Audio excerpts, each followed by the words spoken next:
Hello and welcome. I'm Leigh Ann Gerrans and you're watching W News, broadcasting live from the Al Arabiya studios. These are our top stories. Crucial third-round talks take place between the US and Iran in Geneva as an enormous American military fleet builds up in the Middle East. Meanwhile, Ukraine and Russia hold a new round of peace discussions despite Russia's overnight attack on Kiev and Kharkiv. And all eyes are on the Clintons as Hillary Clinton faces a House Oversight Committee investigating the network and influence of late sex offender Jeffrey Epstein.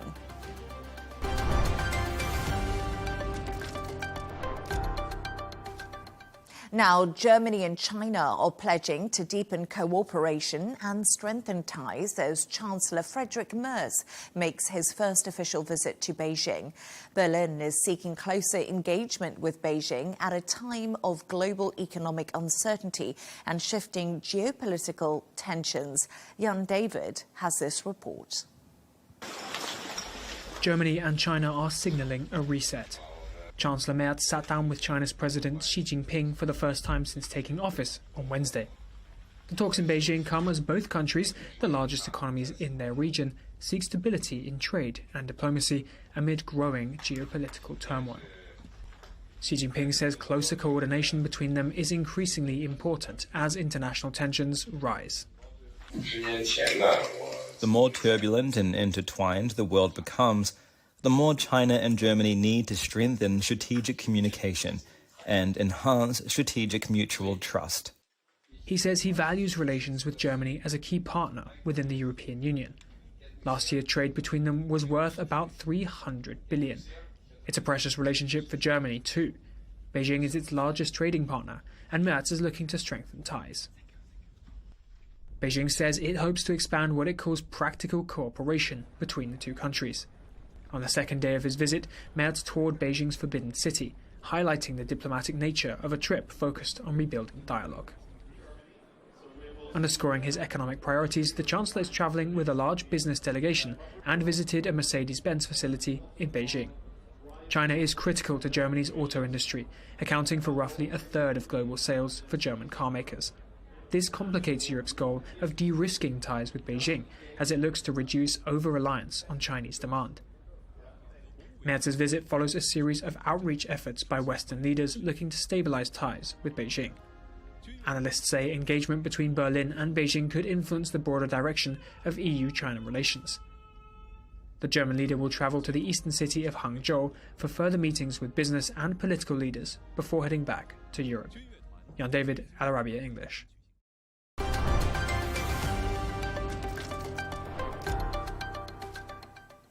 Now to our top story, and the US and Iran have met in Geneva for a third round of talks as President Trump continues his threat to attack if a nuclear deal is not reached. US naval forces have been deployed to the Middle East, with Iran vowing to respond if a strike takes place. Iran has refused US demands to stop the enrichment of uranium. I'm now joined by Patrick Burry, Senior Associate Professor in Security at the Department of Politics, Languages and International Studies at the University of Bath. Professor Burry, pleasure to have you on the show. First of all, good afternoon. Afternoon to you too. What do you think happens in the next 24 hours? Oh, well, I think, obviously these negotiations, we don't even have an understanding of what's coming out of them. I mean, these are emergency negotiations, and what people are probably talking about is a halting of an enrichment on the Iranian side in return for some sort of change to the sanctions arrangement. Mm-hmm. And of course, the sticking point has always been, even when you get into the detail of what they potentially, how far they've advanced or not, the sticking point is the sequencing of that. And the West and the US saying, well, we're not going to lift the sanctions unless you're transparent that you stopped the program. And the Iranians saying, well, we're not going to stop the program until you So that's probably the immediate 24 hours. I don't think there'll be strikes or anything in 24 hours as a result of this.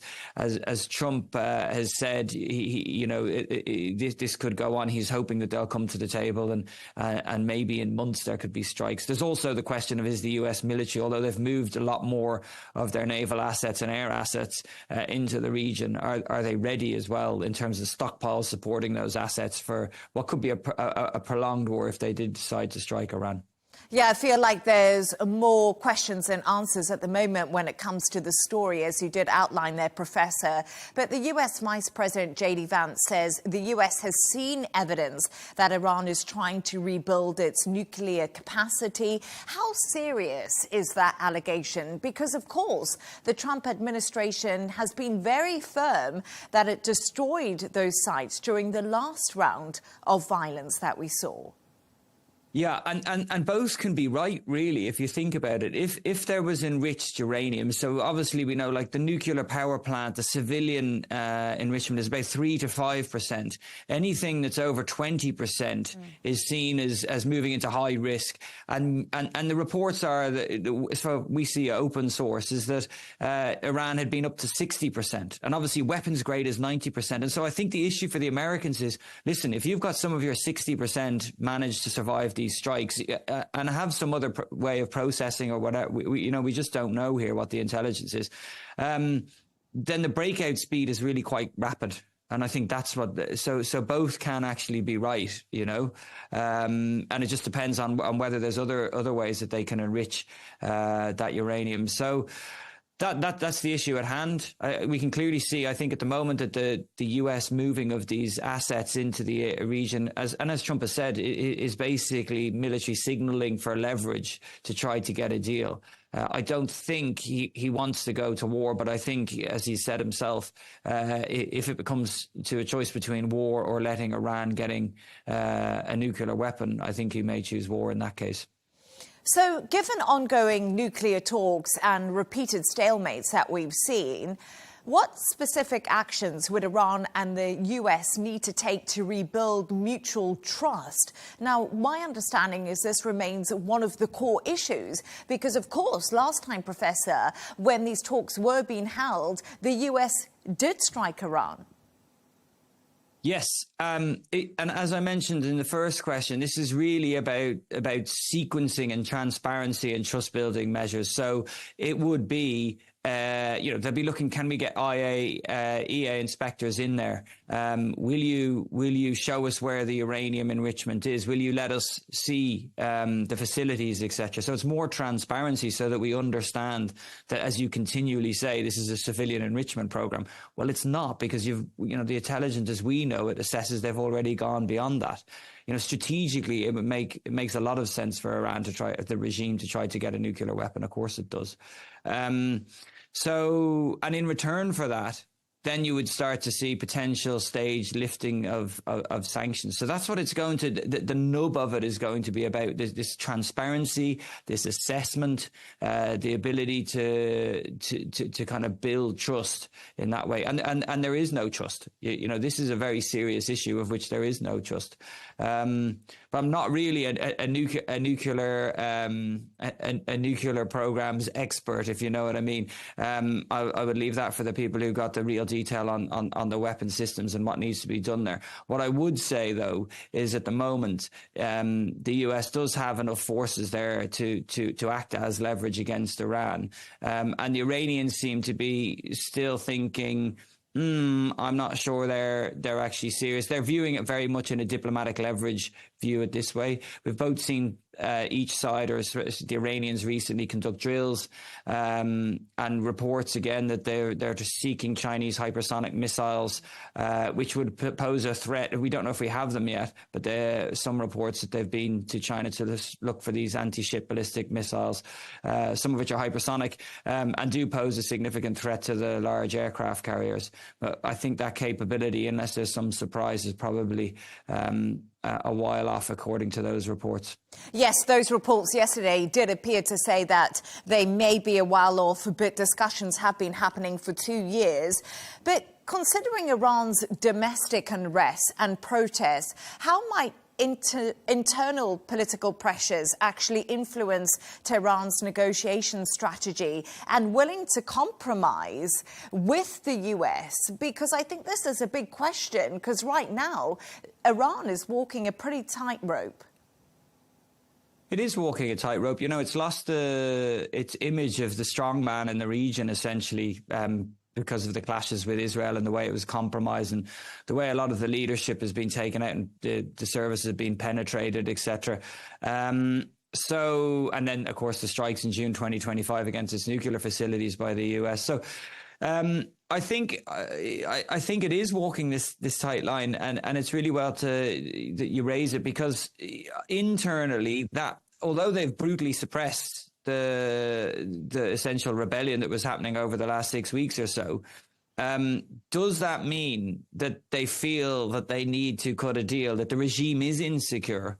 And they're better off cutting a deal with the US now. It seems to be the foreign minister, as of yesterday, said they're keen to cut a deal. So, as you point out, that is probably a correct way of reading it today. Although they've managed to suppress it, and there's been no elite defections, which is always a key thing to see if you're going to assess whether a regime stays in power or not. The fact that they're looking for a deal does suggest, as you say, that potentially they're feeling that they need to kind of draw a line under this pause and basically bolster the regime, that they can't be faced with a war essentially on two fronts. It's really interesting to see what happens as the US increases its military posture. Does any more protests happen inside Iran? Because the US military and Trump were essentially late during the last uprising because of Venezuela, and they didn't have enough stuff there. So they now got their posture sorted out to a greater degree. Does this prompt anything inside Iran? That would be very interesting indeed. Yes, indeed. And just one final thought from you, if you don't mind, Professor. If negotiations fail or produce only a limited agreement, how could this actually change security dynamics in the Middle East, particularly regarding the risk of military escalation between the US, Iran, and their regional allies? Well, I think the US has kind of three options. So you're saying if this was to go to war, the usual pattern here is sort of kicking the can down the road, some sort of agreement, which is then broken. And we've been in that for years. And so to say that won't continue, and each time there's a greater risk of Iranian breakout, but to say it won't continue, that's the pattern that it's been so far. So let's see. But if it was to end and the US was decided to strike, they'd have three options. Obviously targeting the regime, the top of the regime. We've seen that's been effective before. Targeting the IRGC and the military across their command centers, their control, their bases, and then finally hitting nuclear targets again, of course. And it can be, those aren't mutually exclusive. It could do all three. And the way it would do that, of course, would first of all be trying to take out what's left of Iranian air defences. There's some reports that maybe they've got new stuff from the Russians. We'd have to wait and see, but that would be their first goal. And then their second goal, once they do that, of course, because of the risk, as you rightly say, to the region, especially Israel, would be to identify and destroy especially the mobile and the static ballistic missile launchers. And once they do that, then they've kind of got the Iranian major threat contained. Of course, the Iranians then can hit back with proxies. They can hit back with terrorism inside the West. They can do stuff in the Strait of Hormuz, as we well know. So it's not as if they can't, retaliate, but it would be the interaction effect of what the US is trying to stop, the major threat probably being the ballistic missiles in the short term. Professor Patrick Barry, let's see what happens in the next 24 hours. But thank you so much for joining me.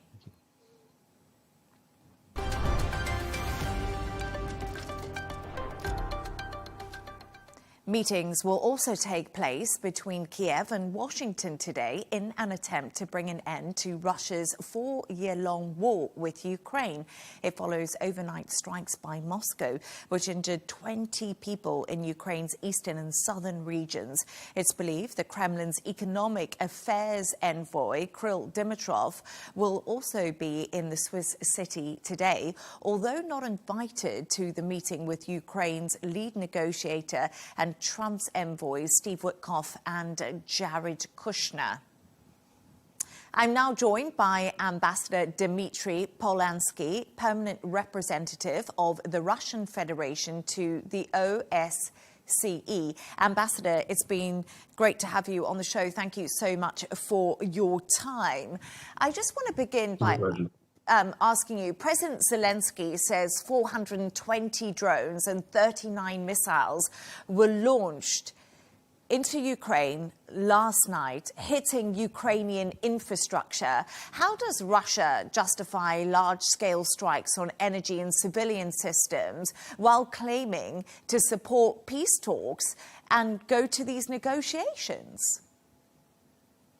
Well, first of all, we need to look a little bit into the history of last year, when there was this proposal of President Trump for energy truce, which was immediately upheld by Russia, and we introduced this truce for as long as 1 month. But Zelensky didn't want to do the same, so he violated it. He never said that he would be adhering to this truce. And since then, he has been escalating, saying that Ukraine is capable to hit targets in Russian territory, energy targets, infrastructure targets. He wanted to show, and he still wants to show, that Ukraine is capable to inflict damage to Russia, which would, in his calculations, be an incentive for his sponsors to increase financing, to kind of believe in Ukraine, all these things. So, as a retaliation, we had to start these strikes, and the strikes by Zelensky regime were severe, especially severe at the end of last year, beginning of this year. And actually, there has never been any talk about stopping this from regime of Zelensky, only about escalation. So we have to retaliate. And of course, we have to diminish the military and industrial potential of the Kiev regime, which is being regularly furnished by his sponsors of weapons and finances and whatever. So we are in fact dealing with the whole NATO military machine there in Ukraine. We have to do it in order to achieve the goals of our special military operation, in order to make Ukraine agree to very clear and obvious things for us: equal rights for everybody, guarantees of rights of Russian speakers and Russian language, abolishing of the practice of heroization of Nazi criminals, respect of freedom of religion, freedom of belief, of freedom of media, everything that is natural for any other country in the world except for Ukraine. And Ukraine is the only one that has legally banned Russian language, despite the fact that there is a provision in the Ukrainian constitution which guarantees the rights of Russian speakers. Ambassador, sponsors, I imagine you're meaning European countries who are supporting Ukraine and NATO countries. I just want to make that clear for our audience who's watching the show at the moment. Who do you mean by Ukrainian sponsors? Those who finance Ukraine right now, and the clear obligation, clear commitment to continue to sponsor Ukraine, to provide it with arms, intelligence, whatever, were given by European Union and NATO first and foremost. And by the US, of course, who you are holding negotiations with. The US is not selling the weapons to Ukraine, I think, directly now. There is a change of tactics, as far as I understand. So they are selling it to NATO, and NATO is to buy it. But the United States made it clear that they continue to do it insofar there is no agreement reached these trilateral negotiations, which they hope that will be there. So Ukraine is seeking $800 billion in reconstruction funds as they meet US officials in Geneva today. Will Russia contribute to rebuilding the damage caused by its military campaign over this 4-year period? Or do you think Russia thinks other people should pay the cost? Well, it's hard for me to comment the course of negotiations between Ukraine and the United States. I represent neither one of them. And I have a question: who will compensate, who will finance the reconstruction of the territories that were pillaged by Ukraine since 2014 in the east of the country, which is absolutely demolished since then? I think nobody is asking this question. Who will compensate and who will finance the damage to Russian border regions, which are being all the time targeted by Ukrainian attacks, first and foremost the Kursk Oblast, the Belgorod Oblast, and the others. So it's not the only question that should be solved, and I think that the discussion on these economic issues will continue, and they have their special formats, and I wouldn't oversimplify these matters and to portray them as black and white. Ukrainian and Russian negotiators met last week in Geneva for their third US-mediated meeting this year. You did mention it to me. Obviously, it appears to be at a stalemate. No resolution has been reached. What concrete concessions is Russia willing to make to break this deadlock? Because what I'm hearing time and time again from Donald Trump is he wants to stop the killing. He wants to stop the death. And as this war grinds on, more people from the Russian side are dying as well as the Ukrainian side. I don't think we should qualify these negotiations as being in a deadlock, because they are going to continue, and there is no doubt about it. Although I haven't heard about any concrete date or venue for the resumption of the negotiations. So they are now in the middle of this process, and I would avoid any substantial comments there of what is being discussed and what can be the outcome.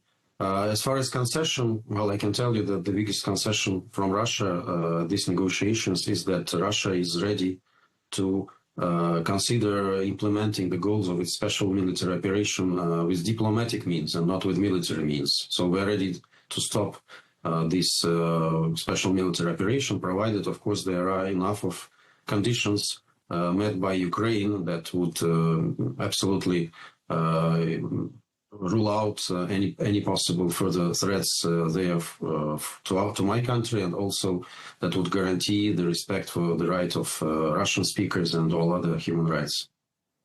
French President Emmanuel Macron called Russia's war a triple failure.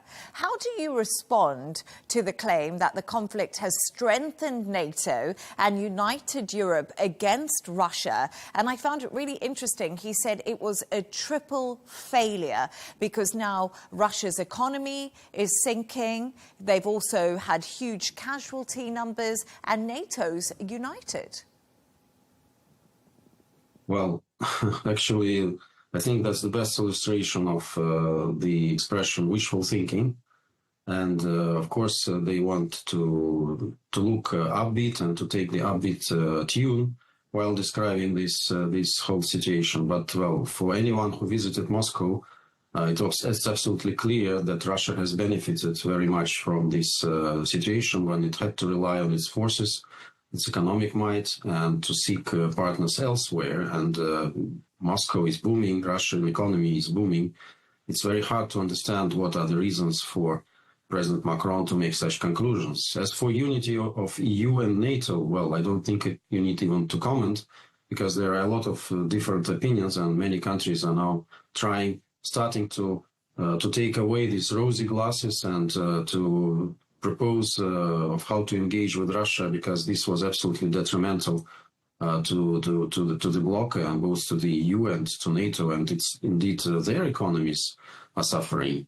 As for number of casualties, well, you know, there have been speculations about it all the time, and it's very hard for me to comment. But I can just make a reference to you that today there was another exchange of bodies between Russia and Ukraine, and Ukraine received 1,000 bodies of their soldiers, and Russia, I think, about 25 or 30. So that's the proportion of the last maybe 10 or 15 exchanges. I think it speaks volumes about the real number of casualties on Russian and Ukrainian side. And as you do say, Ambassador, very difficult to know the number of casualties, but the Centre for Strategic and International Studies says Russia has suffered more casualties and fatalities than any other major power in any war since World War II. Russian forces suffered nearly 1.2 million battlefield casualties. Ukraine forces likely suffered somewhere between 500,000 and 600,000. But as you say, it's difficult to know, but that's what we're getting from the Centre for Strategic That's very doubtful figure. I really don't know where the source is. President Zelensky, for example, says that Ukraine has lost 55,000 people. I think that in this situation, the numbers become also the tools of propaganda and the hybrid war against Russia. So I wouldn't really trust such conclusions. We will know it all later. But I gave you the idea of what is the proportion in accordance of real facts. And Ambassador, Russia claims Britain and France are preparing to supply Ukraine with nuclear weapons. Can you provide us with credible evidence to support this? And what will Russia do in response if this is the case? That was the issue that we raised today at the Permanent Council of the OSCE, by the way. And this information is provided by the Russian intelligence service, and we trust, of course, our intelligence service. I recall that your previous speaker was referring to some kind of intelligence about Iranian nuclear program, and you never doubted his conclusions, the conclusions of this intelligence. So I think we should trust intelligence people, and they were serious to the extent that they published a special communique on their website enumerating not only this threat, but also the possible weapon that is thought to be transferred to Ukraine and the way of delivery of this weapon. And this is very serious indeed. So I think that if intelligence makes such a thing, then you really should trust it. And we believe that if this trend continues, if there is a real desire to transfer nuclear weapons to Ukraine in order to create some kind of nuclear arms or to make some dirty bomb, as we say, then of course it will trigger adequate response from the Russian side in accordance to our nuclear strategy, and this will be a very powerful and overwhelming response. Of course, we don't want to think about it. We hope that the minds will cool down and they will just look at this problem through the lens of the interest of the whole world, because there will be no limited nuclear conflict. And, well, what can I say? It's very hard to comment the proofs that intelligence provides, but for me, this information is really worth taking account of, and it's very much welcome if the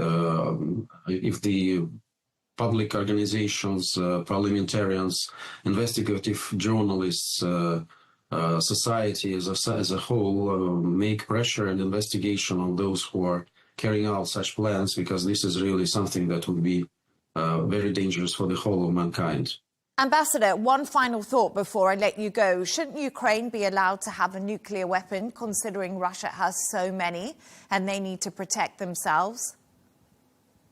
Absolutely not, and this is the core idea of the NPT treaty, which is the backbone of world security and stability. And of course, I can't even imagine what Ukraine would have done with nuclear bomb if Zelensky is using everything to provoke Russia and to kind of make his case prevail, to grasp to power and to be left there as Ukrainian president at any price. I can imagine that he would, of course, use this nuclear blackmail to further push his country into misery and to make his countrymen suffer. Ambassador Dmitry Polansky, so good to have you on the show. Thank you so much for your time with me. Thank you. Thank you.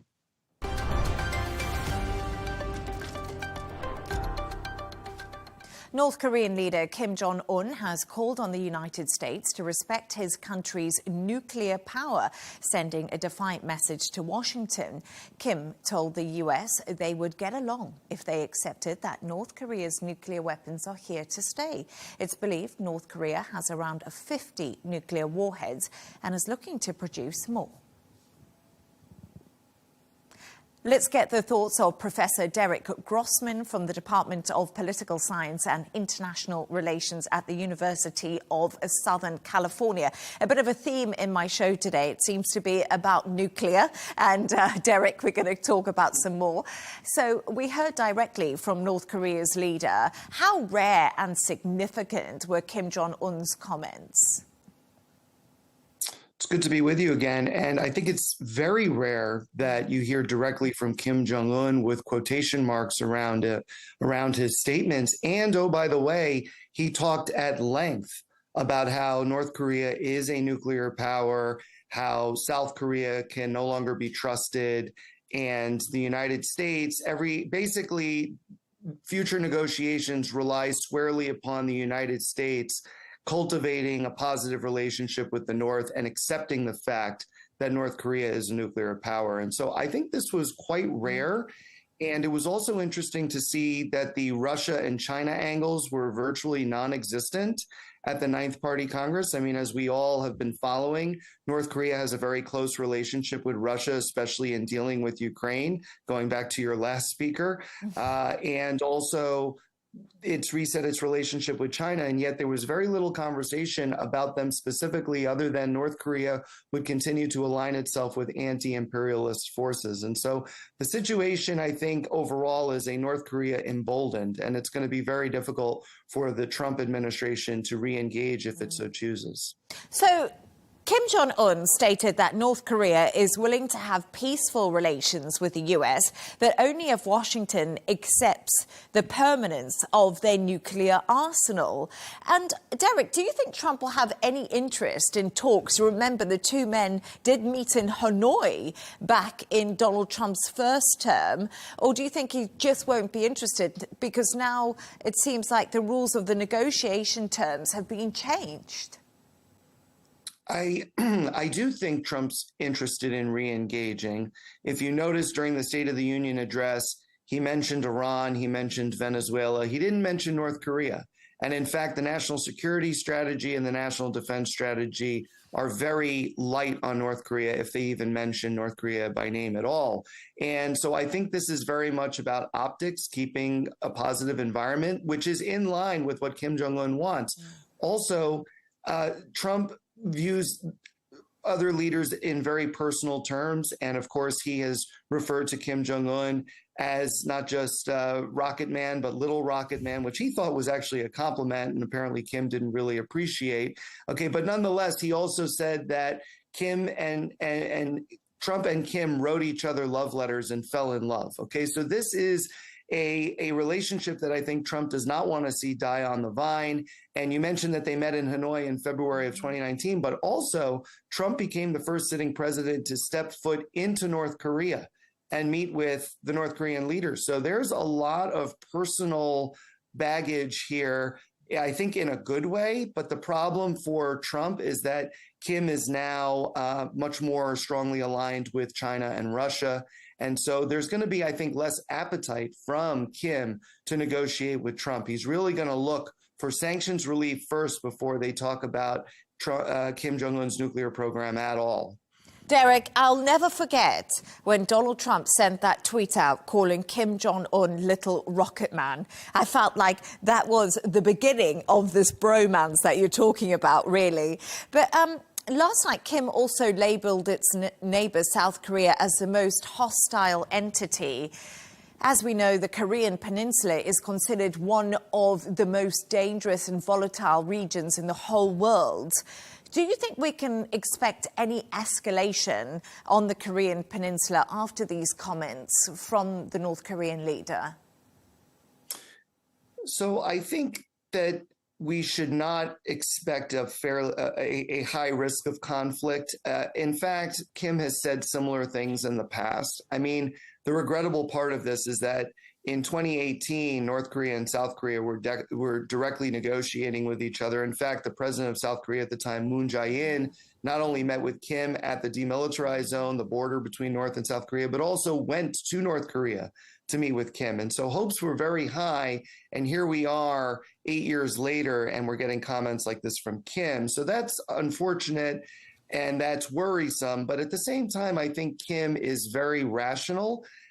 He has, of course, launched missiles in the past. He's done nuclear tests, but he has never sought to invade South Korea, as far as we can tell. There have been incidents, especially early on in Kim's tenure, such as the shelling of Waipido Island, controlled by South Korea, as well as a North Korean submarine attack against a South Korean Navy ship. So there have been some limited attacks, but those are very far in the rearview mirror at this point, 15 plus years ago. And that, I think, was when Kim was consolidating power. He is now large and in charge and doesn't really need to prove himself within his own system. And I will say that his track record over the last at least decade has been fairly cautious and restrained, in fact. Now, the one wild card is if he has this emboldened relationship, he has a stronger relationship with Russia, and now he's more emboldened to do those types of risky attacks, then that could be another story, and it's something we got to keep watch of in the future. I always find talking about North Korea absolutely fascinating. Professor Derek Grossman, thank you so much. So much more I could have asked you. Thank you. Thanks.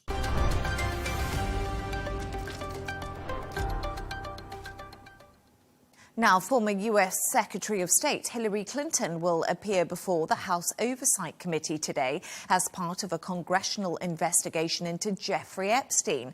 Her husband, of course, President Bill Clinton, will provide evidence tomorrow. The Clintons, who initially resisted being involved with the case, will testify in their hometown of Chappaqua in New York, and that will all be behind closed doors. Now, let's go live to Washington to speak to our correspondent there, Sarah Firth. Sarah, great to have you on. Hillary Clinton, she's of course arrived. What more do we know? And what can we expect from today's testimony? Yes, Leigh Ann, Hillary Clinton has arrived. She is testifying before U.S. House lawmakers. As you pointed out, it's taking place in New York. So although you've got it happening before this Congressional Oversight Committee, they said they made that accommodation to have the questioning take place near the Clintons' homes. So she has arrived and she's posted her opening statement that she's given to those U.S. House lawmakers. In her opening statement, she posted it to social media. This is what she said, Leigh Ann. She said, "I had no idea about Jeffrey Epstein, Ghislaine Maxwell's criminal activities." She says, "I do not recall ever encountering Mr. Epstein." And she shared that statement publicly. Expect her to then be questioned pretty thoroughly by the House Oversight Committee. They are looking, they say, to try and establish just how Jeffrey Epstein was able to operate within this ecosystem of power and influence, how he was able to carry out some of those crimes. We know that her husband, former President Bill Clinton, he has been named in the Epstein files. There are photographs included. It's been documented, his relationship with Jeffrey Epstein. Hillary Clinton, for her part, has said she had no relationship with Jeffrey Epstein. And so the House committee has made it clear they're going to be focused, for example, on the ties between Jeffrey Epstein and his involvement and Ghislaine Maxwell's involvement with the Clinton Foundation. So looking at that kind of charity network, looking at that sphere of influence. Hillary Clinton saying ahead of the testimony in an interview, "We have nothing to hide." She's made that very clear. But Leigh Ann, the first time in history that you've had a former First Lady and tomorrow a former president being compelled to provide testimony before a congressional committee in this way. So it's a huge break with usual precedent and very, very unusual indeed. And Hillary Clinton also going on to say when she announced that they would be testifying in this way, "They're not going to like what I have to say," she said. "I've got very strong opinions about who they're trying to protect." She said that the fact that herself and her husband have been called to testify in this way is to, she alleges, distract from President Trump. Yeah, absolutely. And I'm just seeing a newsline come out right now, and we can hear what Hillary Clinton is accusing officials of Trump cover-up as she testifies in this Epstein case and investigation. But so interesting. But Sarah, we have seen significant fallout from the release of these Epstein files already, especially a lot of people say in Britain, in the UK. Could there actually be more to come, do you think? Yes, I mean, the shadow cast by the release of those Epstein files and the crimes committed by Jeffrey Epstein and Ghislaine Maxwell continue to fall over the business elite. politicians, philanthropists. You've got Washington absolutely shaken here at the moment by what is occurring on the other side of the Atlantic. Of course, you've had major consequences for critical figures involved in the Epstein files and named in the Epstein files. And Leigh Ann, we always say, don't we, that being named in the files doesn't mean wrongdoing. And again, the Congressional Committee Chair, James Comer, he said ahead of this, look, I want to make clear that the Clintons aren't being accused of wrongdoing, but he did say that he feels that Hillary Clinton, Bill Clinton's statements that they've made about their knowledge of Jeffrey Epstein's crime and their involvement with him perhaps haven't been as transparent as they could be. So that's what James Comer and that committee are going to be pushing for when they have this testimony that's now underway. Hillary Clinton, for her part, Leigh Ann, she is very battle-hardened when it comes to answering questions in this type of manner. She appeared when she was former Secretary of State. She testified, giving information ahead of a select committee about what took place in Libya. That was an 11-hour marathon session. So she is well versed in answering these difficult questions and in managing, in some regards, the narrative around this. She'll be trying very hard, it's expected, to try and keep the focus away from the relationship her husband had, making clear what knowledge she had and what instances she did have crossing paths with Ghislaine Maxwell, for example. But she will also be, as we've already seen, trying to put the focus on President Trump. And we know she's already said, look, his name appears countless times in the Epstein files. There's ongoing controversy about whether the Department of Justice, with those redactions, has actually followed the letter of the law and been as transparent as they were compelled by law to be. And that's ongoing at the moment, Leigh Ann. So expect potentially some fireworks of that testimony today from Hillary Clinton. It is behind closed doors, but we're expecting the transcript and the video to be released pretty immediately afterwards. And then, of course, tomorrow you've got former President Bill Clinton testifying again. The first time in history something like that has happened. So a lot of information expected to be released. And Washington here at the moment, really shook by the continued consequences as a result of the revelations in those Epstein files. Sarah Firth, thank you so much. Great to have you on the show.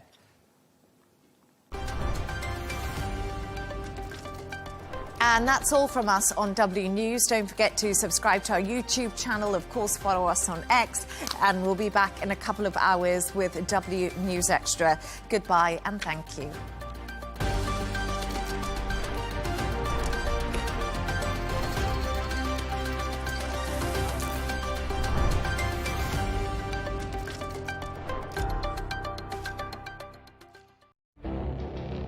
It feels like decades are passing by in a matter of weeks. Seismic shifts in the world order. Never, ever will be part of America. With so much happening and so much noise. Whether it's political upheaval, Canada has been ripping us off for years. Economic shifts or social movements. And no one wins from tariffs. I think America can be more friendly to the rest of the world. For in-depth analysis and all the latest developments across the globe. To have an inclusive policy together.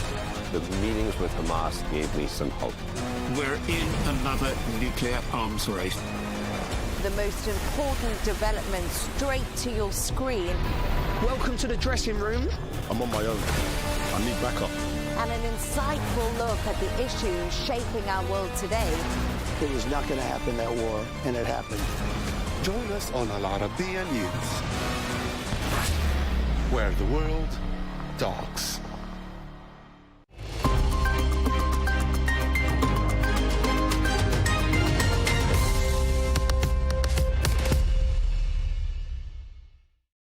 Hello and welcome to the Dailies. Today's headlines were centered on rising tensions over Iran as nuclear talks resume under the shadow of military escalation and deep uncertainty over U.S. intentions.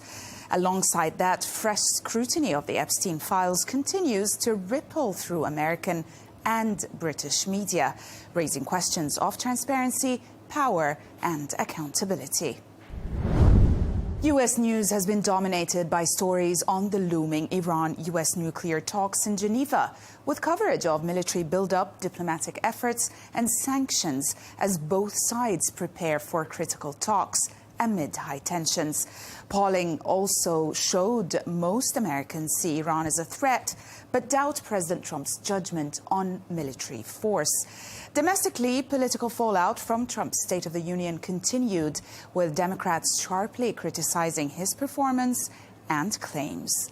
The Washington Post examines the uneasy restart of U.S.-Iran nuclear talks in Geneva under the shadow of escalating military pressure from Donald Trump. It contrasts the administration's war-ready posture with disputed claims about Iran's nuclear progress, citing skepticism from inspectors and lawmakers. The piece highlights deep uncertainty over U.S. objectives, Iran's proposal for limited enrichment, and fears that diplomacy may be overtaken by force before negotiations mature. Politico reveals in an exclusive that senior aides around Donald Trump see political advantage in Israel striking Iran first, believing Iranian retaliation would make U.S. intervention more tolerable to voters. The piece frames the debate as driven less by strategy than by domestic optics, detailing fears of U.S. casualties, depleted stockpiles, and also escalation. It portrays a White House balancing diplomacy with preparations for a potentially wide-ranging military campaign. Newsweek argues that neither Americans nor Donald Trump have a clear understanding of what the United States actually wants from Iran.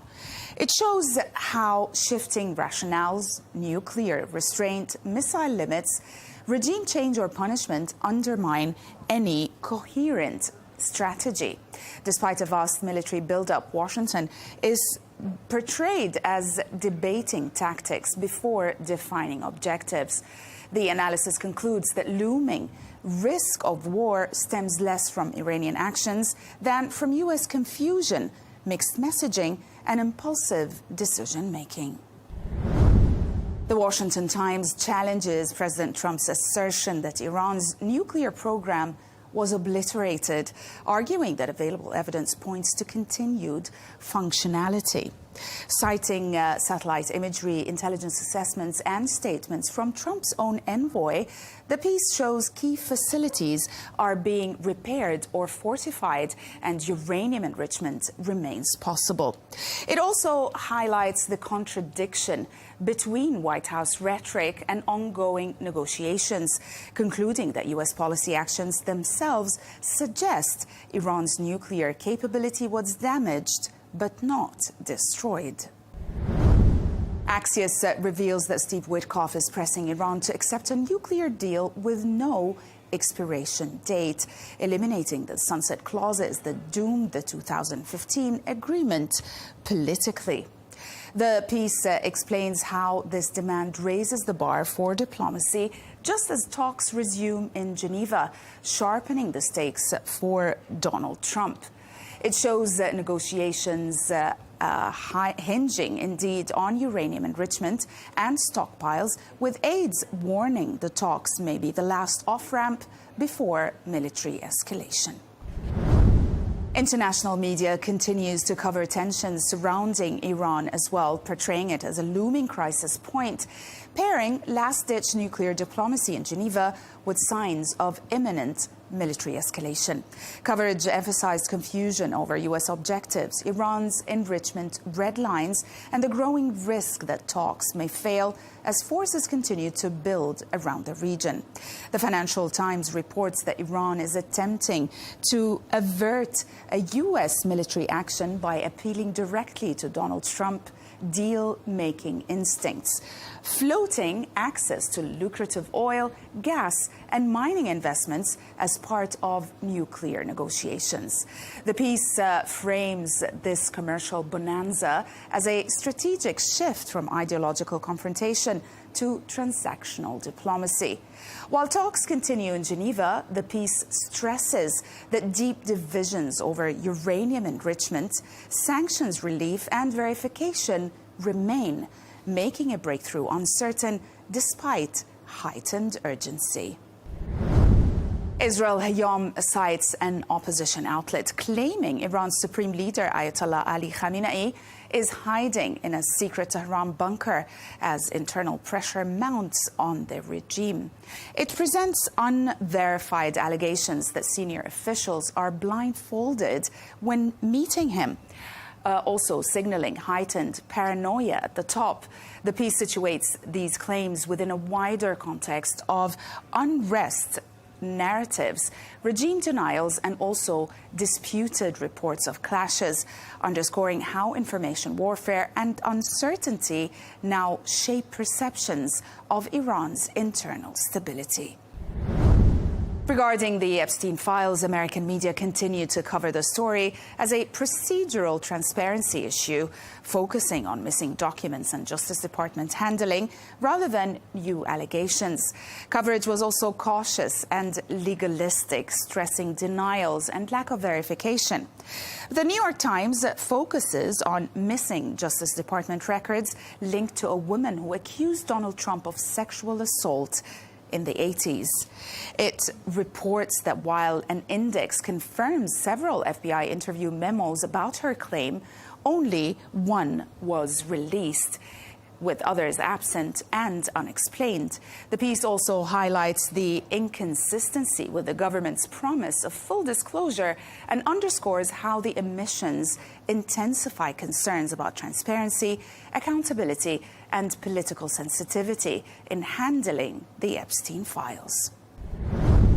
The New York Times also examines how Hillary Clinton is again drawn into public scrutiny over her husband's actions as she prepares for a House deposition tied to Jeffrey Epstein.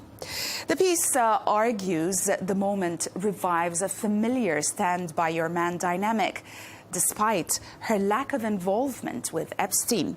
The piece also frames the deposition as symbolic of Hillary Clinton's enduring burden of answering for Bill Clinton, even after her own extensive political career. British media headlines have focused heavily on the Epstein-related scandal, especially new revelations about Andrew Mountbatten Windsor's 2010 New York visit and continued scrutiny of Lord Mandelson's arrest and police handling of the files. Coverage also tracked broader political fallout, including parliamentary pressure to release government documents tied to the affair. The Times conducted an investigation revealing that Jeffrey Epstein continued trafficking women through British airports until just weeks before his 2019 arrest. Now, newly released flight logs, booking records and also fuel receipts show Epstein used both private jets and also commercial flights routed through the UK, including Heathrow and RAF bases such as Northolt. The findings also have prompted multiple UK police forces to review potential trafficking offences, intensifying scrutiny of earlier failures to intervene despite extensive travel evidence. And we'll end with The Telegraph, which dismantles Andrew Mountbatten Windsor's long-standing claim that his 2010 New York trip was solely to sever ties with Jeffrey Epstein. The piece cites emails and schedules that depict a week of socializing, elite dinners, celebrity guests and late-night outings, with Epstein actively arranging women and high-profile encounters. The piece contrasts Andrew's public denials with documentary evidence, portraying the visit as sustained engagement rather than a moral break. Of course, deepening questions about credibility and accountability. That's it from us today. Thanks for watching The Dailies, only on Al Arabiya English.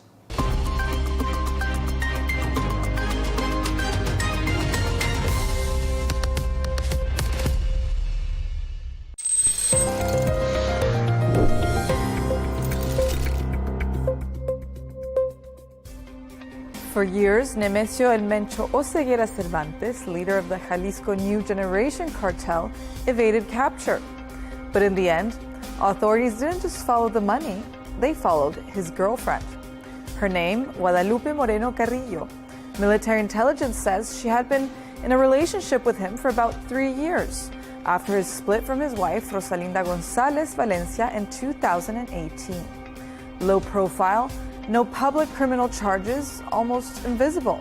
Her name first appeared in the 2022 Guacamaya leaks, placing her inside El Mencho's inner circle, though her exact role was never confirmed. Then came February 20th, 2026. Intelligence tracked a meeting between the two at a private cabin in Tapalpa, Jalisco.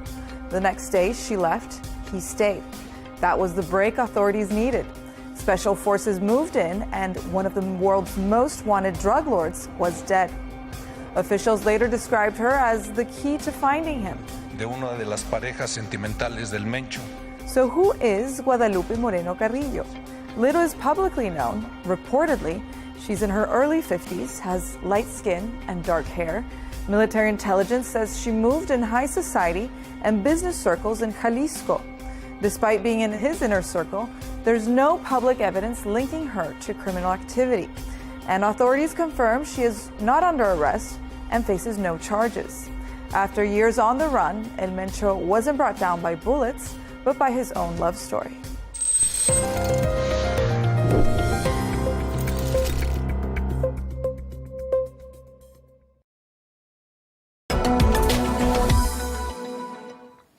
Now, King Abdulaziz International Airport is a major international airport serving the cities of Jeddah and Mecca, and the airport has been reporting some unprecedented traffic milestones since the start of 2026. In January, the airport saw its busiest ever operational week, and on the 17th of January, its busiest ever day. 195,300 travellers passed through the airport's terminal on that day alone. Well, for the month as a whole, the airport handled 29,200 flights and 5.45 million passengers. That is up 7.3% versus January of last year.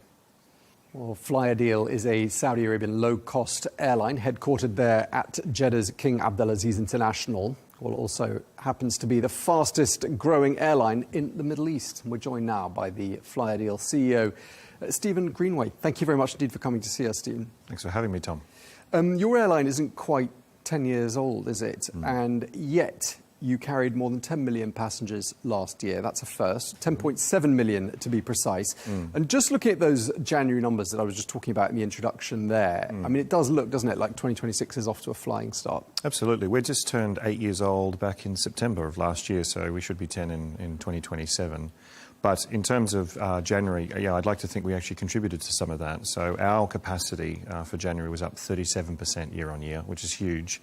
You know, we're not a small airline. We're not a huge airline, but we're not a small one either. We've had 44 aircraft. Our 45th arrives on Monday next week.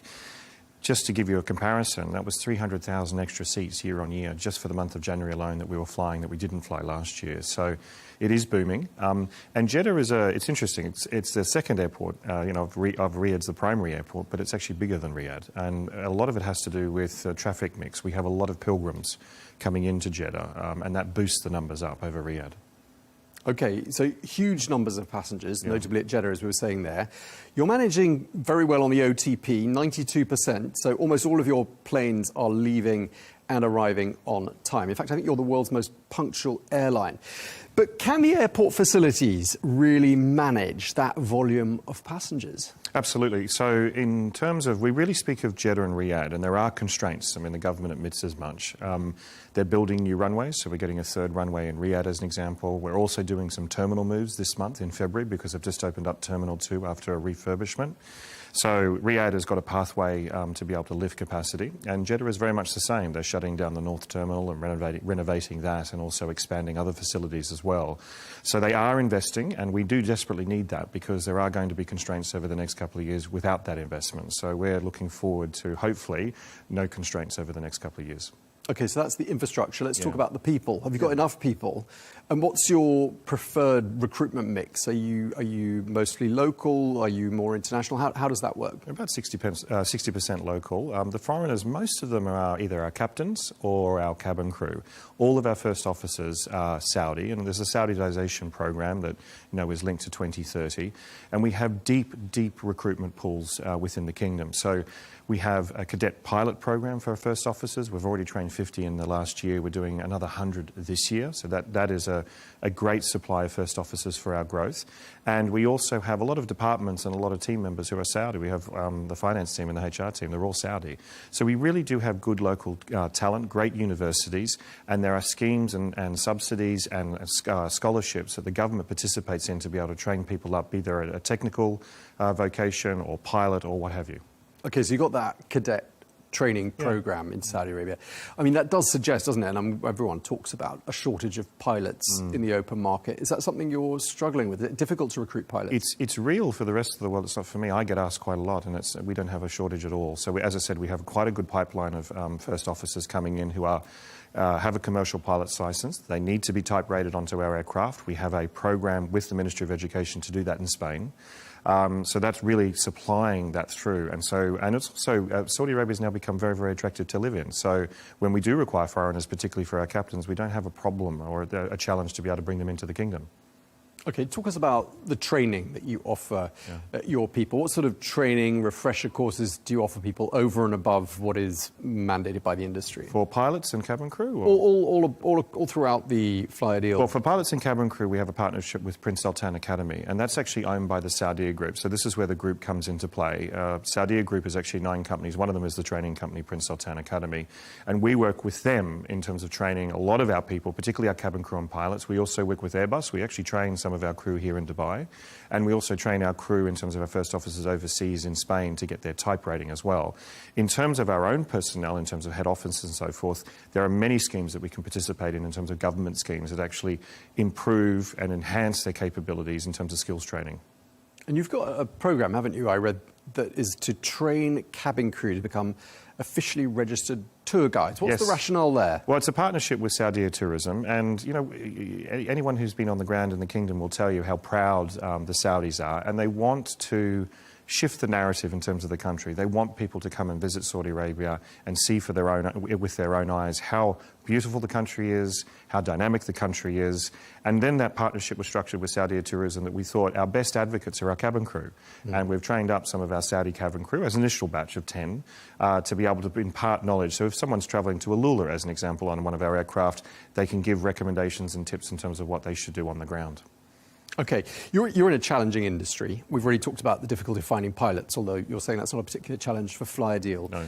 One of the other big problems for airlines is finding aeroplanes. And there are a lot of reports circulating about some pretty major orders in the pipeline in Saudi Arabia, not necessarily Flyer Deal ones, but at the moment, you've got 44 aircraft, I think, at the moment. Yes, is that that's right? Yeah. What's on order, and what are your plans to grow the fleet? So I think the kingdom has something like 600 or so aircraft on order over the next 4 to 5 years. Now, part of that is our order book. We have 44 aircraft at the moment. 45th arrives in a couple of days.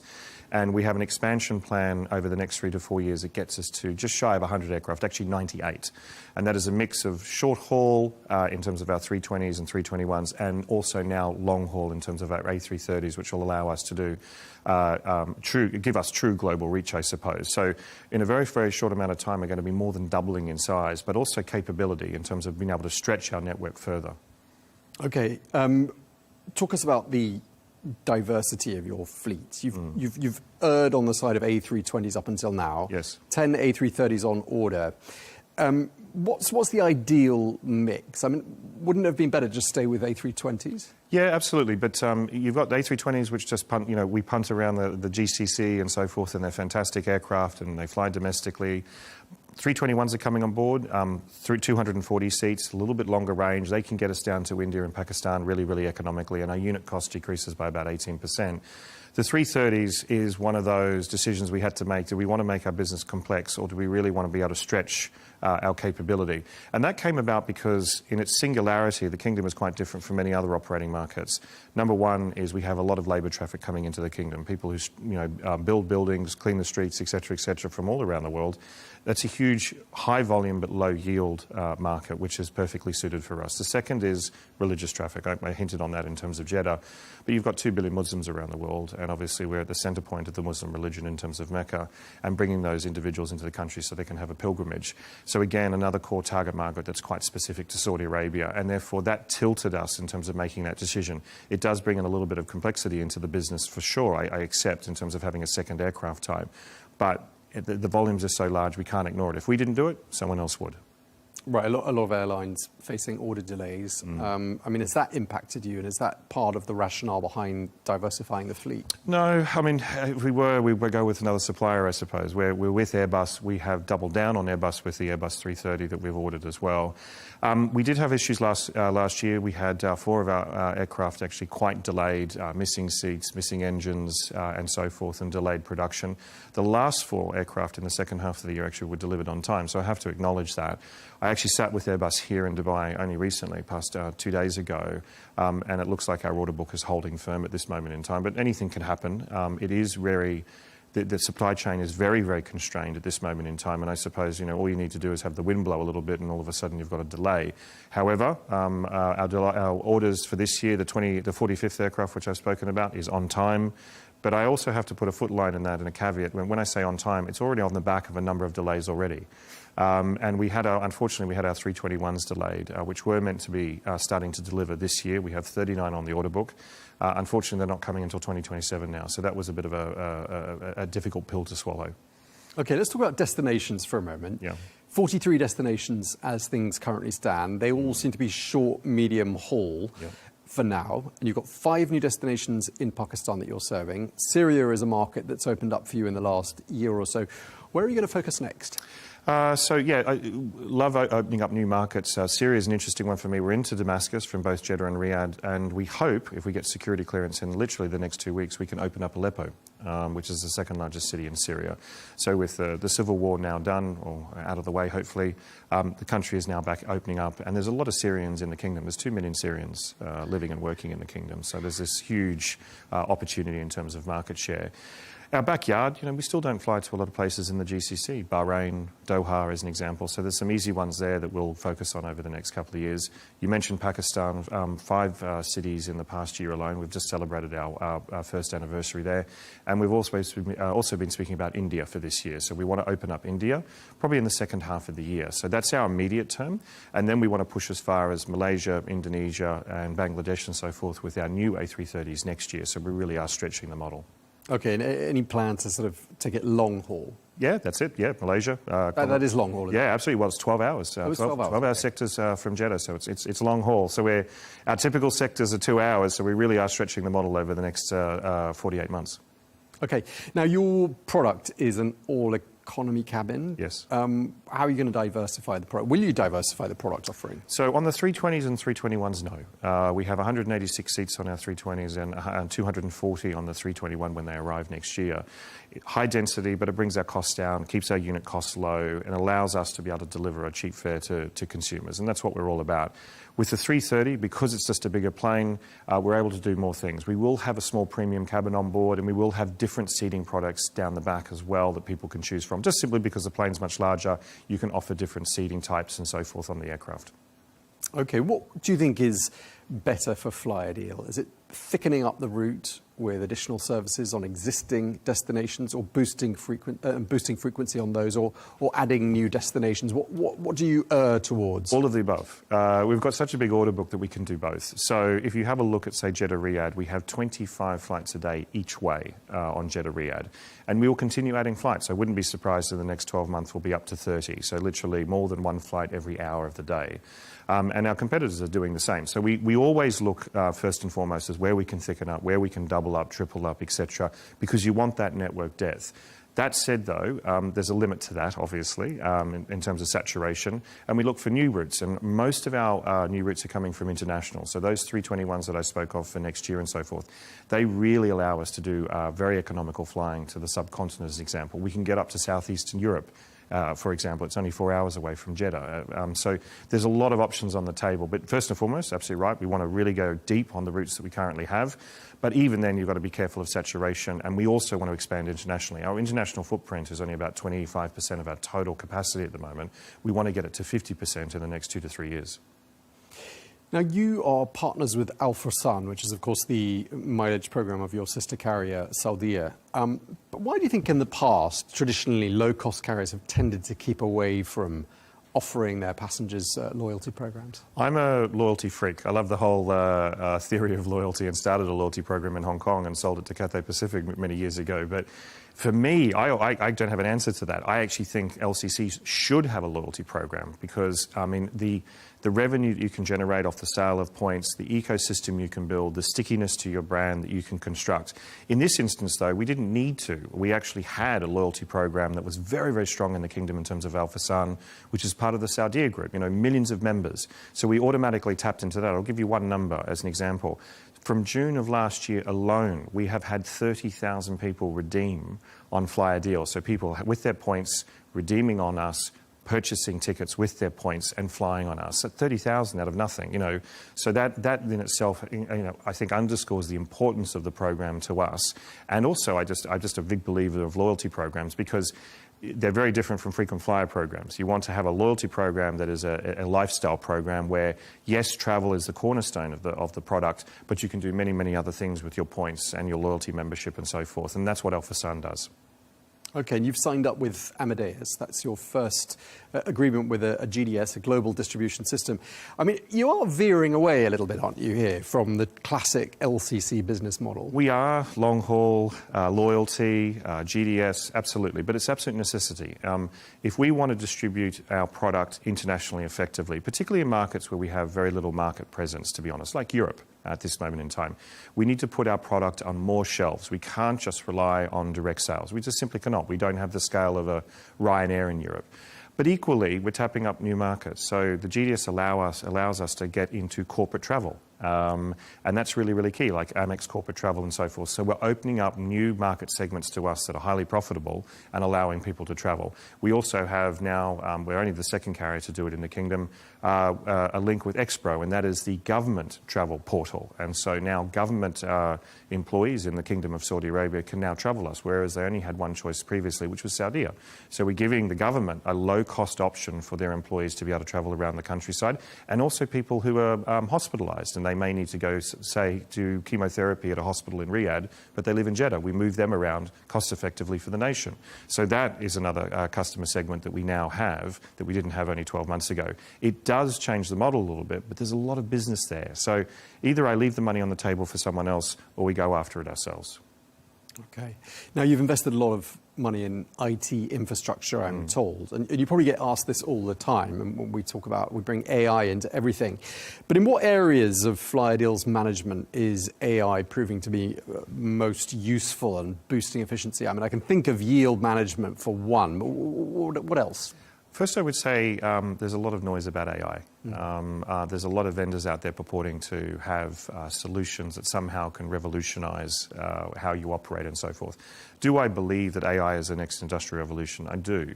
But it's still in its infancy in many areas. And don't also forget that we are regulated heavily. So as an example, we have AI solutions being pitched to us about operations and weight and balance of aircraft. Yeah, but you can't really implement that because it's actually, you have to have trained, registered people with the authorities that actually make that decision. You can't rely on AI to do that for you. So what we're looking at is a range of solutions across the company, everything from recruitment to our operations control centre to fuel savings and so forth. We augment the decision-making. We use AI to help us streamline our decision-making, disrupt management. We'll throw in an AI model in terms of, well, OK, if the weather front comes into Jeddah, what do you think we should do? How do you think we should modify our network? And does that correlate with actually the human thinking in terms of what, which is based on decades of experience? And then we fine-tune our activities. So at the moment, what we're trying to do is cut through all the noise, number one, and find solutions that are actually actually meaningful. And number two is actually then use those as augmenting our own decision-making by our own people. OK, we're coming to the end. I mean, on this programme, we've talked a lot about the rapid transformation of the aviation sector in Saudi Arabia. We've spoken to you, we've spoken to your sister airline Saudia, we've spoken to Riyadh Air. Where and how do you see Flyadeal playing a part with Vision 2030? I think there's really three business models in the market at the moment. One is the premium, and that is Saudia at the moment, but soon to be Riyadh Air. You have a hybrid, which is FlyNAS, our biggest competitor. So they're a bit mixed. They have a business class cabin. They also have an LCC cabin down the back. And then we're a pure play. And I say it unromantically, we're a bust. We get people from A to B safely, on time, we do not cancel, and we're cheap. And as long as we stick to that proposition, I think we've got a winner. Because people know, even if they only paid 100 SAR, they know that we've got reliability. They know they're going to get from A to B on time, etc., etc. And that is a really, really valuable proposition. And don't forget, Saudi Arabia is a big country. They need air travel, and we want to be able to take our Saudi Arabians to the world, and we want to bring the world to Saudi Arabia. And so we are that mass market travel option in terms of air travel option, and we'll continue to play that in the years to come. OK, so you play very neatly into the Vision 2030 ambitions and goals. Absolutely, we're a key enabler. I mean, you know, if they want the 130 million tourists a year, etc., we have to. You know, we're part of that mix. We're absolutely part of that mix because we provide that mass form of travel, be it pilgrims, be it worker traffic, or be it leisure traffic, or VFR. We are the solution to that. OK, well, they're very close to that number now, aren't they? They are. Thank you very much indeed. Really nice talking to you, Stephen Greenaway, the CEO of Flyadeal. Thank you for your time, sir. Thanks very much, Tom.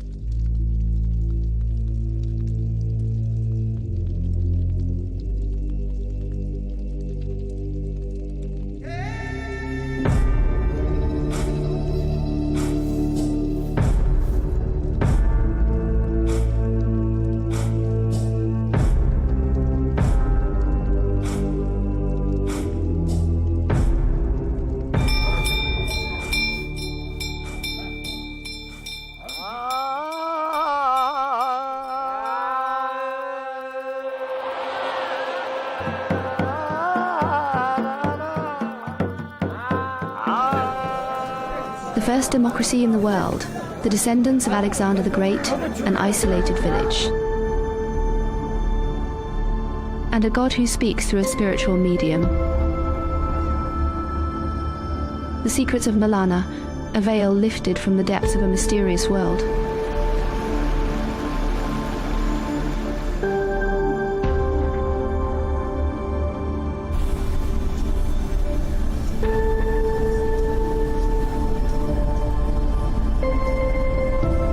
The village of Malana, nestled in the enchanting Himalayas, sits at a high altitude of about 2,652 meters above sea level in India's Himachal Pradesh state, surrounded by breathtaking beauty.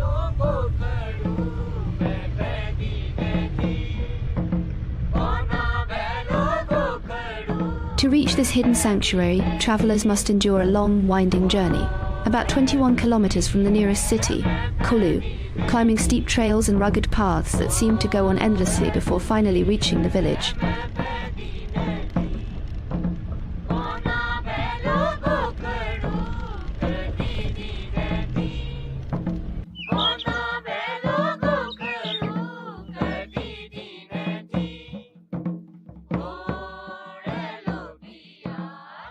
Tourists endure great hardship to reach this village due to its remote location, which modern transport cannot access.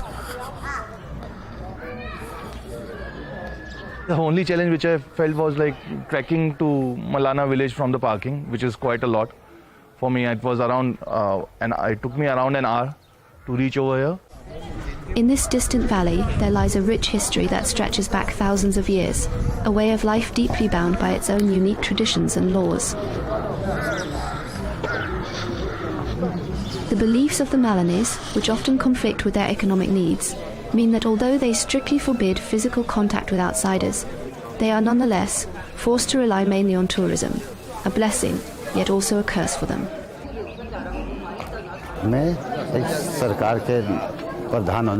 As the head of the village, my job is to take care of all the work here, such as leveling roads and installing solar light.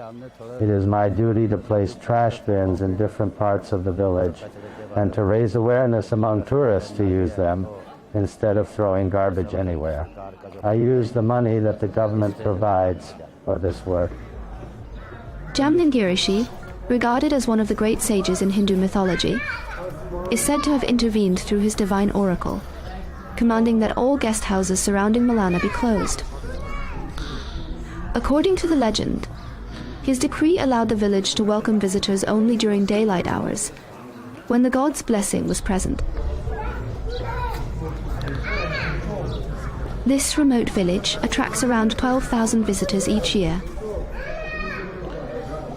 Tourists can't come and stay over here. It's very hard to find a place over here. Usually tourists come, visit, stay here for like a couple of hours and they go back to their own hotels. It is well known for its beautiful wooden houses, built in the unique Kafkuni architectural style, which were tragically destroyed in a massive fire back in January 2008. From those ashes, a new Malana emerged, resilient and hopeful. The march of modernity became increasingly evident, with cell towers, electricity and television sets appearing everywhere.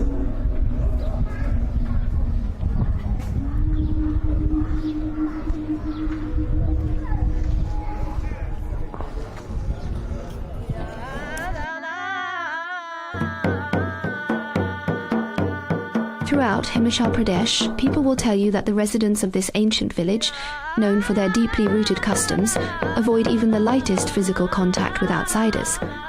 They remain cautious and distant, especially when it comes to any direct touch. The children of the village do not hesitate to hug or shake hands. But most of the people here still firmly uphold the rule of no physical contact with foreigners.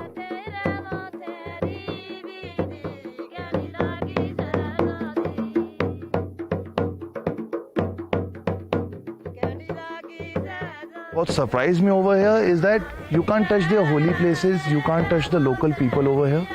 And if you're not walking on the path which is already made to walk, they'll literally tell you to move away from that. You can't come closer to their houses as well. You have to pay huge amount as fine or something like that. सुनो यहाँ मना है कि ऐसा नहीं है किसी जगह में हम भी नहीं जा सकते आप भी नहीं जा सकते. Touching is forbidden here. This rule, you see, is not only for outsiders. We too have our own rules that forbid touching others. Even the gods have their rules. That is how it is.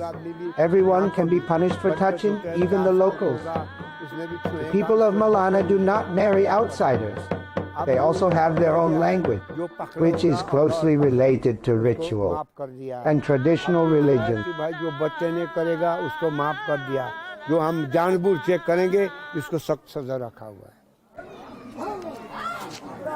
The people of Malana do not marry outsiders. They also have their own language, which is closely tied to their rituals and traditional faiths, deeply rooted in their culture.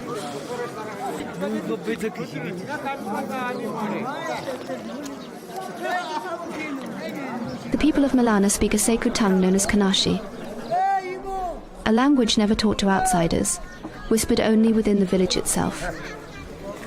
Nowhere else on earth can this language be heard. The good tongues once spoken here are gone. Now we speak only Dano, the demon's tongue. This rare language, Kanashi, belongs to the great Sino-Tibetan family. Yet, in the neighbouring villages, people speak completely different Indian languages, none of which share any real connection with Kanashi. The current state of the Kanashi language, unfortunately, puts it at an inevitable risk of extinction. It is unwritten, and it has not been scientifically documented at all.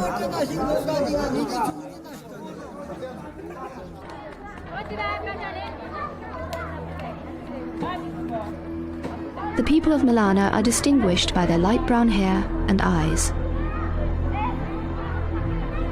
Their noses are long. Their skin is wheat-coloured. They resemble the inhabitants of the Mediterranean basin more than those who live in Himachal. Many stories and legends surround this mountain village. One ancient tale tells how soldiers from Alexander the Great's army sought refuge here in 326 BC, wounded after fierce battles with King Porus, ruler of what is now Punjab in India. Their memory still lingers in the myths of Malana. It is said that these soldiers were the ancestors of today's Malana people, warriors who, after fierce battles long ago, chose these mountains as their final refuge. Artifacts found in the village seem to echo that legend. Yet, there is no study which confirms a link to Alexander's army, and many locals simply call it an old tale. ये जो है जो सिकंदर का जो फौज था ना वहाँ का कोई It is not true that a man came here. It isn't true that a man named Alexander came here. We are, and have always been, the sons of Jamadagni, Rishi, nothing else. All that is a lie. There is no lineage of Alexander here. We come from Balkan, Rangri, Lugai, and Shela, and Kulu has its lineage too. It makes no sense for there to be a link to Alexander. In fact, Alexander's descendants also came, but none of them remained as we wiped them out.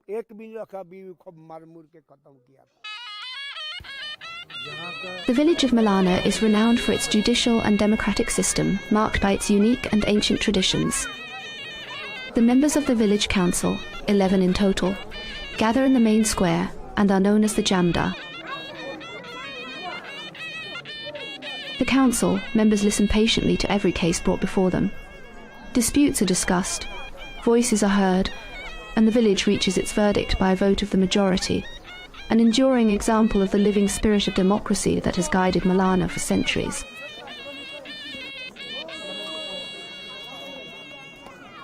This scene reflects the village's adherence to its own laws and its independence from India's formal judicial system.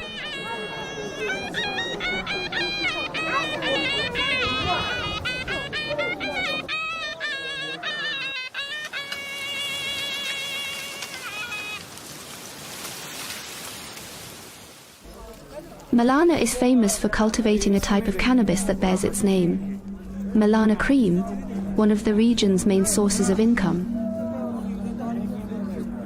Yet this crop brings not only legal challenges but also social consequences. Children and young boys, sadly, have become involved in supplying and selling drugs in Malana. थोड़ा सुधरेंगे यहाँ पे थोड़ा problem थी नशे मतलब ऐसे families that live here believe that people fall into drug addiction at a young age. The village is very small, so education is poor. And only a few of the villagers can read or write. Still, we live a simple life by farming the land, welcoming travelers, sharing stories by the fire, laughing together and finding happiness in the quiet rhythm of our days. Guest houses can be opened, but not inside Malana. I studied until the 10th grade, yet family troubles forced me to stop. According to our culture, we no longer take outside jobs. We follow Rishi's path, growing vegetables, tending apple trees, gathering herbs from the forest. This work is inherited from our ancestors. This is the rhythm of our lives. It keeps us close to our land, to our mountain, and to the silence that protects us, and collecting herbs from the forest. This is how we earn our living.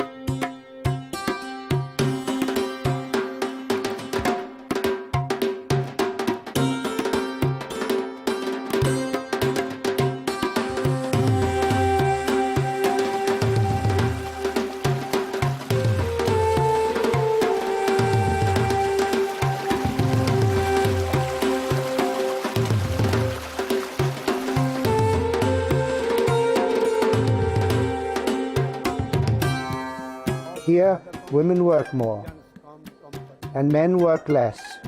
Women do many tasks like collecting honey and going to the forest to gather earth.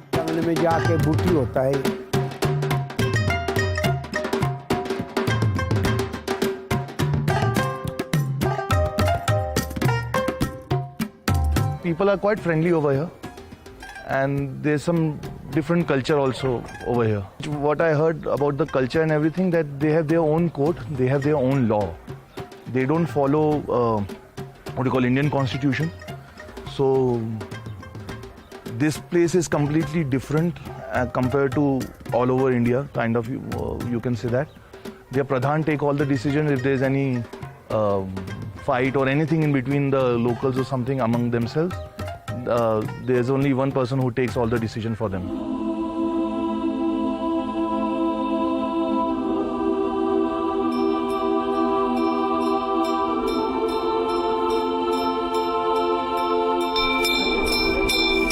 The unique democratic system practiced in Malana is considered one of the oldest in the world. It closely resembles the model of ancient Greece. It consists of two councils, a lower and an upper house, where matters are discussed carefully.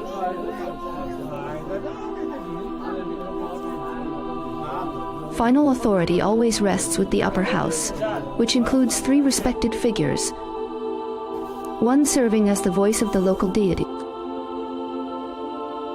The village's oral tradition tells of a sacred figure named Jamadan Girishi.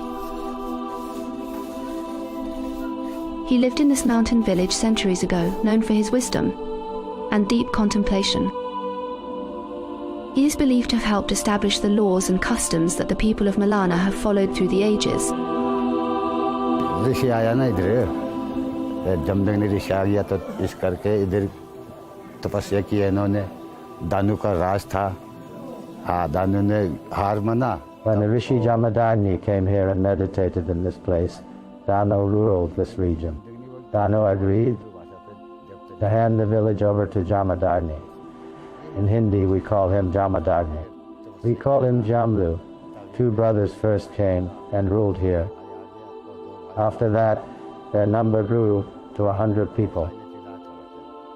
And now, there are many. बात और भी आते आते आते आते तब इधर पूरा गाँव बस गया. यहाँ का कल्चर अलग ही है. The story of Jamdan Girishi forms an inseparable part of Malana's rich cultural heritage. New generations are constantly reminded of the importance of wisdom and a deep reverence for history and tradition. This divine figure truly symbolizes a guiding spirit within Malana's unique system of governance. This political framework, indeed, has raised many questions among researchers and visitors alike, who often struggle to understand how such an advanced form of governance can exist in this remote, yet peculiar village. Jandamji Rishi, he worshipped Shivji for a long time, and Shivji came and gave Vardhan to Rishiji to stay here or something like that. It was there. That drew my attention. And if you can see, there's behind there's a railing which ground is there. So they said that Rishiji used to worship over here. Over here only Shivji gave him darshan and gave him the Vardhan to stay over here and all that.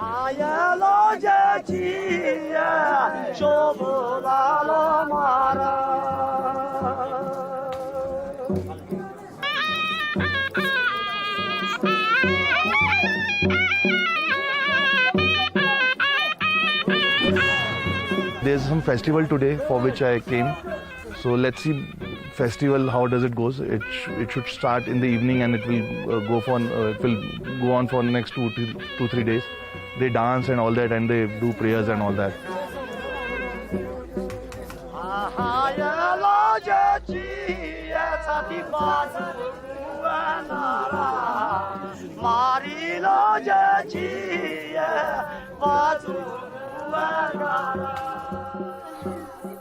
The young women adorn themselves with bright clothes and jewelry as they prepare for Fagli, the joyful festival celebrated across Himachal Pradesh.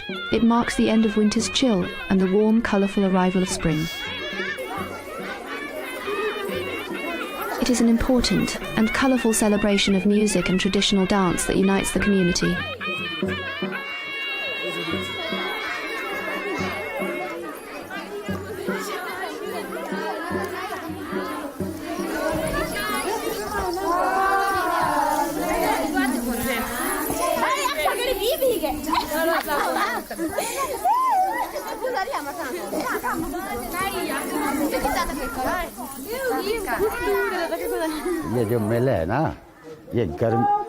This celebration is held at the end of winter and the beginning of summer.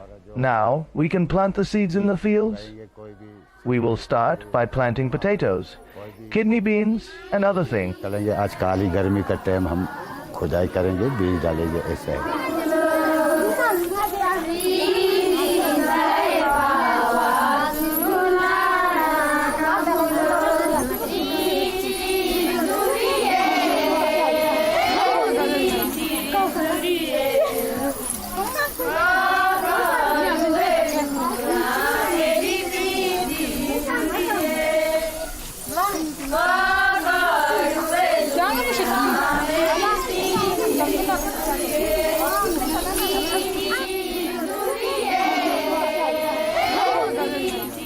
Girls will come from all the villages wearing their best dresses. And there will be dances in many places, and everyone will visit each other's homes to eat together.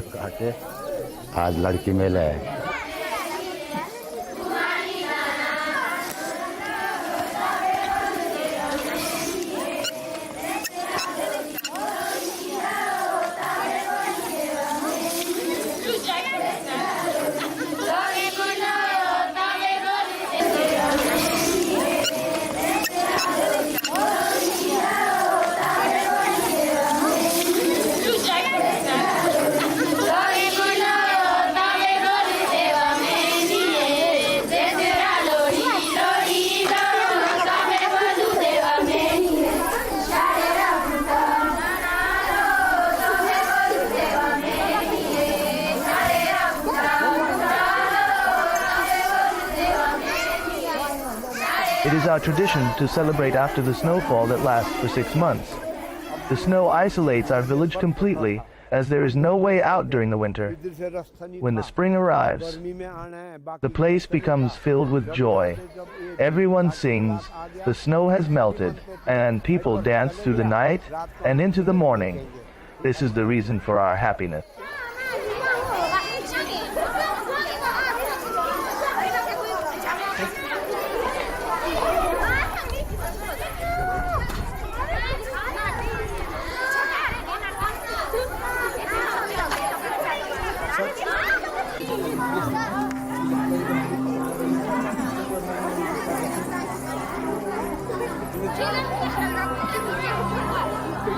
I guess the village has to take care of the things. There are lots of garbage on the entrance of the village, and there are lots of stuff is scattered over here and there.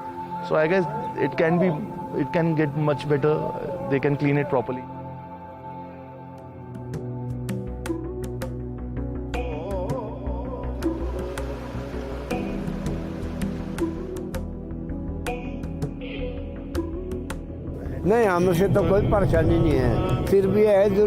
We have no problem with tourists.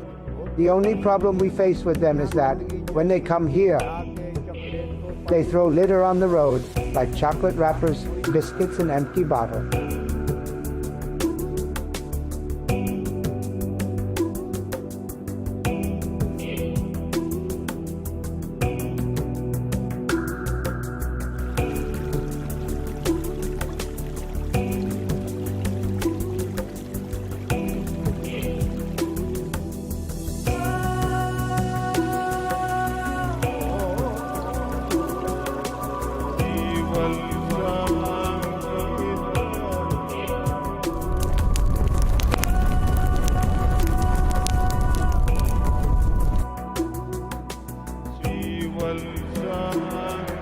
This enchanting village has absorbed the essence of the Himalayas that surround it, its roots intertwined with the ancient heritage of its people. Despite warnings against foreigners and the strict rule of no physical contact, The village radiates warmth. It remains a mysterious haven for many adventure seekers. Yet one wonders, could the villagers' joy in welcoming tourists ultimately become the very cause of their village's ruin?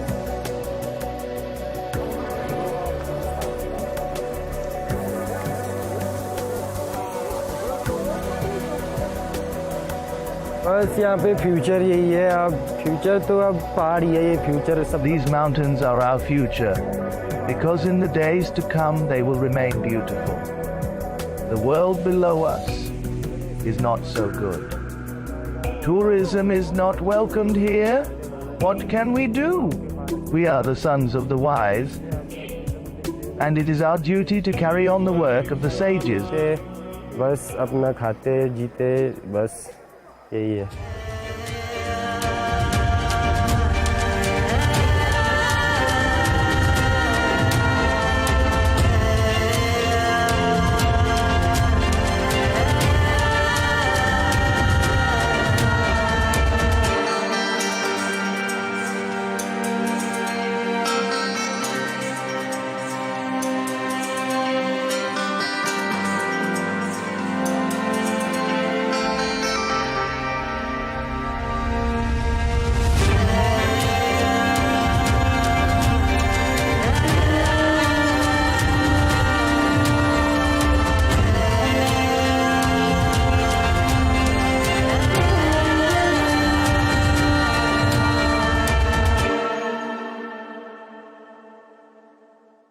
The jewelry is lost forever.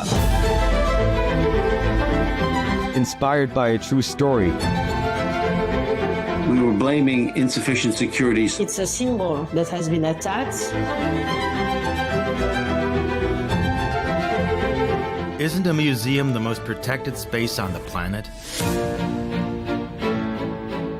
Social media was flooded with countless fantastical videos. Before the era of artificial intelligence, people reacted to such shocks by taking to the streets. I didn't leave my chair, and I didn't say a word there. Technology no longer grants time, the luxury of time. Our allies, in many cases, are worse than our enemies. Stay informed and connected with the latest international headlines. There obviously is a risk. From breaking news to in-depth analysis, it would appear that this war is coming to an end. Who buys this stuff? Investors, pension funds. we deliver the most important developments straight to your screen. Iran always wanted to deal with militia. Join us for compelling, expert-driven conversations. A curfew order has been established. And an insightful look at the issues shaping our world today. There are lots of proposals about European architecture for security. I'm Leigh Ann Gerrans, and this is W News. We dealt with this when I was Chief of Staff in the first term. Where you don't just hear the headlines, you get the full story.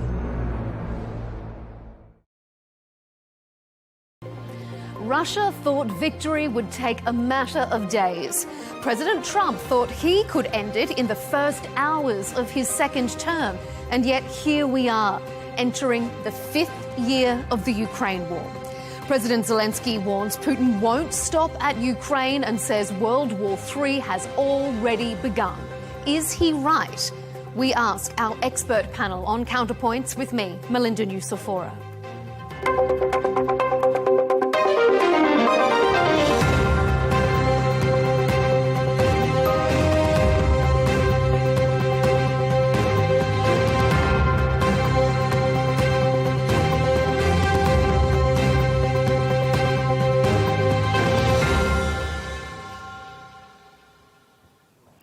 Russia denies Ukraine is a real country and regularly dismissed it as having no unifying identity. So imagine Moscow's surprise when this artificial state rose up to stage a blistering national defence back in 2022. And they're still fighting. But to what end?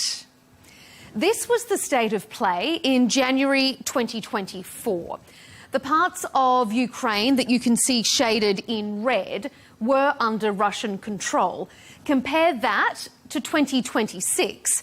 Blink and you would have probably missed the changes between those two maps. Data analysis suggests Russia is advancing between 15 to 70 metres per day only in their most successful campaigns, and slower or not at all in others. In the face of such staunch defence, Ukraine is asking why it should capitulate and hand over the remaining parts of Donbass as Moscow and Washington are pushing it to. President Zelensky says World War III is already underway. Many European allies tend to agree. Wird seinen Feldzug. Putin will not end his campaign, even if Ukraine gives up and surrenders. We hear the threats. We see the provocation in the Baltic states, the hybrid attacks everywhere in Europe. Coming up, we'll debate if we're really in the midst of World War III. Another round of peace talks have come and gone without a breakthrough. Is the US putting unfair pressure on Ukraine? And we'll ask our panel to reflect on how the geopolitical landscape has changed since 2022.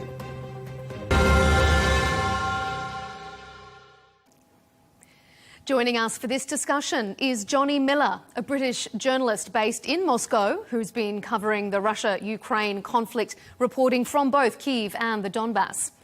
Dr. Alexander Merezhko is back with us, a Ukrainian MP who is head of the Ukrainian Parliament's Foreign Affairs Committee. And rounding out this Counterpoints panel is Kurt Mills, Executive Director of the American Conservative magazine. Gentlemen, welcome to Counterpoints. Thanks so much for being here. Well, far from the easy victory Russia perhaps anticipated, the conflict in Ukraine has now been raging for 4 years. In the last month, the man often referred to as Putin's brain, Alexander Dugin, sparked controversy when he stated no post-Soviet country should possess sovereignty. Ukraine's President Zelensky echoed that warning, saying Russia won't stop at Ukraine and that World War III has already started. Alexander, is he right? Are we already in the midst of World War III, or is that a little bit of hyperbole? I would say that right now we're in the middle of the hybrid World War III or global conflict. And it's obvious. Interestingly enough, Putin and his propaganda, they believe that they're waging the war not only against Ukraine, but against the whole Europe, against NATO. So they themselves believe that they are in the World War III.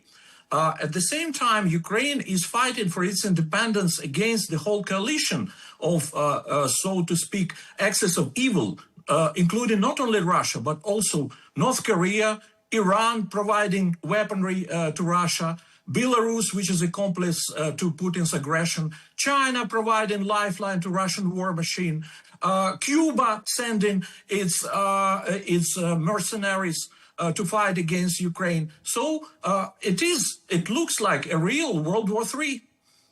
Johnny, do you agree? Is Russia fighting World War III? Well, in a sense, the world, we are in a world conflict at the moment.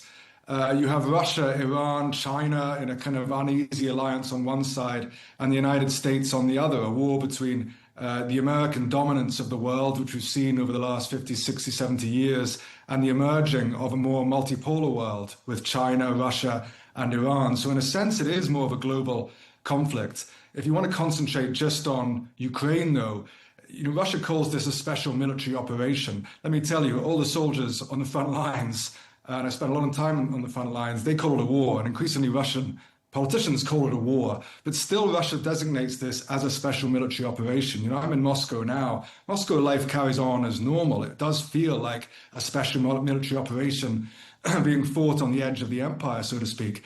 But this increasing rhetoric from Europe and the inability of both sides to find a peace agreement does make the threat of a wider war in Europe more dangerous. You recently had one of Putin's closest associates go on to be interviewed by Tucker Carlson, warning that there could be nuclear strikes in the future. So a peace deal is important to have. I welcome Donald Trump's attempts to create peace in Europe, but it's still not happened. We're going to come specifically to the peace deal in our next segment, so I'll just put a pin in that part of the discussion and we'll circle back to it.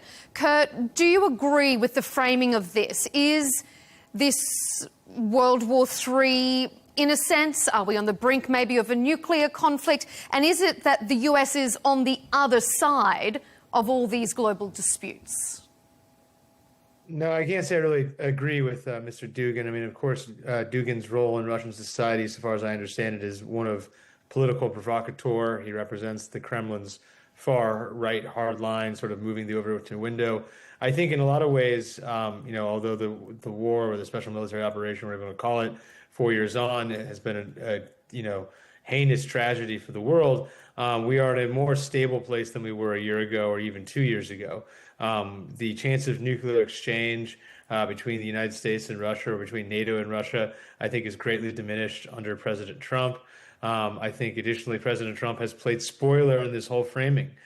Trump, although his ideology is not entirely clear, he is not a Biden-style Atlanticist. He is not a 20th century liberal American politician. He's something different. And Trump's and the administration's frictions with Europe, I think, make it, if it's a world war, it's not along clean national lines. And so, I think this is something that the Russians' propaganda shops are going to keep at the ready. I think they have every anticipation of potentially fighting this war for 4 more years, frankly, and seeing a return of a Democratic White House in 2029 potentially. But until then, I think that the presence of Trump, while not taking it for granted, does put some of these tensions on ice. Johnny, what I would add to that though is that just from the Russian side, that being on the Russian side, how they see it. They welcome Donald Trump's attempts to make peace. And I think those are very genuine attempts by Trump to make peace. But the Europeans seem determined to carry on this war. They seem determined to launch long-range strikes into Russia. And Russia is worried that Europe is determined to fight Russia for many more years. So Russia is concerned about Europe's actions. No, I think that's true. I just think...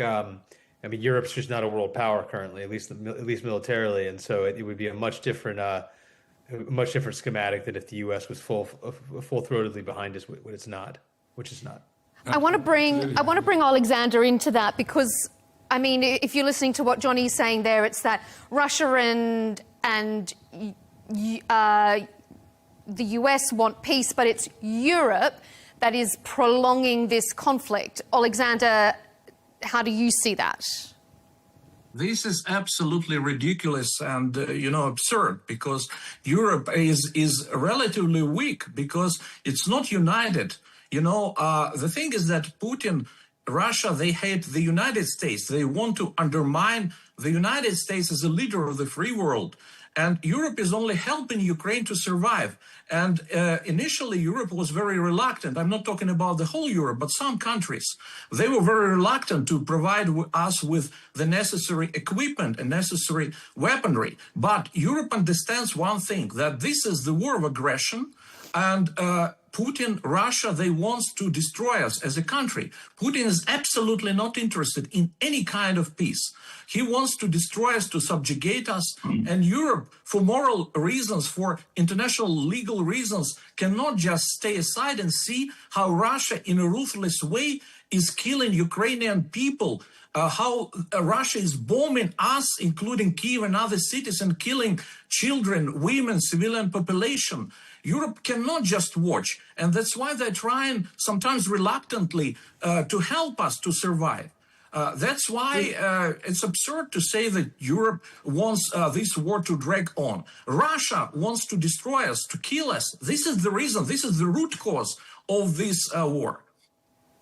To explain the Russian position, that they feel that the Ukrainians are being used by NATO, formerly by the United States, less so now under Trump, in a proxy war in order to mount a strategic defeat on Russia, maybe overthrow the Russian government, maybe even, as Kaja Kallas, the EU's diplomatic chief, said, to break up Russia into different parts. That's how the Russian government and the Russian people see it. Whether you believe in it, whether you agree with that or not, that's up to you. But that's how the Russian people as well, not just the Russian government, but the Russian people, the majority of, feel. And so for them, this war still is. We can laugh about it. Russian leadership don't believe in their own propaganda. They understand that we want to join NATO for only one reason: to survive, to be safe, not to be killed by Russia. That's the only reason. It's absolutely not about NATO enlargement, which they scare themselves. Russia does not want to take over the whole Russian people might be brainwashed, but Russian leadership, they understand themselves that they don't believe in their own propaganda. Let me tell you, the Russian people are very Ukrainian motivations are only... Sorry, Kurt, I'll just let Johnny respond to that very briefly, and then I'll come to you in just a moment as a direct response. Johnny? Let me tell you, the Russian people are very sad about this war. Indeed, Russian politicians, even Russian soldiers, are very sad about this war because they see Ukrainians as their Slavic brothers. Most Russian people see this as an unfortunate, necessary war to counter NATO aggression. Whether you agree with it or not, that's how Russian, and indeed the Russian government, the Russian people and government are pretty much as one about this. And there is an easy peace to be made. Russia does not want to take Kiev. It doesn't want to take Lvov. I've spent a lot of time in Crimea and Donetsk. I think you well know, sir, that most people there are happy to be part of Russia. Some of the other areas are a bit more complex, but they want peace. Increasingly, Ukrainians want peace. Russia does not want to take over the whole of Ukraine. It would be a bureaucratic nightmare, a military nightmare for Russia to control Kiev and Lvov. Most people in Lvov are very pro-Ukrainian and they hate Russia. Russia doesn't want to take over the whole of Ukraine. They want peace now, pretty much along the lines that they have. They want security guarantees. A peace deal is very easy if Ukraine and the Europeans put their people and their economies first and look towards a peaceful settlement. Okay, Kurt? No, I mean, look, 80% of Russians support this war. They support genocide of Ukrainians. And Russia, from the very beginning, they wanted to take Kyiv. They wanted to take Kyiv from the very beginning. So I cannot imagine them being sad about killing Ukrainians. They enjoy killing Ukrainians. Okay, just pause on that for just a moment, Alexander. I just need to bring Kurt into the debate as well. What were you going to interject with there, Kurt?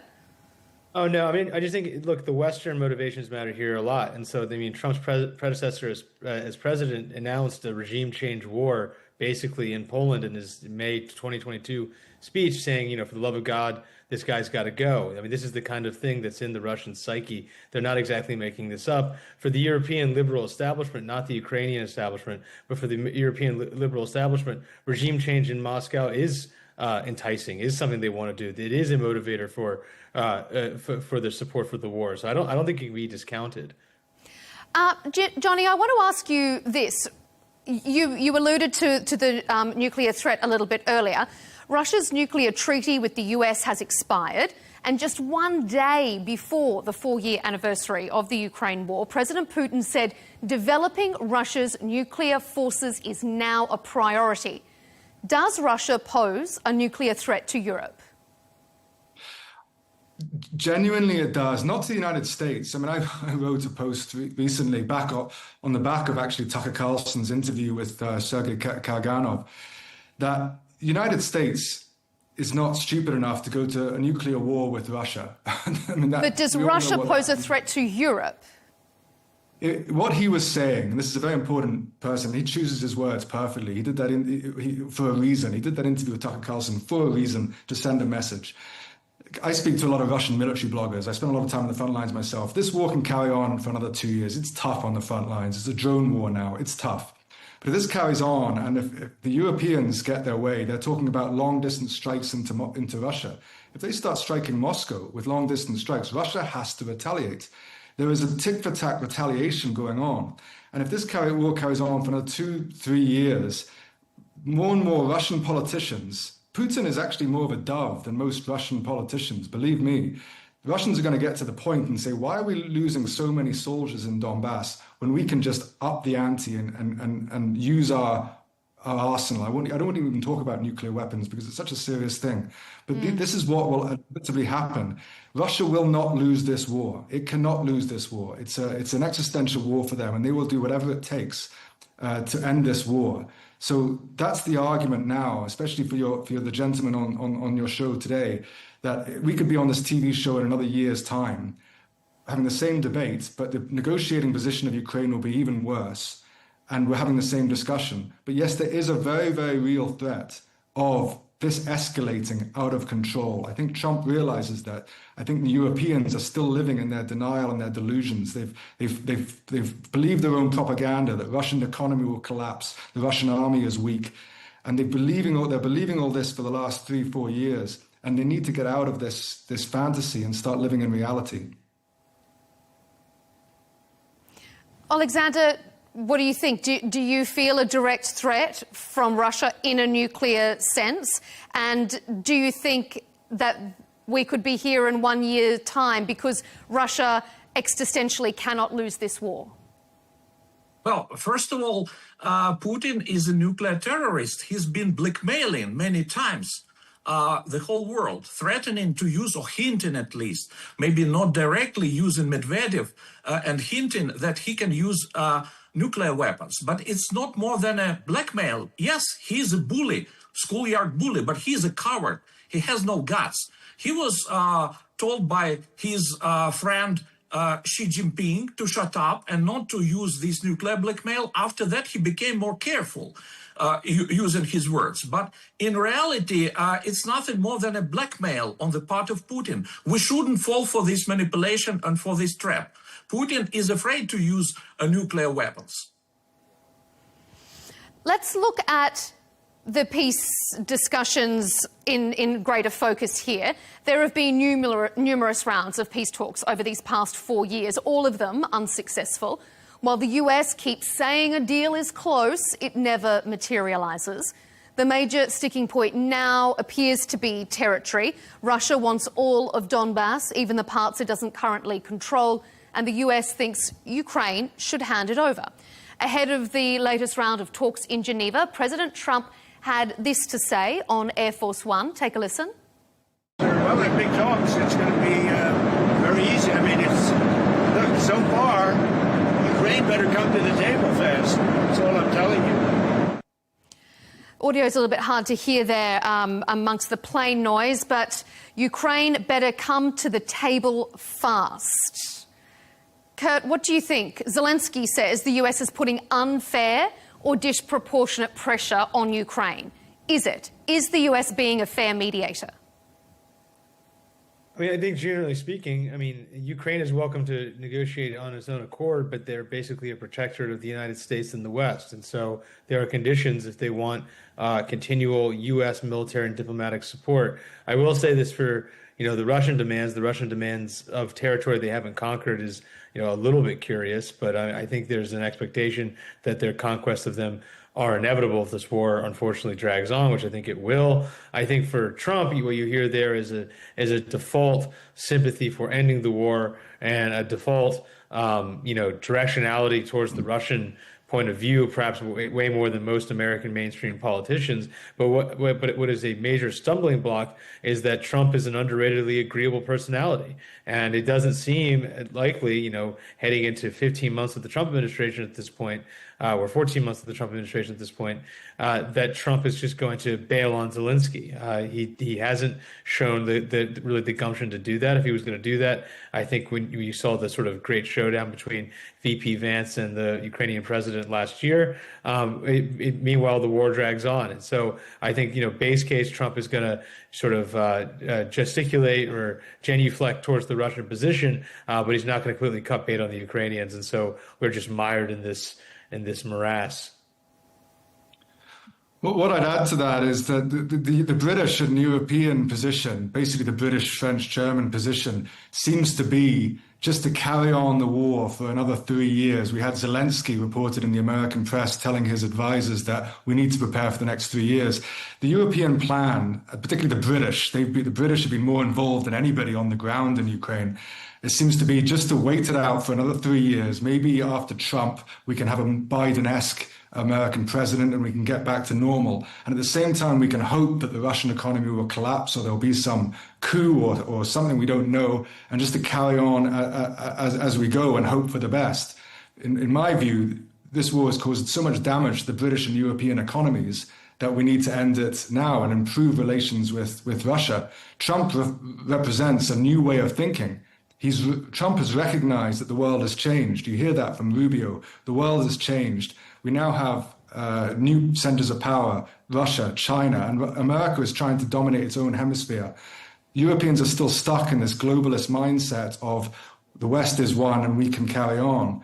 But Trump has moved on from that.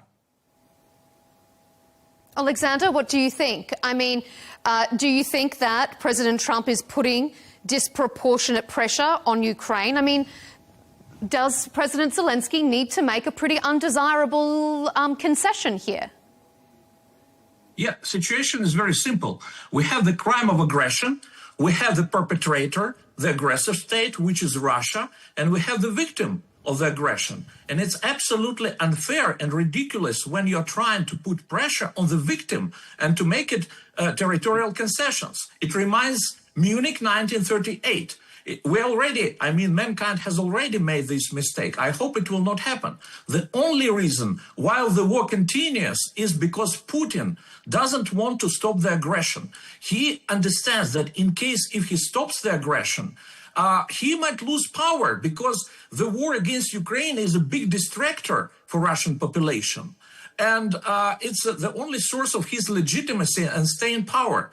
If there will be no war, Russian population immediately will start paying attention to internal social, economic problems, and they will be very unhappy with their Führer. That's why he continues to wage a war. The only reason of the war is Russian support of this genocide against Ukrainian people. I'm sorry, but I say this just so we can all stay in reality. My interest, first and foremost, is the British and the European economies. That's what I care about most. But let's stay in reality here. The Russian government has a huge support. Vladimir Putin is very popular in Russia. His approval rating has always been around 60 and 80%. Why? Because over the last 20, 25 years, Russia has done very, very well. So most Russians people I speak to, what do you think of Vladimir Putin? They shrug and say, he's done a good job. So it's not because what the gentleman said there is that Putin's relying on the war. Not at all. Russians overwhelmingly, the government has support from the people. That's just the reality. We do see, though, Johnny, that people who oppose Putin tend to end up in prison. So wouldn't they say that to you, that they support him for fear of saying otherwise? Let me tell you, you go to coffee shops and bars in Russia, I've heard a lot of criticism of the Russian government, particularly in Moscow.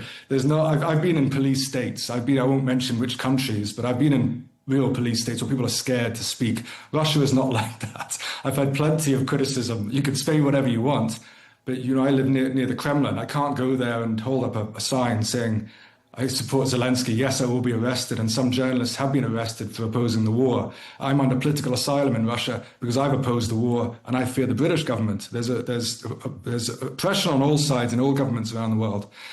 So there is oppression in Russia, absolutely. But I'm just doing my job as a foreign reporter to tell you that the Russian government is popular amongst the Russian people. And the Russian government and the Russian people want the war to end. But the Russians are winning the war, and so they don't want to give up, negotiate, they don't want to concede because they're winning the war. That's the reality. Life is tough. I'm sure me and the Ukrainian gentleman on the show both know people who've been killed in this war. I spent a lot of time in the front lines, in the trenches. It's tough. It's hard. I know war. It's hard. And increasingly Ukrainians, and increasingly prominent Ukrainians, are saying the war needs to end and you need to make peace. It's in the interests of Ukraine. It's in the interests of Europe. The Americans have realized it's in their interests. It's time for Ukrainians and the Europeans to recognize reality and make peace. Russia is losing the war. This is reality. Look at the facts. Russia has already lost more than 1 million soldiers.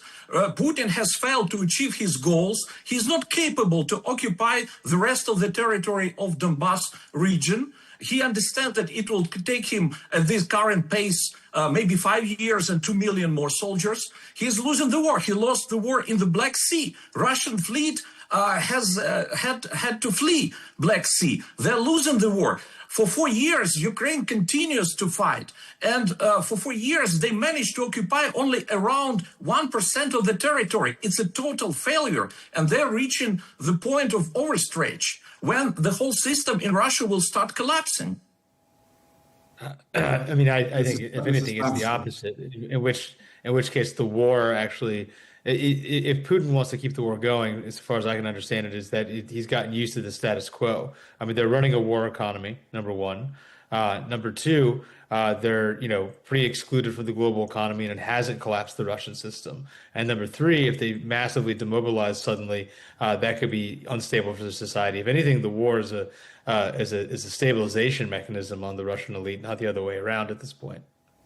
Johnny, let me ask you this though: if Russia was winning the war, if it was so strong, if it was the dominant military power that it argues it is, why has it failed to be able to secure Donbass under its own steam? Why does it need to be handed that gift as opposed to being able to win it if it was the stronger side?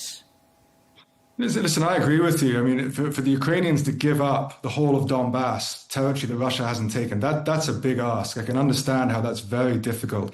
A year ago, Russia wasn't asking that. My own view is that Russia says that the 4 regions are theirs. You have Kherson, which is a city over the Dnipro River. And they say, well, that is constitutionally part of Russia. Let me tell you, I think the Russians will give that up. Zaporozhye city, which is the capital of Zaporozhye region, that's in Ukrainian hands. It's a big city. I think the Ukrainians will give that up. This new negotiating tactics that they want the whole of the Donbass, my own view, and it's just my own view, I think the Russians would say, look, let's just freeze it on the territory which soldiers have died for, so long as the Russians get everything else they ask for. Essentially, the Ukraine is not a threat in the future to take back these regions, and it won't join NATO. But these new demands that they take over the whole of Donbass, territory that soldiers have not died for, I can understand it's very difficult for Ukraine to accept. And I'm not sure whether that's just a maximalist Russian demand so that they can negotiate back, or whether they really just feel that in the end, we will take the whole of Donbass, so we're giving you an easy way out now. Alexander, the US is also demanding that Ukraine hold elections by the middle of the year. Is that a legitimate request? If President Zelensky's not going to say, OK, here's the Donbass, shouldn't he concede something else, and could elections be that negotiating card? That's not Trump's idea. Trump doesn't care much about elections in Ukraine. It's Putin's idea. Putin's goal is, first of all, to try to remove Zelensky. And he also understands that in any vibrant democracy, election campaign is also very divisive. So he is trying to make President Trump to insist on Ukraine holding elections in order to destabilize Ukraine from within. To use it as a tool of waging a war. Putin understands that he has failed to destroy us from outside. He's trying to destroy us from within by pushing this idea of holding elections. But Ukrainian society is absolutely against holding elections during the war. Our opposition is against. We have firm consensus. Elections can be held only after lifting martial law. When we'll be out of the woods, when we'll be safe, and our voters will be safe. Ukrainian society is against holding elections. It's Putin's idea. It's a provocation, like everything what Putin is doing. Kurt, do you think it is a provocation? Do you think that it would give President Zelensky more legitimacy with the Trump administration when it comes to the negotiating table? Yeah, I mean, of course. What are we fighting for over here? Are we fighting for NATO's territorial expansion for its own sake? Are we fighting for ideals? I mean, the Ukrainian leadership has lost the plot here. I mean, we're supposed to be defending the democratic West, that they've suspended elections. It just doesn't really pass the laugh test of the man on the street in the U.S. And, look, this is an administration that plainly at the upper echelons doesn't believe in the war. And I think the Ukrainians, if I were in their position, would try to do everything they can to try to, make their perspective heard in the Trump administration. This seems like a fairly, I don't say easy, but manageable olive branch to extend. I mean, yeah, I think, Johnny's probably right that there is a felt sense at this point that they should just wait Trump out. I think Trump does have this sort of new paradigm of thinking, but he also seems fairly reticent to cut loose American client states. I mean, we're seeing this right now in the Iran or, Israel fight. Trump wants to get out of the Middle East, but he can't cut our friends in Israel loose at the end of the day, and thus there's the tension. And I think you see the same thing with Russia, Ukraine. But the only problem is 3 years is a long, long, long time. And I don't know if Trump is going to put forward a new supplemental in front of Congress. And I don't really know the state of Ukrainian military readiness. I'm not sure anyone really does. I'm not sure I believe most reports out of that country. And the country could collapse in the 36 months between now and a potential new Democratic administration. And it should not be viewed as a fait accompli that a Democratic administration will come. American elections have been extremely close this entire century. It's a coin flip, I think, going forward between the parties. Well, what I'd add to that is that it's just a huge gamble. I mean, I think all of us on this show care very much for the Ukrainian people and the European people. That, as I said, we've been having this show in a year's time, and the Ukrainian-European position could be even worse. As I said, a year ago, the Russians weren't demanding the whole of Donbass. They were essentially saying, let's freeze the lines. Now they're demanding the whole of Donbass. What could be next? Odessa? Kharkov? These are major cities. These are hard cities to take. But as Kurt says, attritional war ultimately can be very slow. You look at First World War, the lines didn't move until they did. And the real threat of Ukrainian collapse could mean a huge defeat and loss of major territory, Kharkov and Odessa. That's the gamble Ukraine and Europe is taking. Johnny, let me ask you this. Friedrich Merz said at the Munich Security Conference that President Putin was, and I quote, not rational, and that he would not end this war until he was forced to. What do you make of that statement? Well, let me tell you, Vladimir Putin is very rational. That's the European position, that they will carry on the war, and the only way to stop it is for Russia to be forced to stop it. But the Russians will not stop. As I said, this is an existential war for them. Whether you believe it or not, the Russians feel that NATO has been using Ukraine as a proxy to overthrow the Russian government and to break up the Russian state. I'll give you a story. I remember talking to a young Russian person who was against the war to start with. He actually did some pro-Ukrainian activism, Russian guy. And then he said to me, but then I realized maybe NATO is trying to destroy us. And there's been a change of Russian people. Many Russian people were against the war to start with. But Russia has certainly won the propaganda war inside Russia. And they realized that, and European politicians have said it. Kaja Kallas has said it. Russia would be much better if it was broken up into many different states. And that would be United States European policy. Absolutely, that would be United States European policy. Break up Russia, put in a pro-Russian government, pro-European government, and essentially take their resources. That's statecraft. That's the world we live in.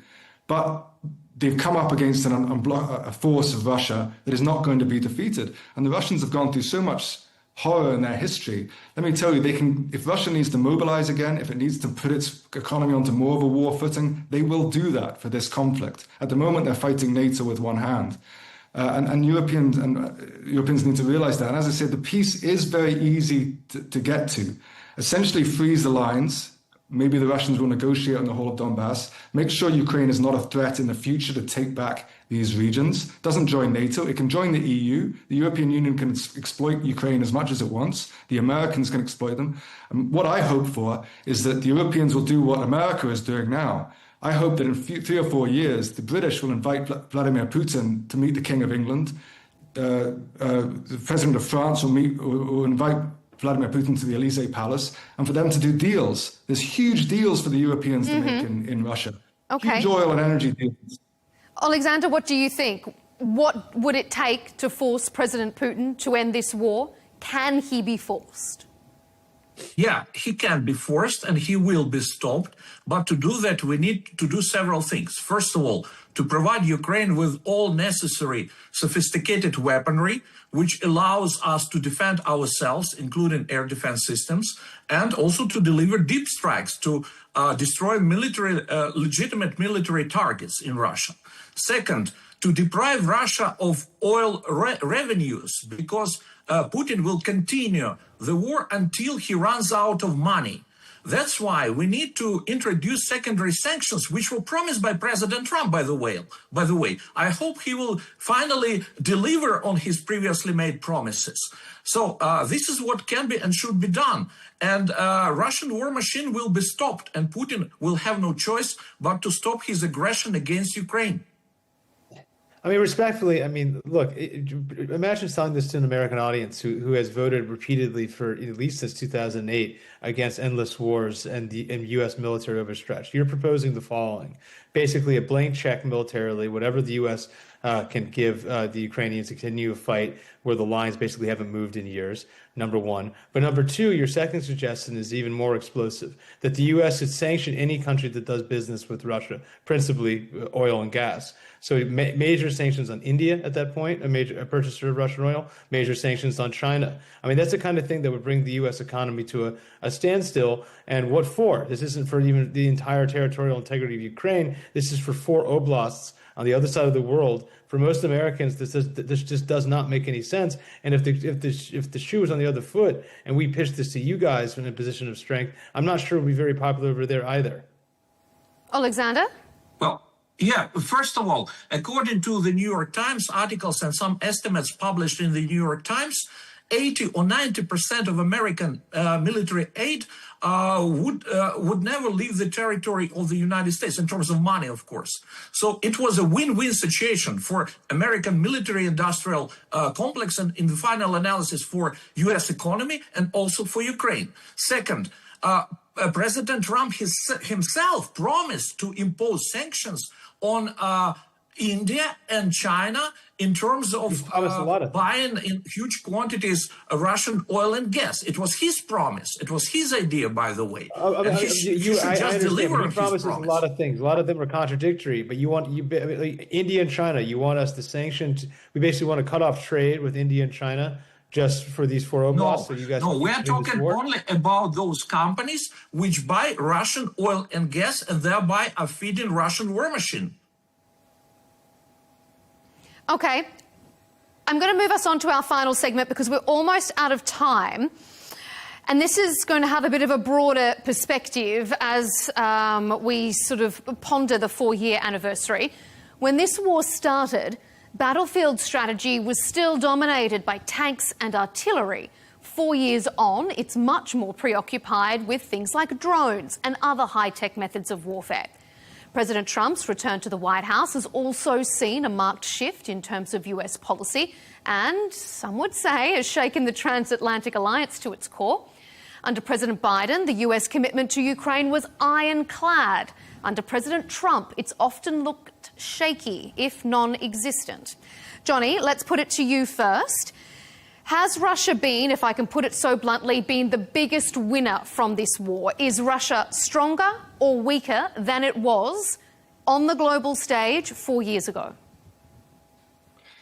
It's a good question. I mean, first of all, a lot of Russian soldiers have died. You don't really feel it in Moscow, but you do feel it in the countryside. You know, I spent a lot of time in war, so that's my first thought when you asked that question. A lot of Ukrainians and a lot of Russian people have died because of this war, but the Russian economy is very strong. There are problems with inflation, but the Russian economy is very strong, and ultimately, the NATO has failed in this war. You know, there's a couple of years ago now, I think, when I held my head in my hands when I heard it was the time Jens Stoltenberg, the head of NATO, said that if a defeat in Ukraine would be a defeat for NATO, and I thought, what are you saying?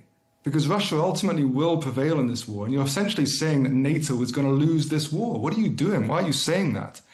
And so in that sense, Russia, by prevailing, it will be an ugly victory in the end. And I hope Ukraine makes peace soon. Russia has prevailed. And as I said, you started this show by saying, is this a world war? In a sense, it is. That you have now this, China is no longer rising. It has risen. The Trump administration has recognized that. Russia is resurgent. Russia was destroyed in the 90s after the fall of Soviet Union. Russia, I speak to my Russian friends, it was a hell of a place. Russia is resurgent. Iran remains strong at the moment. We'll see what happens there. But you're seeing this face-off between the West and the end of American multipolarity and this new multipolar world, and this war in Ukraine and Russia standing firm on that. has been very much a history changer in this kind of world conflict. Kurt, I'm going to put it to you as well. Is Russia stronger or weaker 4 years on? I think it's about the same, but it's a much different context of power. So the Russians have isolated themselves from the world, and they have built an elite that is probably more insular and committed to Putin's project. The term that I've heard some Russians use is a voluntary society. The people that are there want to be there. I mean, of course, hundreds of thousands of people fled during the partial mobilization. And so in theory, if you're there, you're a de facto vote for the Putin approach. And from Putin's perspective, that might suit him just fine. It is definitely weaker in the sense of integration with Europe, integration, for a lot of these oligarchs being able to vacation wherever they want. And additionally, they have gained very little territory for an enormous price. So it's a real mixed bag. But I think at the end of the day, the Russian state has survived the war. And, it's throughout the long, fascinating, beautiful, and tormented history of the Russian state, survival is is always so much part of the game, and they've clearly done that. Alexander, round us out as we wrap up the show. Is Russia stronger or weaker? And Ukraine itself, is it emboldened, or is Ukraine suffering under the pressure 4 years on? We are defiant, and we are continuing to fight, and will continue to fight no matter what it takes. As for Russia, look at the facts. On the surface, Russia might pretend to be strong and solid, but in reality, deep down, it's rotten to the core. Excellent example of Prigozhin's mutiny. The guy took several big Russian cities without a single shot, because no one wants to die for Putin as a dictator. Russia has lost its status of great power. It's not capable to win a war in Ukraine. Strategically, it has already been defeated. And Russia, right now, it's a junior partner of China. It's turning very quickly into China's vassal or even economic colony. So soon we'll be talking about Russia as China's proxy. It has definitely lost, and it has become much weaker. And history will repeat itself. In a few years, we will see collapse of Russia. Well, let's hope that, as some of our panellists have predicted, we aren't here on the 5th anniversary debating this same topic. It's been a pleasure to have such diverse opinions here on Counterpoints. Johnny Miller, Moscow-based British journalist, thank you for being here. Dr. Alexander Mereshko, Ukrainian MP, and Kurt Mills, Executive Director of the American Conservative magazine. Thank you to all of you for your illuminating perspectives. We appreciate your time on Counterpoints.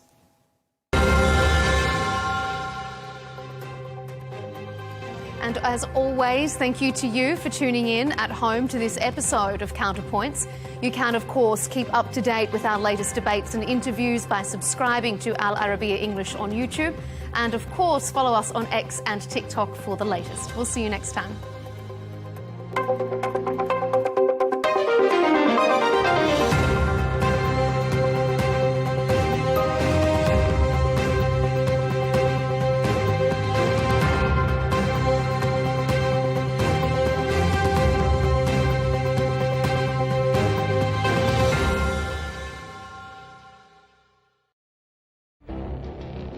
It feels like decades are passing by in a matter of weeks.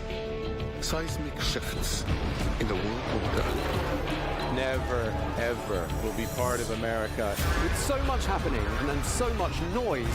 Whether it's political upheaval, Canada has been ripping us off for years. economic shifts, or social movements, And no one wins from tariffs. I think America can be more friendly to the rest of the world. For in-depth analysis and all the latest developments across the globe. To have an inclusive policy together. The meetings with Hamas gave me some hope. We're in another nuclear arms race. the most important developments straight to your screen. Welcome to the dressing room. I'm on my own. I need backup.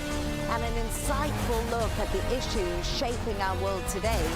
It was not going to happen, that war, and it happened. Join us on Al Arabiya News,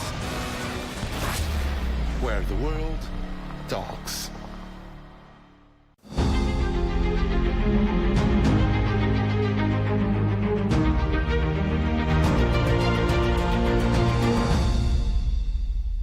Boeing is one of the world's largest companies, and its defense arm is a key pillar of American institution. U.S. military institutions rely on it, the U.S. Army, the Pentagon, and many other American agencies depend heavily on this company, which has had a long-standing presence for decades in Europe and also in the Middle East. It has extensive relationships and major partnerships with the Kingdom of Saudi Arabia.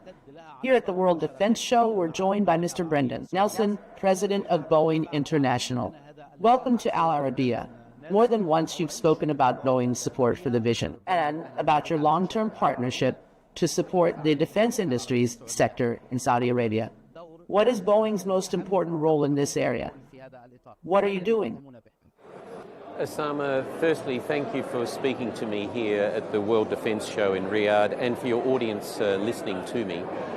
Great nations are built on great confidence, and His Royal Highness Mohammed bin Salman has infused into the Saudi people social courage and what I call a venturing spirit. And the vision of 2030, which sets out an economic and social revolution for the Kingdom of Saudi Arabia, is one that is completely and utterly supported by the Boeing company. In tourism, technology, infrastructure, industrialisation, localisation, economic diversification, sustainability to make sure the environment that our children, our grandchildren and beyond inherit is one worthy of them, is very much a vision that we support actively. And at the heart of it, the Crown Prince has said that he wants a self-reliant, sustainable aviation and defence security system. And if you like, the system of systems. And so for the Boeing company, every single aspect of the vision for 2030 is one that we are supporting, whether that's in the commercial aviation sector, in localising, industrialising, producing parts, supporting and providing commercial aircraft, or in the defence sector, not just the provision and support of defence platforms, but increasingly what the Crown Prince would call the system of systems. Our challenge these days is not so much about replacing platforms like F-15s or other aircraft with new ones. It's as much about integrating.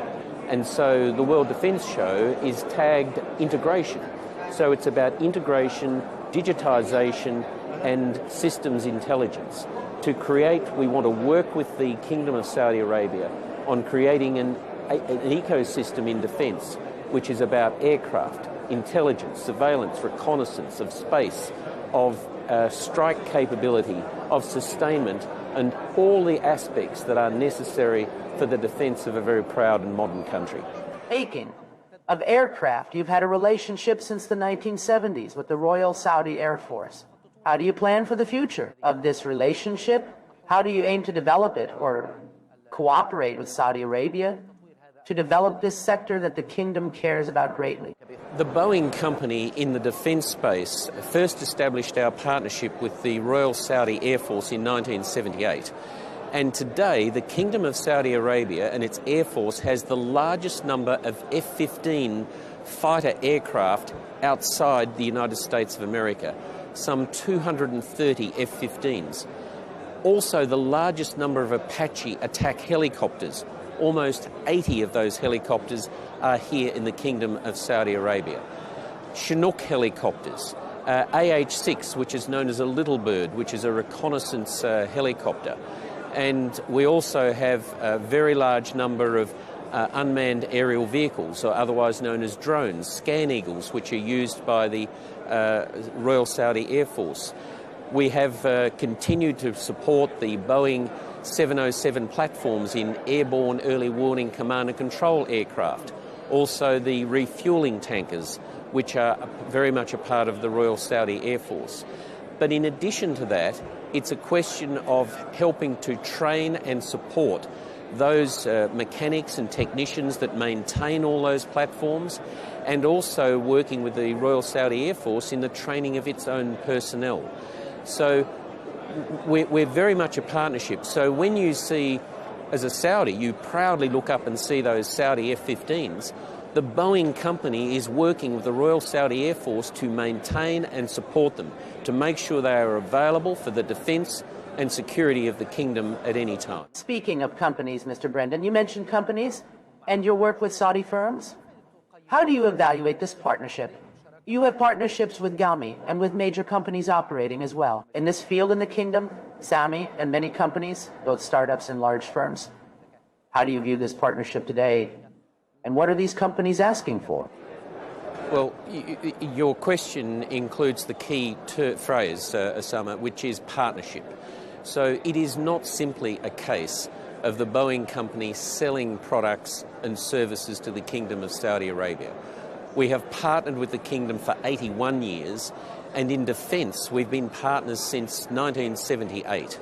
And so what that means is that, yes, we have provided and sold platforms to the Kingdom of Saudi Arabia, but we've also worked hard to sustain and support them in servicing and in parts, and increasingly working with Saudi companies, whether it's the Saudi Arabia Military Industries, the General Authority for Military Industries, the Royal Saudi Air Force, and whether it's the National Guard, and various companies and industries in the Kingdom of Saudi Arabia, to make sure that increasingly we don't just have a Saudi-led Boeing employing 90 Saudis proudly across the Kingdom of Saudi Arabia, but we actually work with partners to bring Saudi into Boeing and Boeing into the Kingdom of Saudi Arabia. So we're working on a range of things which include landing gear for aeroplanes, the production and purchasing of aluminum. We're also exploring titanium to bring out of the kingdom. Heavy investments in the training of people. The most important asset that the Kingdom of Saudi Arabia has, as the Crown Prince has identified, is its people. And we need many, many more young Saudis to know that this country, in partnership with companies like Boeing, is offering them a future in highly skilled, highly trained jobs that are meaningful to them and to their country. We're also working with GACA on advanced air mobility, for example, the introduction of autonomous air taxis and UAVs and autonomous air vehicles, and how we work in a controlled airspace. We're also working in bringing technologies in to work with Saudi companies on sustainable aviation fuels, to decarbonise the aviation industry, and to provide also funding to support technologies that are going to remove carbon dioxide from the atmosphere. So those and many, many other things is what we're doing, and there's going to be a lot more. Saudi companies now care a lot about technology transfer and also knowledge transfer, training Saudi youth and developing these products locally here inside the kingdom, and also leveraging Saudi Arabia's geographic position to become part of global supply chains. To what extent is Boeing cooperating in this framework? Is it ready to provide technical and knowledge support for Saudi companies? And so the transfer of technology is one of the key priorities of the Kingdom and the Crown Prince 2030 vision, and we accept it and fully understand and support that. And what we're doing, working through a range of technologies to bring into the Kingdom, whether it's in the decarbonising of the aviation industry, the production of aerospace-grade thermoplastics, the production and acquisition of aerospace-grade aluminum, of titanium, the manufacture of parts, where we're actually exploring with the Kingdom right now, producing parts for our defence platforms. We've had discussions around the forward fuselage for the F-15, for example, and we're also working through landing gear for aircraft.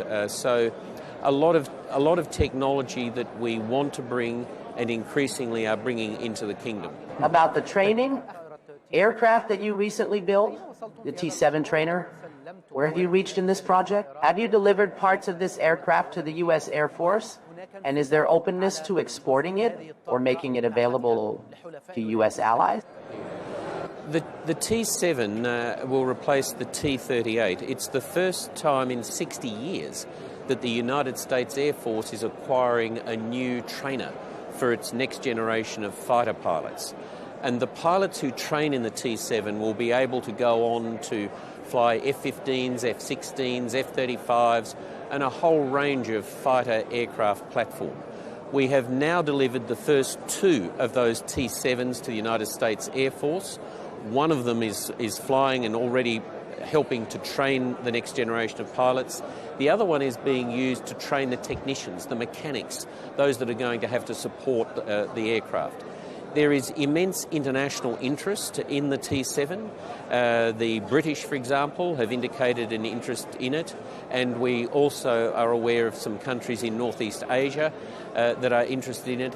It will be an ideal aircraft, I would think, for training the next generation of Saudi pilots, and it will be a discussion that I expect the leadership of the Kingdom of Saudi Arabia will have with the United States government about any decision to bring the T-7 to the Kingdom of Saudi Arabia. Personally, of course, we will be very supportive of that should the decision be made, because in the end, as we all know, you've got to concentrate on the next generation. Thank you, Mr. Brandon Nelson, President of Boeing International. Thank you for being with us on Al Arabiya, and thank you for coming to Riyadh.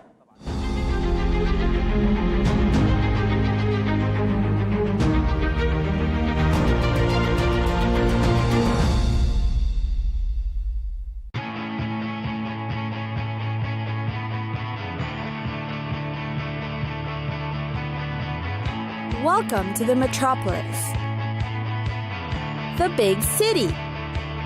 This is where tech, trends, and culture meet. Meet the people.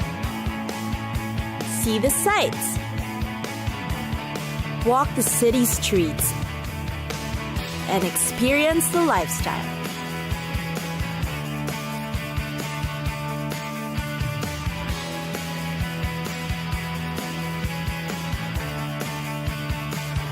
This is your first-class ticket to the cities of the world.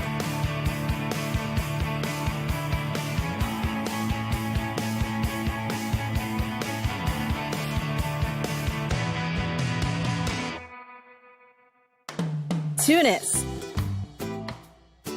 the capital of Tunisia and one of North Africa's easygoing cities. Yet, behind its laid-back approach is an exotic appeal. Tunis deserves to be the perfect introduction to the region. You'll find most of the main sightseeing in the Medina or Old Town, which is already an attraction in itself. There are winding routes along the alleyways, and behind the high walls, you may find yourself lost. But that's the charm of the city. There's a fabulous mosaic collection of the world-famous Bardo Museum. And then there's the remnants of the once glorious Carthage that's a tourist highlight. Carthage, the fabled wealthy seafaring city of the Phoenicians, lies scattered across the Bay of Tunis. Its columns and pile of marble rubble are bordered by a panorama of the Mediterranean Sea. And who could resist such a view? The sea is actually vital to Tunis's prosperity.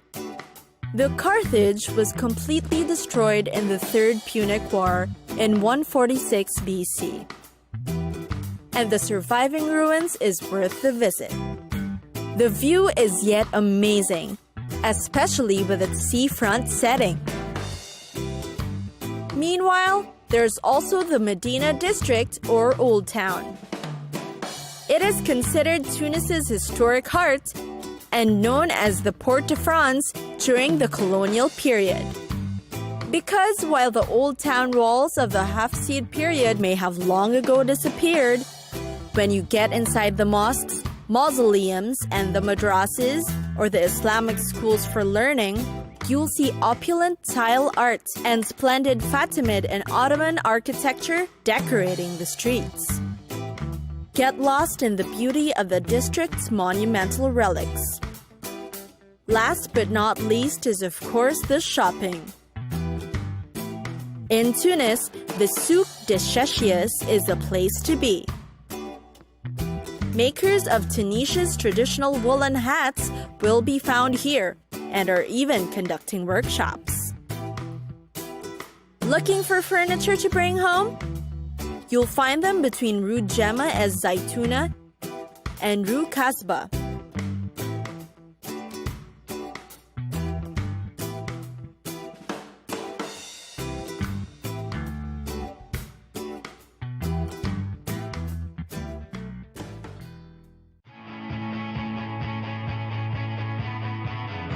It's time for us to go. Pack your bags and get your tickets ready. And we'll see you on the next destination. Catch us again next time on Cities of the World.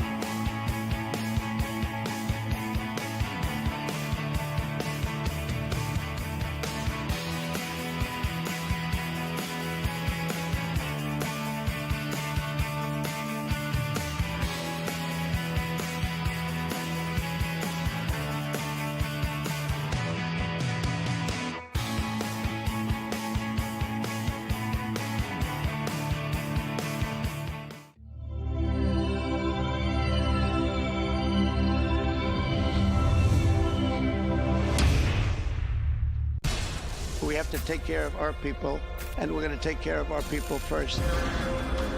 For in-depth analysis and all the latest developments across the globe, make sure you join us every weekday. President Trump is trying to negotiate a ceasefire. With so much happening, so much information, and so much noise, International law will have no part in his administration. It can be hard to keep track. Tariffs will just fuel inflation. We're going to fight these tariffs. But you can count on us to tell you what you need to know. We stand by your side. Join me, Tom Burges Watson, for Global News Today, right here on Al Arabiya News.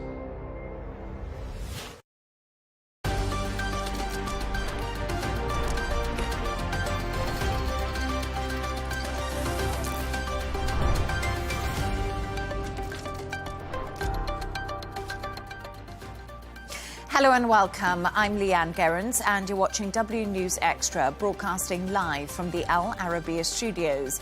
These are our top stories. Crucial third-round talks take place between the US and Iran in Geneva as an enormous US military fleet builds up in the Middle East. Meanwhile, Ukraine and Russia hold a new round of peace discussions despite Russia's overnight attack on Kiev and Kharkiv. And all eyes on the Clintons as Hillary Clinton faces a House Oversight Committee investigating the network and influence of late sex offender Jeffrey Epstein.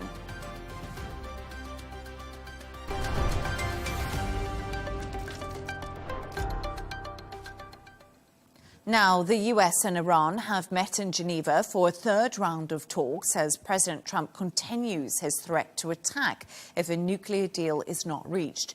US naval forces have been deployed to the Middle East, with Iran vowing to respond if a strike takes place. Iran has refused US demands to stop the enrichment of uranium. To discuss this and all of today's stories, I'm joined by Shane McGinley, news editor at Arabian Gulf Business Insight, and Dr. Ellie Al-Hindi, professor of international relations at the American University in the Emirates. Shane and Dr. Ellie, just before we came on air, we got some new news lines out. Apparently, the talks have now ended between the US and Iran in Geneva. The Omani foreign minister says Iran and the US have made significant progress. So, mood music coming out of those talks, but I mean, Shane, a lot's happened today. Is the US approach increasing the risk of miscalculation and unintended conflict in the region? Because, as we know, and we're discussing, these talks have happened, they've wrapped up. Yeah. this naval and military fleet the US has built up around Iran is significant. It is significant, but I generally like to be optimistic in these things, and I've said this a lot in the show and been proven wrong, so I take that as a pinch of salt. But I like to think that this is just sort of Trump building up the muscle power, because at the end of the day, he's going against an adversary that is, it's a regime that's emotionally led, and they're not going to easily, cave. But I always, like as I said before, follow the money. So I've been looking at the way the markets and the oil prices have been viewing this. And earlier, when I was doing my first version of these 5 notes that we've had, the oil price was going down and the market was optimistic about the talks were going to be successful and it would all sort of de-escalate. But then just before we came on air as well, like the oil price was going back up again. And some of the comments in the Reuters analysis was saying that, the sort of media reports coming out in Geneva weren't good and that hostilities were looking more likely and the market prices in terms of oil were reacting. And I think that the fact that the talks have kind of ended, even if they are significant, when I'm back in work tomorrow, I think the oil price will probably be going up again so I kind of think, we're kind of moving towards a more pessimistic view, but I'd like to think it's pessimistic that the diplomacy is moving further away, but I don't think that means that we're going to automatically move to military action, which is what I would hope. But you're more of an expert on these things. What would you think? Yeah, no, I think practically it's good to see some positive feedback from these negotiations. There has been a lot of talk about creative ideas that could have been floated. We know that the Iranians have been mentioning that we will bring to the table some new ideas, some new options, etc.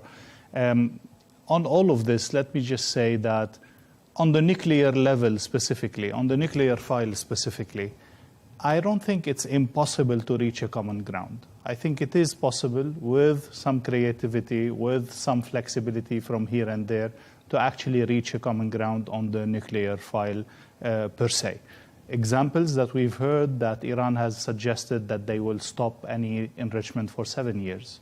We've heard the option that enrichment will be done outside Iran and then brought in. We heard about the role of the IAEA to come in and inspect rigorously, continuously what's happening. All of these are accepted ideas, and there could be a way to find a common ground. But the problem is not here, in my opinion. The problem is, yet again, we heard today that a potential deal could happen if the US accepts to separate the files, meaning that Iran is willing to negotiate on the nuclear. They are not willing so far to negotiate on the ballistic and on the militias file or their role in the region altogether. And in that sense, I think this is where the real problem lies, with not even the willingness to start negotiations on these files. Which that is the main stumbling block. And the Secretary of State, Marco Rubio, said that was the big problem, that Iran just wants to talk about nuclear. And, there is a precedent. They did agree, obviously, in the Obama era. Yeah.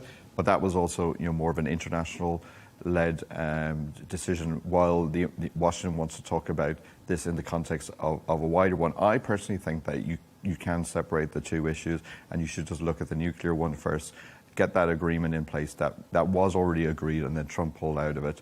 And then I think the ballistic missiles and what Iran is doing in the wider region, they are separate issues, and they should be treated as separate issues and should be negotiated as separate issues. And I think lumping them all in together, there's never going to be any agreement. But that's if you accept the fact that you will negotiate on the other files. So far, Iran is saying absolutely no negotiation on the other two files. On the other hand, Trump is saying, if I do only the nuclear, no matter how good it will be, it's going to be a repetition of what Obama did. So it's not going to be, the Trump eternal achievement, the once-in-a-lifetime achievement. I think the difference between the Obama one and the Trump one is that we're in two different economic times for Iran. So my personal opinion is that the reason that Trump doesn't and shouldn't need to make an attack on Iran, and I don't think there's really an international warrant for it, is that the economy of Iran is on the knees. Its currency is doing badly. There's mass unemployment. There's domestic unrest. So I think they should just let the internal politics of Iran play out. And if the economy keeps keeps cracking as it is, and the predictions are that from the IMF that it'll contract even more, then I would think allow Iran to have a regime change, but the motivation for that to come internally. And I think in terms of how history will view that, it will view it a lot better than Donald Trump racing back in. Because we can remember like Iraq and the weapons of mass destruction that didn't really materialize. Well, it's going to be so interesting because we're just getting some more news lines out of this US-Iran talks. Discussions on a technical level will also be held again next week.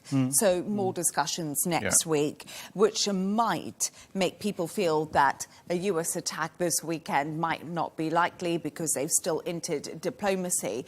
But I just want to touch on the organic movement because if we talk about this, Dr. Ellie, I think for a little while, when it comes to this huge US military buildup that we're seeing around Iran, is a lot of people are asking America, like, what is the strategy here? We've spoken about this together, the day after strategy. So last time we saw these big protests in Iran, Trump said, we'll come to your aid, we'll come and help you. They never did, but they had all their military hardware in Venezuela. So now we've seen that big shift happen. So is it a possibility that if the organic movement comes from inside, that's more likely to be the drive? Because we're talking about nuclear right now, but nuclear doesn't feel like an imminent threat like proxies possibly do. So there's actually more for Iran to be pushed on rather than nuclear. Exactly, definitely. First of all, with Trump, everything is a possibility. Let's keep that in mind. So he might be even striking before the upcoming negotiations that are planned for next week, as he did in June. Of course, 2 days before the negotiations started, he initiated the attack, or Israel actually did, and then he joined in. But again, I think, as you said very, very truly, the nuclear file is a potential recognition of Iran's power and coercive, presence in the region. But it's difficult to actually use it as a tool. And you cannot hit the countries that are surrounding you because you would be affected as much with a nuclear bomb. But again, it's that recognition of status that Iran is seeking, or the regime in Iran is seeking.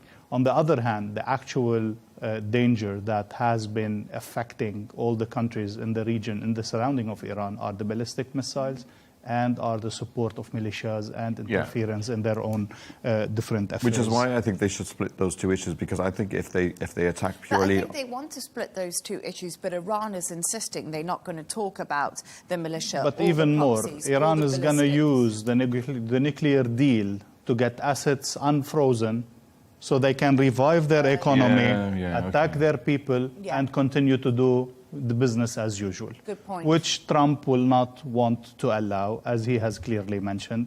What is direct at the table is actually a serious change of behavior of the Iranian regime with regards to its presence in the region and its cooperation with all its surrounding.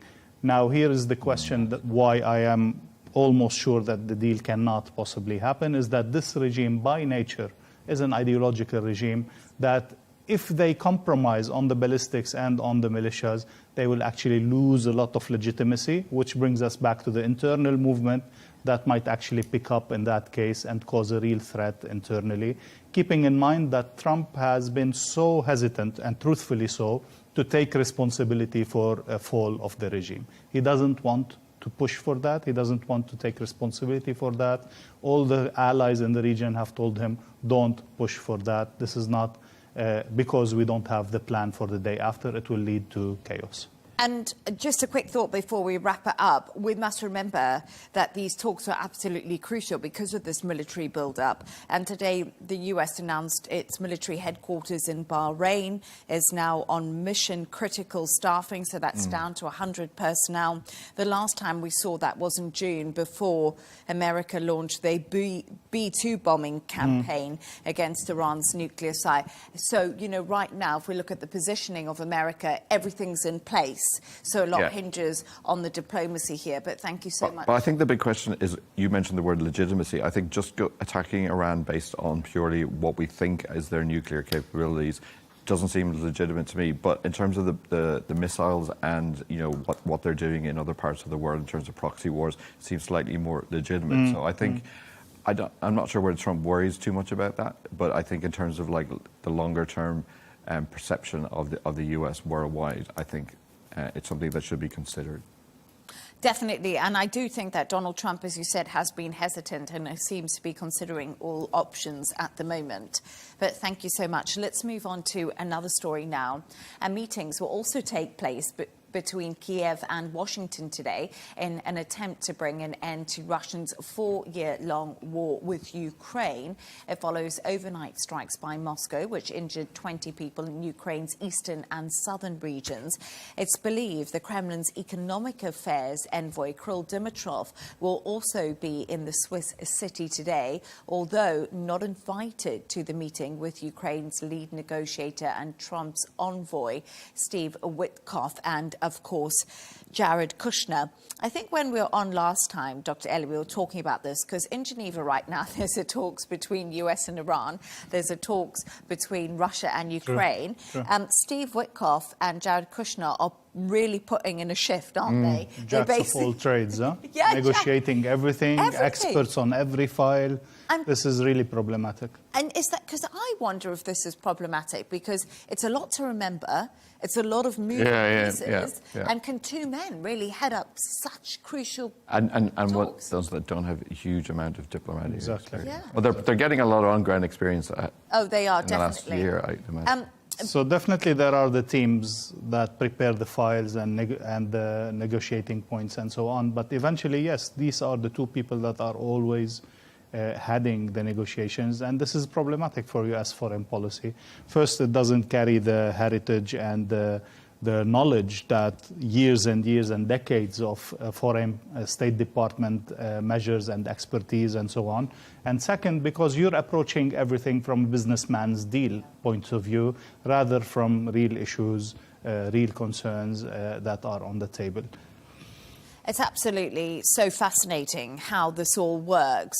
But Shane, how critical is US involvement, and can Washington actually deliver a deal when it comes to Ukraine and Russia? Because I remember when Donald Trump first came into power, he said the war would be over in 24 hours. We're now 13 weeks in, and that's a lot of hours, obviously. Yeah, and it's the deadliest conflict in Europe since World War II, I was reading today. I think, it is important that the US is there, and, Geneva's busy at the moment, it seems as well. But I think the main lever that the US has, again, is economic and oil prices and economy in Russia. So if you look at, there was a lot of reports just out in the last 24 hours where the head of the biggest bank in Russia was warning that the ruble was dropping in value and was going to keep doing it.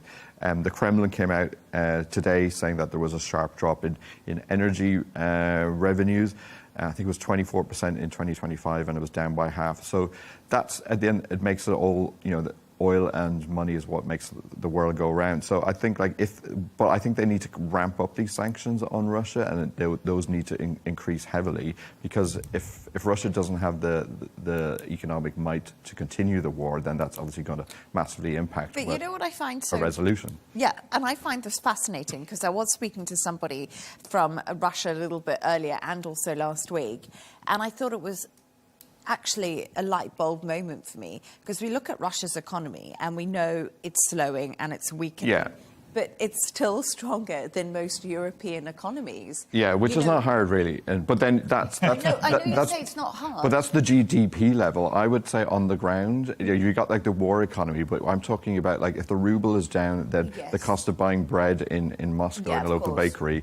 But I'm talking about the normal people. But the top GDP of the economy, on paper, is probably doing well. But I would say that it's squeezing the general population and real Russians. At the end of the day, I think it's the internal domestic sort of outlook on it. And I think that's what Trump needs to do a lot more, and he needs to sort of But then the problem goes back to our first story, that if there isn't a resolution in Iran and that escalates more and the oil price keeps going up, as I was talking about a couple of minutes ago, then that's going to be good for Russia, because then its revenues, which were down, will then start to go back up again. And if Iran does get attacked or feels that it's been under threat, then if it closes the Straits of Hormuz, like 20% of all of the barrels go through that. So I know it sounds like a cliche and a broken record, but it's oil and that makes the world go round, and it's the money that you need to follow, and that's what unfortunately determines a lot. And when you've got businessmen like that we just mentioned running these kind of talks, then that's what we're going to look at. Yeah, it's a really good point. But we talk about economic sanctions, don't we? And you mentioned them, and Donald Trump tightening the screws, per se, on Russia. I mean, the reality is so many people, Dr. Ellie, have been calling for this, and he just doesn't want to do it. That's true. I mean, since Trump came, it has been a completely different approach to the Russian-Ukrainian conflict. We have to remember he treated Putin as an equal. He brought him to Alaska. He released the sanctions, or at least he didn't add more sanctions. So with the internal measures that Putin is taking, we do see that Putin is not really under significant pressure and significant push to actually agree on things. And if we look at the deal, what is being negotiated today, we see that most of the things that Russia asked for has been already given to Russia, in the sense that the territories will not return under Ukrainian sovereignty, the occupied territories by Russia. Crimea will not return to Ukraine. There will be no joining of NATO. This has been clear now in that sense. So what are we still negotiating? So if Russia got what it wants, that's why we are under the impression today that, again, the pressure is on Zelensky, and the negotiations happening are between the US and Ukraine rather than with Russia. So practically we're talking about few remaining things that are still significant, but only concerning Ukraine. First is definitely the resources in Ukraine, and that's a huge deal, and that formula that they did with the US, one. Second is the reconstruction, whose money is going to reconstruct, and here is where Putin jokingly mentioned, okay, the money that you have for Russia in European banks, use that for the reconstruction.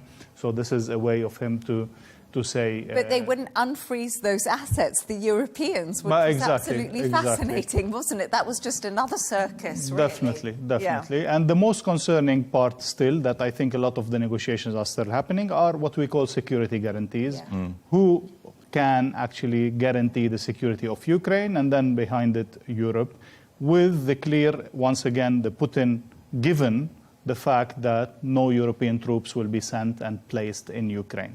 So once again, we're as if pushing Zelensky to accept the deal with the basic minimum that he is left with, while Putin has achieved or has kept what he has achieved so far. Swallow that bitter pill, basically, is what Ukraine is probably going to have to do here. But we do know Russia's Kirill Dimitrov, he has been involved in all these talks, has actually arrived in Geneva, where he may hold talks with US officials. So we don't know if he is or isn't, but he's there. As usual, it's the talks before the next talks. It's the bilateral talks before the trilateral talks, which are starting in March.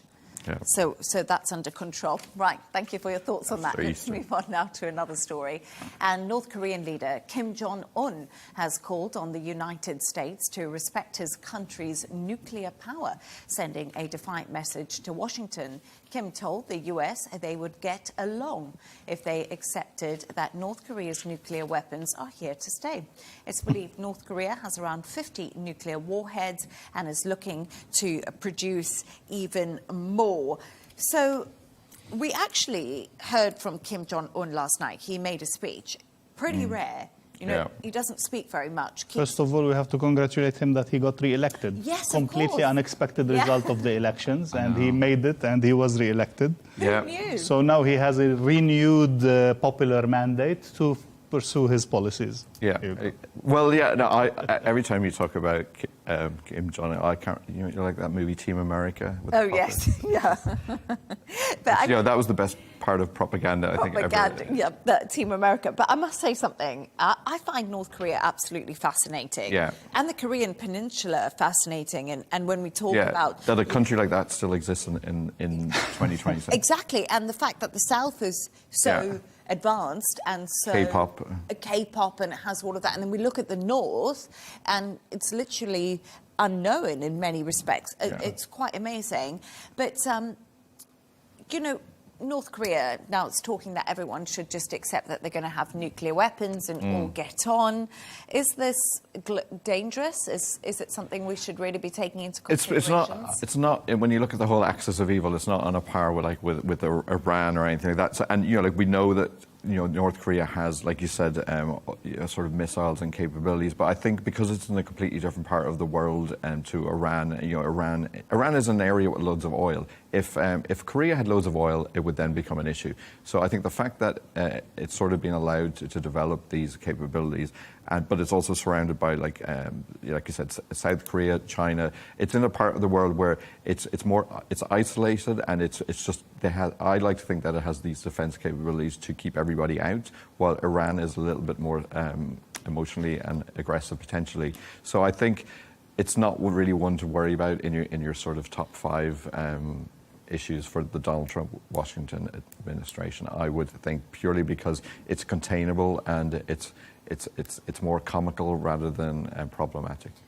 I find it fascinating because North Korea has for so long, the propaganda machine works. They do these big military parades. Oh, yeah. We see the North Korean army. It looks, if you to watch the videos of it, it's all pretty phenomenal. But the equipment always seems really old. So I also think the advancement of North Korea, we don't actually realistically know what they have. No, but then, we think it's old because of, we can see the comparison, but the local population think this is like amazing. And if you don't have any outside information, then you've no comparison. No, that's very, very true. I mean, Dr. Ellie, where does this leave things on the Korean Peninsula?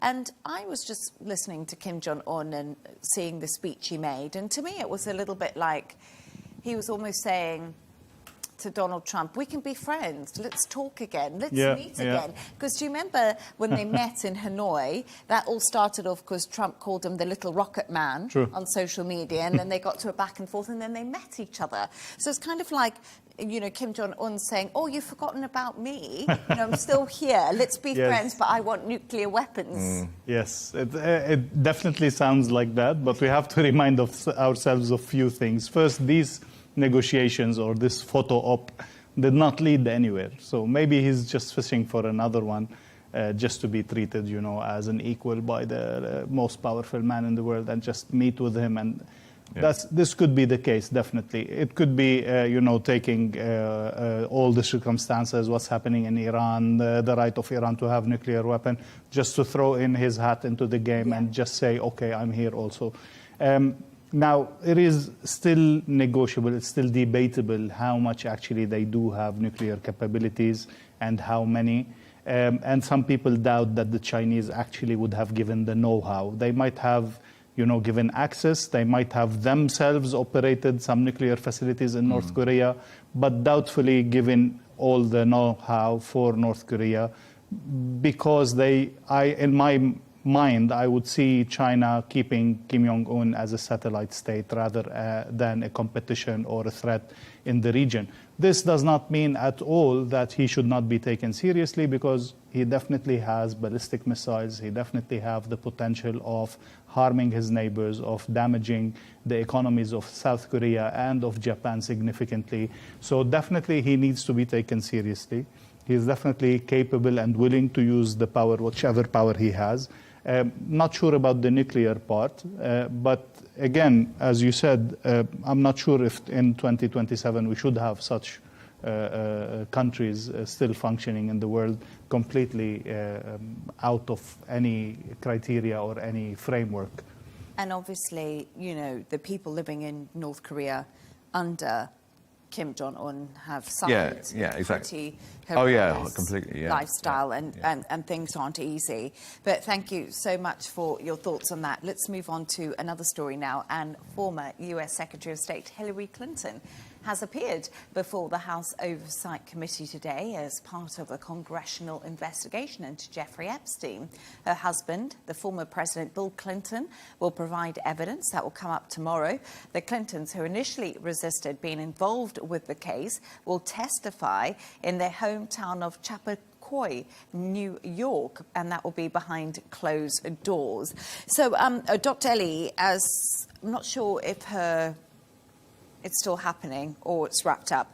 I probably should know that, but I don't right now. But Hillary Clinton, okay.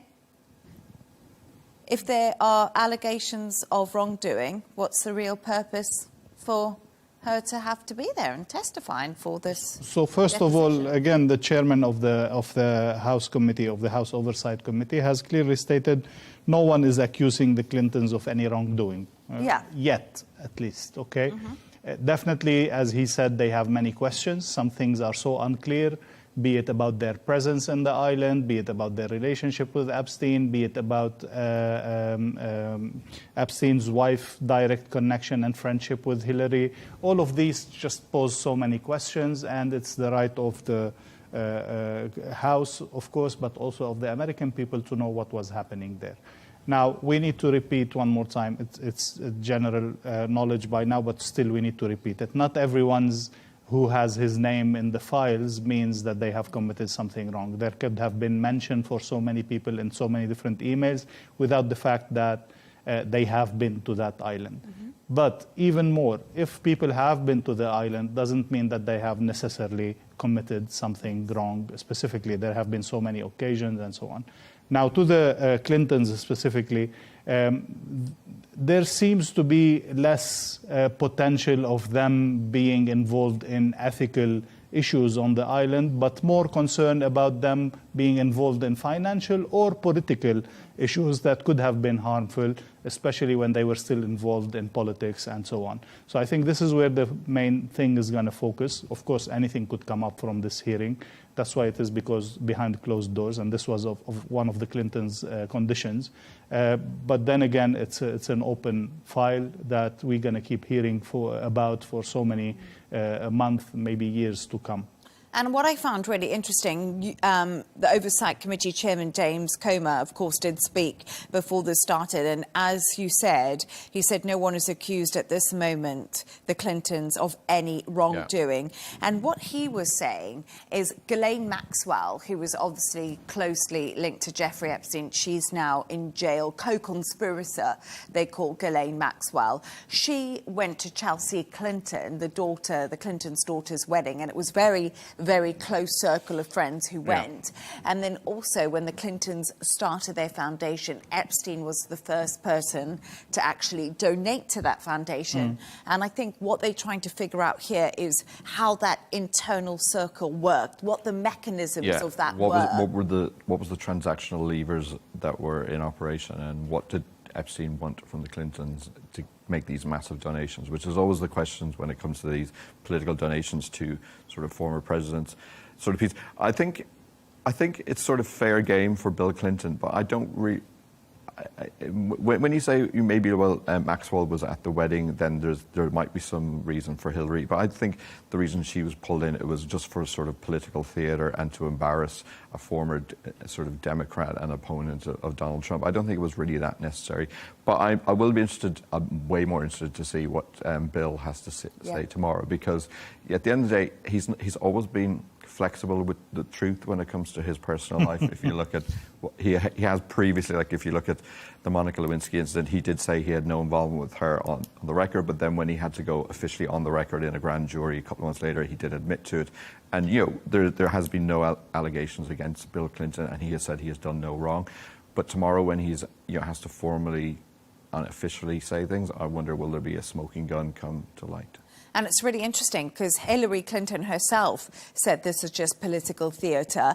She also demands Trump testify under oath about Epstein. Yeah. And she has been really strong. Hillary Clinton has always denied that she knew about Jeffrey Epstein. She met Jeffrey Epstein. And I did see a really interesting interview a little bit earlier when someone from the Bill Clinton Foundation was basically saying that OK, they had links to Ghislaine Maxwell, but everyone did. Yeah, the whole of London and the whole of America seemed to know Clinton and I think it's potential that she didn't know. I think I'd be surprised the sort of access to intelligence on many levels that she has that she didn't know, but officially she can say she doesn't know. I think Trump probably didn't do anything, and there's no evidence to say that he did either. But I think it is getting very political, and I feel like we're moving to the final act if this was when it's going to be made into a movie. And you know, in the UK, Mandelson could, at the time of recording, Keir Starmer is still the Prime Minister of the UK. You know, next week he may have been brought down. Like what's happening with Mandelson, what's happening with Prince Andrew. It does feel like we're moving into the final. And Larry Summers, of course, has stood down from his job. We've seen lots of people. There's, I think heads are starting to roll, thankfully. But you know, Epstein is the gift that keeps on giving to journalists. So there'll probably be a lot more. Just imagine that level of network that again is going to generate so many conspiracy theories. Yes. How was he doing all of that? How did he have so much access to so many people in so many different fields? This is what's going to keep the conspiracy theories going and rolling. Was he working for an intelligence agency? Was he working for financial agencies? All of these. Is he not really dead? That's the other Is he not really dead? That's a new one, yes. So all of these things are going to keep going for a while, I think. And it's one of those stories. We had Freddie Gray on yesterday from The Spectator, and he said to me, it's like sex, scandal, money, wealthy men. Politics. It's like the story. I know. The only thing that's missing from this story is some sort of oil price connection. Which that's it. We need an oil price connection, but we won't go there right now. But it is fascinating, really, because as we see this pressure mounting, especially in the UK, on the British politicians. Yeah. You know, we talk about Mandelson. He was arrested. Yeah. We saw the Commons Speaker saying he got a TEFOF. He was a flight risk, which wasn't true. It seems to be like all these moving plates. But the American politicians haven't really fallen like the British politicians, which is fascinating, I think. Maybe because there's more accountability when it comes to different things, or maybe the people that were higher up in the British politics more visible in a way. I don't know, but still, I think we are yet to see more people, more heads roll down in the US at different levels. And sometimes when we talk about the story, I always think it's just good to, you know, have a thought about the survivors who have fought for so long for these documents to be released. And a lot of them have been redacted, and they, of course, want to get to the truth. None of them have made any claims against Clinton. We should probably mention that as well. No, absolutely. I'm sure we'll be speaking about Epstein again. But we're going to move on now because it's that time of the show where Shane and Dr. Ellie have chosen two of their quirkiest stories of the day. And I absolutely love your story, Shane, because it's all about the importance of speaking to strangers. Yeah, which, you know, when you're a child, you're told not to do that. But I was on holidays in Spain all of last week, and one of my best friends was in the group. There was about 10 of us. Michelle in New York. I should give a Hi, Michelle. Shout out for Michelle. She used to live in Dubai, and she used to always, I think, she always talked to taxi drivers and had these great stories about where they came from. Then when we go to restaurants and she's in New York, she always talks to, you know, she likes going and sit beside strangers. I'm an introvert. That is my idea of absolute hell. You know, I would not want to do that. And if anyone talks to me, I think there's something wrong with them. But there was a really good comment piece of The Guardian this week talking about that. They described it as a global relationship, I can't even pronounce that, recession anyway, and that you should talk to strangers, you should talk to the waiter, you should talk to the taxi driver. So I personally am going to try and do this, you know, push yourself out of your comfort zone and do it more. And I think everyone who's watching this should try and do the same as well, and that it will actually improve, and then there'll be less war, and it'll be nicer, and we will live peacefully ever after. Because if you can connect with people that you don't know and that you don't possibly have anything in common with, and just humanize everyone and get out of your own head, I think that is a positive thing. Yeah. And you know something, as a journalist, I always found that when I lived in London, was a journalist in London, a journalist in Dubai, wherever I've been a journalist in the world, I've always made a really big effort, because we get a lot of taxis places. Yeah, that's true. And I've always made a big effort to speak to taxi drivers and people working in restaurants. And a lot of that time you get the real feeling for what people are feeling. Definitely. Because those are the people working every single day on the streets of London, on the streets of Dubai. You get that sort of raw, grassroots opinion of things that we can miss out when we're watching the news all the time or we're reading newspapers. So I always love to speak to those kind of people because it's kind of the essence of what keeps things Definitely, it gives them some kind of recognition as humans, as people who have a story, as people who again have something to share. Yet, for me, again, when it comes to children, the rule should continue to be don't talk to strangers. And also when it comes to random people, you know, just addressing you in the street or on the plane, or that's not for me. I mean, people become too chatty. They want to open discussions. They want to ask you questions, and you're just there to have some peace of mind and some silence, you know, whether in a park or whatever. So I would separate the two things and say recognizing the people, recognizing the humans, recognizing their stories, and appreciating whatever task you are in contact with them for is one thing, and just addressing random strangers in the street is another. Yeah, probably wouldn't go that far, but I think like whenever I come to the studio, I always ask the security guy, how are you doing? And they kind of like, oh my God, there's someone talking to me. Yeah, definitely. But Shane, I also think what's interesting is just a point, actually. Beth just said it in my ear, our producer. You know, we talk about weirdness about speaking to strangers, but so many people don't mind putting their everyday minute of their life on social media. Yeah. Well, you know, I'm against that also. So. I'm more introvert than you, it seems. There was the Irish government put out an ad actually talking about that, where it showed like a couple with their child walking down the street, and then strangers going, "Oh, I saw you. You know, you did your football match yesterday," and then different people going, "You're like, how do you know that?" And you're like, "Because you posted everything about your life." Exactly, on social media. Yeah, so that's a good point. Yeah. But I do think speak to strangers, but in a moderate way. Don't just walk up to them in the park, you know. Yes, Dr. Ellie, I agree with that. But I think it's still a nice story. Get a dog if you want to speak to strangers. Oh, definitely. Strangers love talking to people with dogs. Definitely. Anyway, Dr. Ellie, we're going to get on to yours, because yours is also just unbelievable. It's about a software engineer who accidentally hacked 7,000 vacuum cleaners. True. Well, that's... Have you ever? That's Sammy, our software engineer guy, who decided to... It would be interesting to see what the robot that, you know, that small robot that goes around the house and cleans the house, the vacuum cleaner. It's now more frequently present in many houses.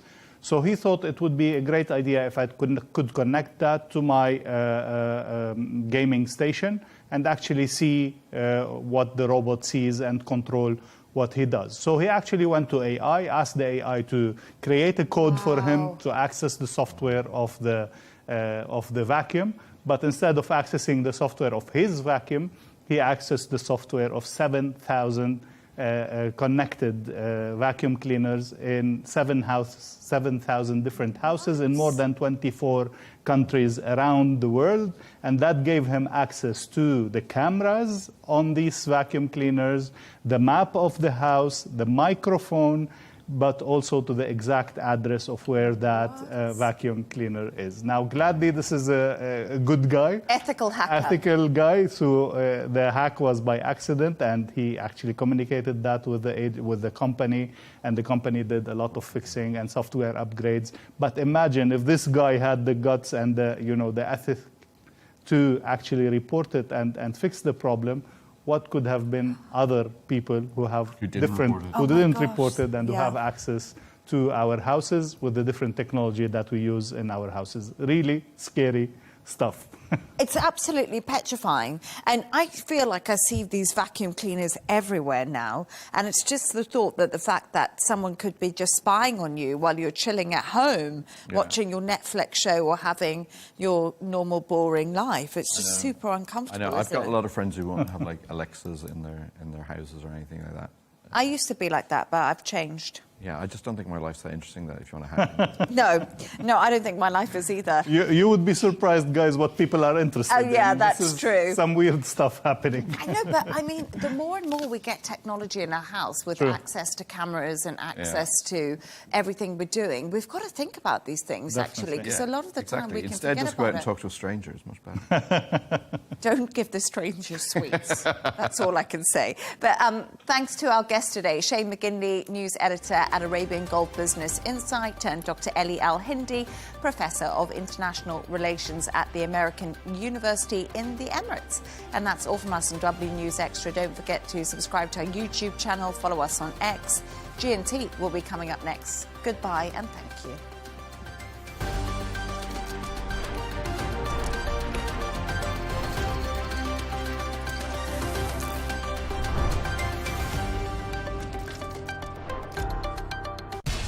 We have to take care of our people, and we're going to take care of our people first. For in-depth analysis and all the latest developments across the globe, make sure you join us every weekday. President Trump is trying to negotiate a ceasefire. With so much happening, so much information, and so much noise, International law will have no part in his administration. it can be hard to keep track. Tariffs will just fuel inflation. We're going to fight these tariffs. But you can count on us to tell you what you need to know. We stand by your side. Join me, Tom Burges Watson, for Global News Today, right here on Al Arabiya News.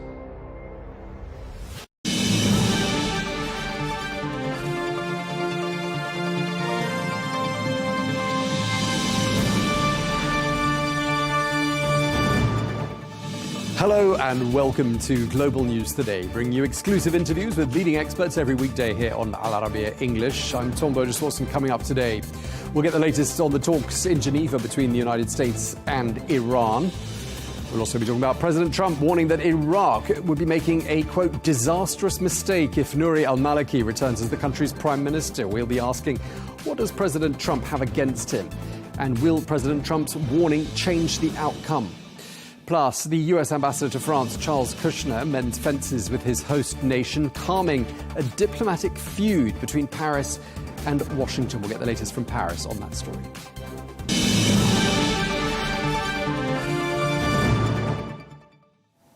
Hello and welcome to the programme. Indirect nuclear talks between the United States and Iran resumed in Geneva today, and all eyes are on the outcome. Will a deal be reached? Or is there a risk of a military conflict between the two rivals? Well, so far, the mediator, Oman, says that both sides have shown openness to new and creative ideas, giving a note of optimism. Well, on the Iranian side, Tehran says that a deal could be within reach. The Iranian Foreign Minister, Abbas Araghchi, reaffirmed that his country will under no circumstances ever develop a nuclear weapon. Well, during his State of the Union address, the US President Donald Trump issued warnings, but stressed that he prefers diplomacy over conflict. Well, we're joined now by Lieutenant General Russell L. Honoré, former US First Army commander and retired three-star general. Thank you very much indeed for joining us once again. I don't know if you're following the progress of the talks in Geneva between the US and Iran. Are you hearing anything that gives you any sense of optimism that there will be an agreement and that the US will not go down the military road? I think there's some optimism that the Iranians are at the table. That's a big first move. I think we have yet to clearly identify the gunboat diplomacy we're using or the pressure campaign and what's the purpose. Is it really about the Iranian aspirations to have some form of industrial nuclear capacity that they would use? They have a cadre of engineers that want to pursue the use of nuclear for power and for other reasons. And there's a mistrust on the U.S. Side of the negotiation that this would eventually be used to make centrifuge to make a nuclear weapon. On the other hand, there's been talk in the U.S. administration about regime change in Iran. That comes as a big pushback to the Ayatollah and the current regime, who've been in power for decades now. And there's another conversation that emanates from the administration about protecting the protesters in Iran. So I think going to the table, hopefully they have clarified that the intent of this is to prevent Iran from being nuclear capable. But then lately the U.S. has also added some concern about the long-range ballistic missiles that Iran had for its own defense that could reach U.S. allies in the Middle East, everywhere from Saudi Arabia to Oman, where we have U.S. troops stationed, as well as in Israel. So it's a very complex negotiation. But I think if we come back to the original intent to prevent Iran from being able to produce nuclear weapon, there might be an agreement on the table. But with those gunboats setting out in the one of the biggest deployments we've ever done, on the other hand, Iran holds a key card. They hold the access to the Strait of Hormuz, where over 20% of the world's oil flow. And if attacked, they could close that and have a tremendous impact on the global economy, as that oil will stop the flow out of the Strait of Hormuz. So both sides have cards in their hand. Sure. And the U.S. with gunboats off the coast is a sure and present danger. And the U.S. comes in with a lot of bravado based on the military success they had in Venezuela, which is not a one-for-one. That's matching apples to orange. Iran has a population of 90 million and a big country with an industrial place, with a strong Republican Guard, with some ability to defend itself and attack our allies in the region, to include U.S. troops that are stationed there. So they have a heavy card in their hand, too. Sure. I mean, just talking about gunboat diplomacy, the USS Gerald Ford, which is, of course, the world's largest aircraft carrier, it left Greek waters today. It looks like it could be off the coast of Oman at the tip of the Arabian Peninsula by the end of next week. Does that give us, do you think, any clues as to what sort of a time frame we might be looking at this stage, if the US does go down the military road? No, pending attacks can always, as we saw in the press with the last negotiation before the 12-day war, as we call it, where the U.S. and Israel attacked the Iranian production sites, are often filled with messages and head nods and missed messages. We all pray that this does not end up in a shooting war, because people will die. And there's a threat to the fleet because Iran has some advanced missiles. And the other thing the U.S. don't have on its side this time is the European nations are not supporting this. The other people that are not supporting is our allies, include Saudi Arabia in the region,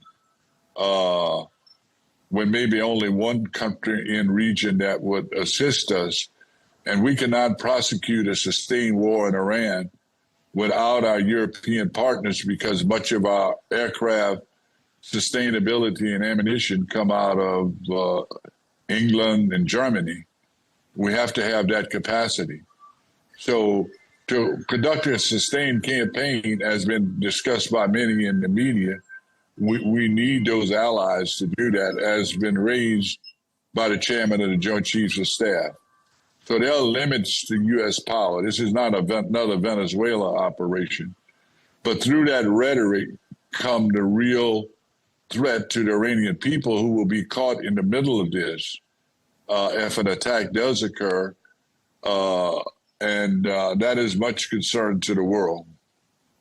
It's very rare for two enormous U.S. aircraft carriers to be in the same place at the same time. Well, by next week they'll be in the same place roughly at the same sort of time. It would be very difficult, wouldn't it, for President Trump, with that sort of a deployment, to order those aircraft carriers to return home to the United States without having done anything. Do you see him doing that? Well, we used to deploy these things all over the world and nobody would know about it. We've used them as a part of the pressure campaign. I mean, within hours, these things can turn around and go home or be redeployed to the Pacific, which we thought was going to be a bigger threat to U.S. security, facing the enormous combat power of the Chinese army, military. But we reassigned two of them together. That is a big show of force, but it has enormous capacity for limited strikes that could bring a lot of havoc on the Iranian infrastructure, as well as attacks on the leadership in Iran. They could do that. But as the chairman said, conducting a sustained war in Iran comes with high risk. And I'm just quoting what's been in the media from the chairman of the Joint Chiefs of Staff. And hopefully that's being taken into consideration in the White House, and they have some functioning and productive negotiations. I think the people of Iran, too, are somewhat tired of this current regime. They want to be able to travel around the world to advance technologies that they're creating, to be able to walk the street without intimidation of being beaten for not wearing a scarf. So there's a lot of frustration in the public in Iran. They're an educated population, and they want a better life. And you look at the infrastructure in Tehran alone, they have a big drinking water problem. And none of that's being addressed because all the sanctions against Iran. They have oil, but they have so many sanctions. The people are not living a better life as a result of the production of fossil fuel that they are feeding the world with. All right, we're going to have to leave it there because we're out of time. But we thank you very much indeed, General Honoré. Thank you very much indeed for your time, sir. Well, we're joined now by Johan Wijk, who is an EU affairs analyst who joins us from Brussels. Thank you very much indeed for taking the time to speak to us. We're being told, and what we're hearing from Oman, who's brokering the talks in Geneva, that the two sides are expressing unprecedented openness to new and creative ideas and solutions. That's what the readout from Oman is. Does that sound positive to you? Good evening. Thank you for having me. Yes, it seems that already late last night, the Iranian delegation has met with the Omani mediators. What we have seen now is that this morning the two parties have met. They have suspended, basically taking a break and discussing what is described as constructive dialogue, with constructive openings for finding a solution for the pending issue. Apparently, this is about a little bit more than uranium enrichment as such. It seems that the parties are open to discussing a little bit more, but that they have to discuss this with their back channels to figure out if this is acceptable to all parties involved. And what's the feeling in Europe, in Brussels, the heart of Europe, where you are? Do you think Europe supports America by taking a hard line on Iran, not to mention the fact there's all the military hardware that's been deployed to the Middle East? I mean, does Brussels support that? Well, Brussels has always had a consistent line that war has to be averted. Donald Trump, in his State of the Union last Tuesday, has also said that all options are still on the table, but that he prefers to have a diplomatic solution. It remains yet to be seen if this is achievable, yes or no, but the European Union is not open for war because they fear that this will become a very damaging conflict, not only for the regime, but especially for its population. On the other hand, you can say or put forward the argument that the European Union is a little bit disappointed that they are sidelined in the discussions, because what we see here is that the discussions basically go back what has been agreed upon in 2015 when the European Union was involved in the P5+1 negotiations. Now they do not have a seat on the table. However, they are closely monitoring and watching what is happening in Oman, and they hope that a solution will be found, and if uranium enrichment deal can be reached, they will be happy. But we have to be seen and be realistic, because Marco Rubio has said that also ballistic missiles should be on the table. We have heard also that these ballistic missiles from Iran can reach, let's say, the southern edges of the European Union. So the European Union is a little bit concerned how far these discussions will focus on these ballistic long-range missile delivery systems. But our understanding is that the talks are purely focused, at least for the time being, on Iran's nuclear program. So that concern of the Europeans and the ballistic missiles, which is a concern shared with Israel, it doesn't seem to be at all under discussion there in Geneva, does it? No, but it has been rumored that the suspension took exactly place because it seems to be that there is a kind of workable solution, which can be that Iran, we should not forget, Iran is a signatory of the Non-Proliferation Treaty. What is interesting is that the UN nuclear chief is taking part in the discussions. So this is about technicalities. So it can be, if we deny or suggest to deny the uranium enrichment capabilities of Iran, they will not accept this because they will put forward the argument, we are a member of the non-proliferation, we are a signatory of the Non-Proliferation Treaty. Sorry, Israel is not. So they will say, if there is a consortium of countries, previously they have rejected this, but you cannot deny us, legally seen, the enrichment capabilities for nuclear peaceful purposes, because our energy sources, our conventional oil and gas, will not last indefinitely. So we have to cater for our civilian population, because at the end of the day, nuclear power energy becomes more important. So they would like to protect their options under the Non-Proliferation Treaty. I mean, Iran argues, and we've heard the president saying this, we've also heard previous presidents of Iran saying this, that actually a nuclear weapon would be against the country's ideology, against the belief systems. Do you think that's a credible claim?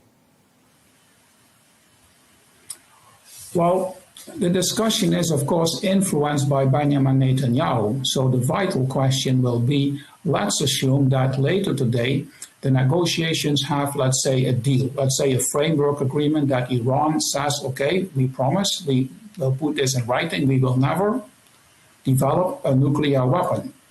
Benjamin Netanyahu will not be happy, and he will push the White House on the ballistic missile issues. The question also is, Trump has promised the Iranian population help is on its way. So if there is a deal brokered between Iran and the United States, and the civilian population in Iran sees that they do not gain anything, then the deal is meaningless in terms of, let's say, regime change in Iran. So this is opening questions for Donald Trump. So this is not solved yet. So we assume that Trump would like to be the deal maker, the peacemaker. So his prime objective is, by showing a massive show of force, to put maximum pressure on the Iranian regime, so that they will bow to his wishes. But his wishes are also not very clear. It seems that the White House, at least Donald Trump, says, okay, if there is a deal, no uranium enrichment whatsoever, it's fine with me. If then the discussions go on the ballistic missiles, or on, let's say, the support for proxy regimes, because we should not forget these long-range missiles, it's not only because of Israel is fearing that their Iron Dome will be overheated like it happened in the past. It's also because of the support to the Houthis, because of the Bab al-Mandab Strait, which can be easily blocked by the Houthis, which is the same for the Strait of Hormuz. So this issue is not solved yet, but it seems to be that they are now focusing for a framework agreement, limit the capabilities indefinitely for Iran, Iran opening up its country for inspections. That's why the UN security chief is available for these nuclear issues. And then for the next coming of days, because Trump will not allow to drag on these discussions for, let's say, another month. Indeed. And we actually heard President Trump last Thursday saying he was giving Tehran 15 days to reach a deal. So if that was last Thursday and there were 15 days then, it means we've got 8 days to go, i.e. until next Friday. So if there's no deal by then, does that therefore, do you think, mean the US will take the military route? It's hard to see, because you also have to look at the opposition in Iran. There is no strong opposition leader. A couple of weeks ago, there was 250,000 people took it to the streets in Munich. But also here in Brussels, massive protests took place by the Iranians. If you took a look at these manifestations, you saw many Israeli banners.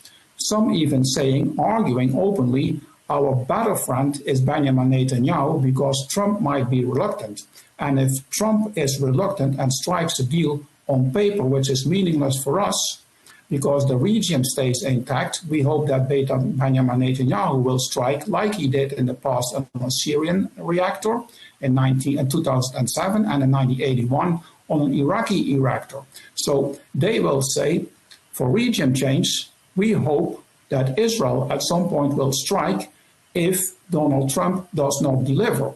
But Donald Trump has midterm elections coming up. He does not want to show his electorate, I'm pushing the US military again into the Middle East for yet another costly war. This will lose his credibility. So this is something which he takes into account. But the massive show of force, this muscle of, let's say, the Armada, as he called it, is just to put Iran under immense pressure. But Iran also knows that cost-effectively, Trump will not be able to keep also this Armada indefinitely in this area. Okay, and you mentioned a little earlier on President Trump's State of the Union address. And I just want to ask you, because we were all obviously listening out for any clues or any signs in that address. And did you get the impression, listening to that on Tuesday, that President Trump was trying to prep the American public for a potential military strike or military action in Iran? It's hard to see what Donald Trump is thinking. He's under pressure, undoubtedly, like I said before, from Israel, from Benjamin Netanyahu, because he has a big stake in getting rid of the Iranian regime. That's crystal clear. But the average American voter does not have the stomach for yet another US military adventure in the Middle East. Also, the question is, who do we support? Because, like I said, I think I mentioned you, the thing is, like, there is no strong opposition leader. There is no visible face other than the son of the former Shah. The question is, will he have support for Trump on the one hand to run the country? Will he have support of the Iranians itself? Trump has also said the regime change has to come from Iran itself.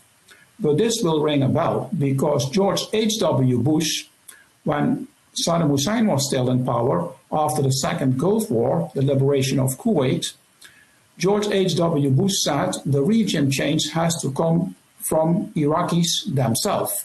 So that meant that Shia populations, Kurdish populations, staged an uprising. They were hoping that the US support would come, like Donald Trump is suggesting now, help is on its way. But we all know that Saddam Hussein gassed his own population. So this is a tricky situation and a very difficult situation also for Donald Trump to make, because if he strikes the Iranian regime, because it's not only the Ayatollahs and the mullahs who are running the show in Iran, it's also the Islamic Revolutionary Guard Corps. They are controlling the economy. They are controlling the military. So at the end of the day, they can make the Strait of Hormuz a death trap for the Fifth Fleet, which is hosted by Bahrain. Also in Al Udeid in Qatar, the US has air forces. If they close the Strait of Hormuz by a blockage, if they strike with missiles, then there is a big problem for the United States and especially for Donald Trump.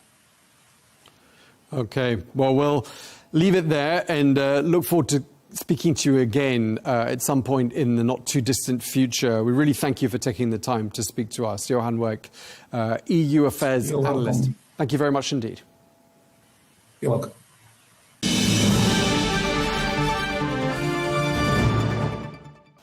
Now, turning our attention to Iraq, where the country remains in political deadlock this month after the November elections, with no government yet formed. Well, sectarian divisions, economic woes and foreign influence have all stalled the progress, and the United States has warned that it could impose sanctions if Iraq's largest parliamentary bloc moves to nominate Nouri al-Maliki as the Prime Minister. Well, al-Maliki is a former Iraqi Prime Minister and a powerful figure in the country's politics since 2003. He's widely seen as a close ally of Iran and has been accused of deepening sectarian divisions whilst in office. Well, let's get more on this now. We can speak to Aqil Abbas, who is an expert in US affairs and also an expert in Iraqi affairs, and he writes often on the subject of Iraq. Thank you very much indeed for taking the time to speak to us, Mr. Abbas. Elections were held in Iraq back in November. Still no clear outcome in terms of who the Prime Minister is going to be. And the United States is currently threatening measures, sanctions, we might call them, if Nouri al-Maliki returns as Prime Minister. Now, he's been Prime Minister before, twice. He's served in total about 10 years in office. What is it, though, that Washington has against him?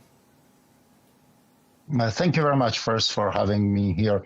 I think Mr. Maliki has a bad track record. He governed Iraq, ruled it, he had full executive authority, and his policies were very problematic. You know, sectarian corruption started to emerge. He used the military force, the security forces in Iraq to target his political enemies. In the end, when he left, a third of Iraq was under the control of ISIS. The country was on the verge of a civil war. When the United States left 2011, the end of 2011, based on his insistence, because he had some deal with Iran that the U.S. has to leave, the country was in a much better situation in terms of security, in terms of the political dialogue, so on and so forth. Once the U.S. left, immediately, a few days, he started targeting his political enemies, and things from there escalated until the failure of 2014, when Mosul was controlled by ISIS, and the U.S. administration, the Obama administration, at the time said, we cannot come and help Iraq. It's really similar to what Trump is doing now. We cannot come and help Iraq militarily unless Mr. Maliki leaves, because we think he is part of the problem. And that was an accurate assessment then. And what Mr. Trump has said is also an accurate assessment.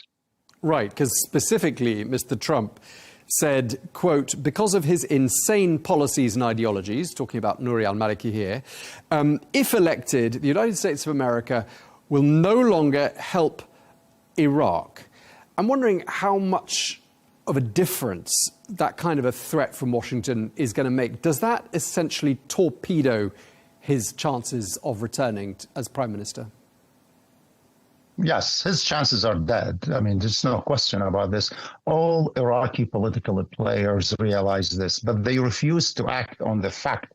It's the same problem that happened in 2014. It's as if politics didn't really much develop in Iraq. In 2014, no political player dared to go to Maliki and say, please step down. We cannot have you because there are these severe consequences if you insist on remaining a prime minister, okay? This time it's the same. They just don't dare telling him this directly. So you have these media announcement, implicitly saying, Iraq doesn't need the problems. The, national interest should supersede personal interest. These are his allies and the coordination of framework. Okay, so I think he understands that he will not become the prime minister, but it is the price he wants to impose for stepping down. And that will come like shortly. Like, what do you need in order? Because that's the problem of politics in Iraq, this constant bargaining. So he's not going to leave without getting something in return. Right, because on Monday he said he won't withdraw his nomination. He was sounding pretty insistent. And he then made some sort of efforts to persuade Washington that perhaps, for example, he backs a state monopoly, he said, on arms. In other words, saying he had no tolerance for armed groups, and clearly trying to say what he thought Washington wanted him to be saying. Will any of that work? Will that persuasion have any effect, do you think? I don't think so. I mean, he has flirted with Washington recently. Just the opposite of his rhetoric prior to, he was nominated for prime minister. When he talks about the armed groups, that's the right talk. But the problem is that he instituted them. He gave them, official legitimacy under his premiership. And the United States at the time had a problem with this.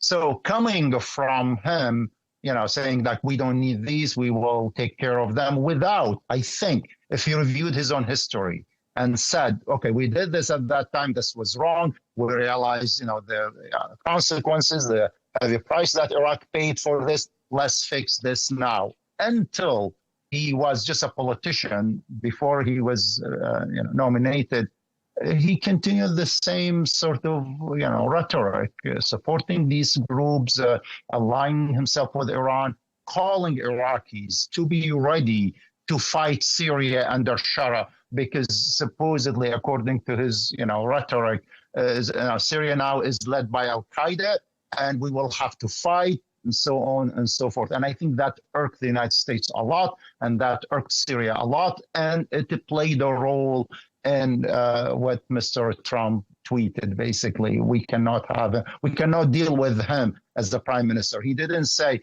we refuse him to become a prime minister. It was carefully worded. You can have him as a prime minister, but you will have no dealings with the United States. That is an economic suicide for Iran. And given the context we're in right now, and we've been talking about this all week on Al Arabiya, the heightened tensions between the United States and Iran, what would a conflict between those two parties mean for Iraq, especially with these sympathetic groups to Iran that operate within Iraq? Would that mean Iraq gets somehow dragged into the conflict? I mean, it's a serious test for the Iraqi political, governing group. That's the coordination framework, the CF. Okay, because they have been negotiating with these groups. If they could rein in these groups, that they will not raise, their weapons and shoot at the U.S. or try to shoot at Israel, that would be good for Iraq. Very difficult, because at least two groups have announced they will fight. They will side with Iran. No interest in, Iraqi interests. Yesterday, a front organization has no real existence, but usually when these armed groups want to hide behind something, they form these sorts of organizations called تنسيقية المقاومة, Resistance Coordination Committee, something like this, and it said it will target the U.S. But it gave a different reasoning, not Iran, but the United States is refusing to withdraw from Iraq to follow the agreement that it reached with the Iraqi government, which is not true. But this has been their traditional method of resisting the U.S. or fighting the U.S. in Iraq, is that you are an invader. We didn't invite you. Iraq invited the U.S. in 2013 and 2014, but they call U.S. troops in Iraq as occupation force. And this rhetoric died for, I don't know, a year or 2 years. Now it has returned. It's time, with what's happening with Iran, basically it's a message that they will fight on the side of Iran if the U.S. attacks Iran.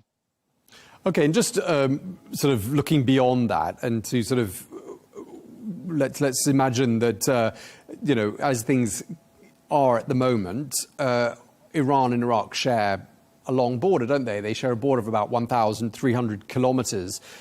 Iraq is very dependent on Iranian gas exports as well. They're absolutely essential to the Iraqi economy. I mean, they have to have some sort of a relationship, don't they, Iran and Iraq, being neighbors?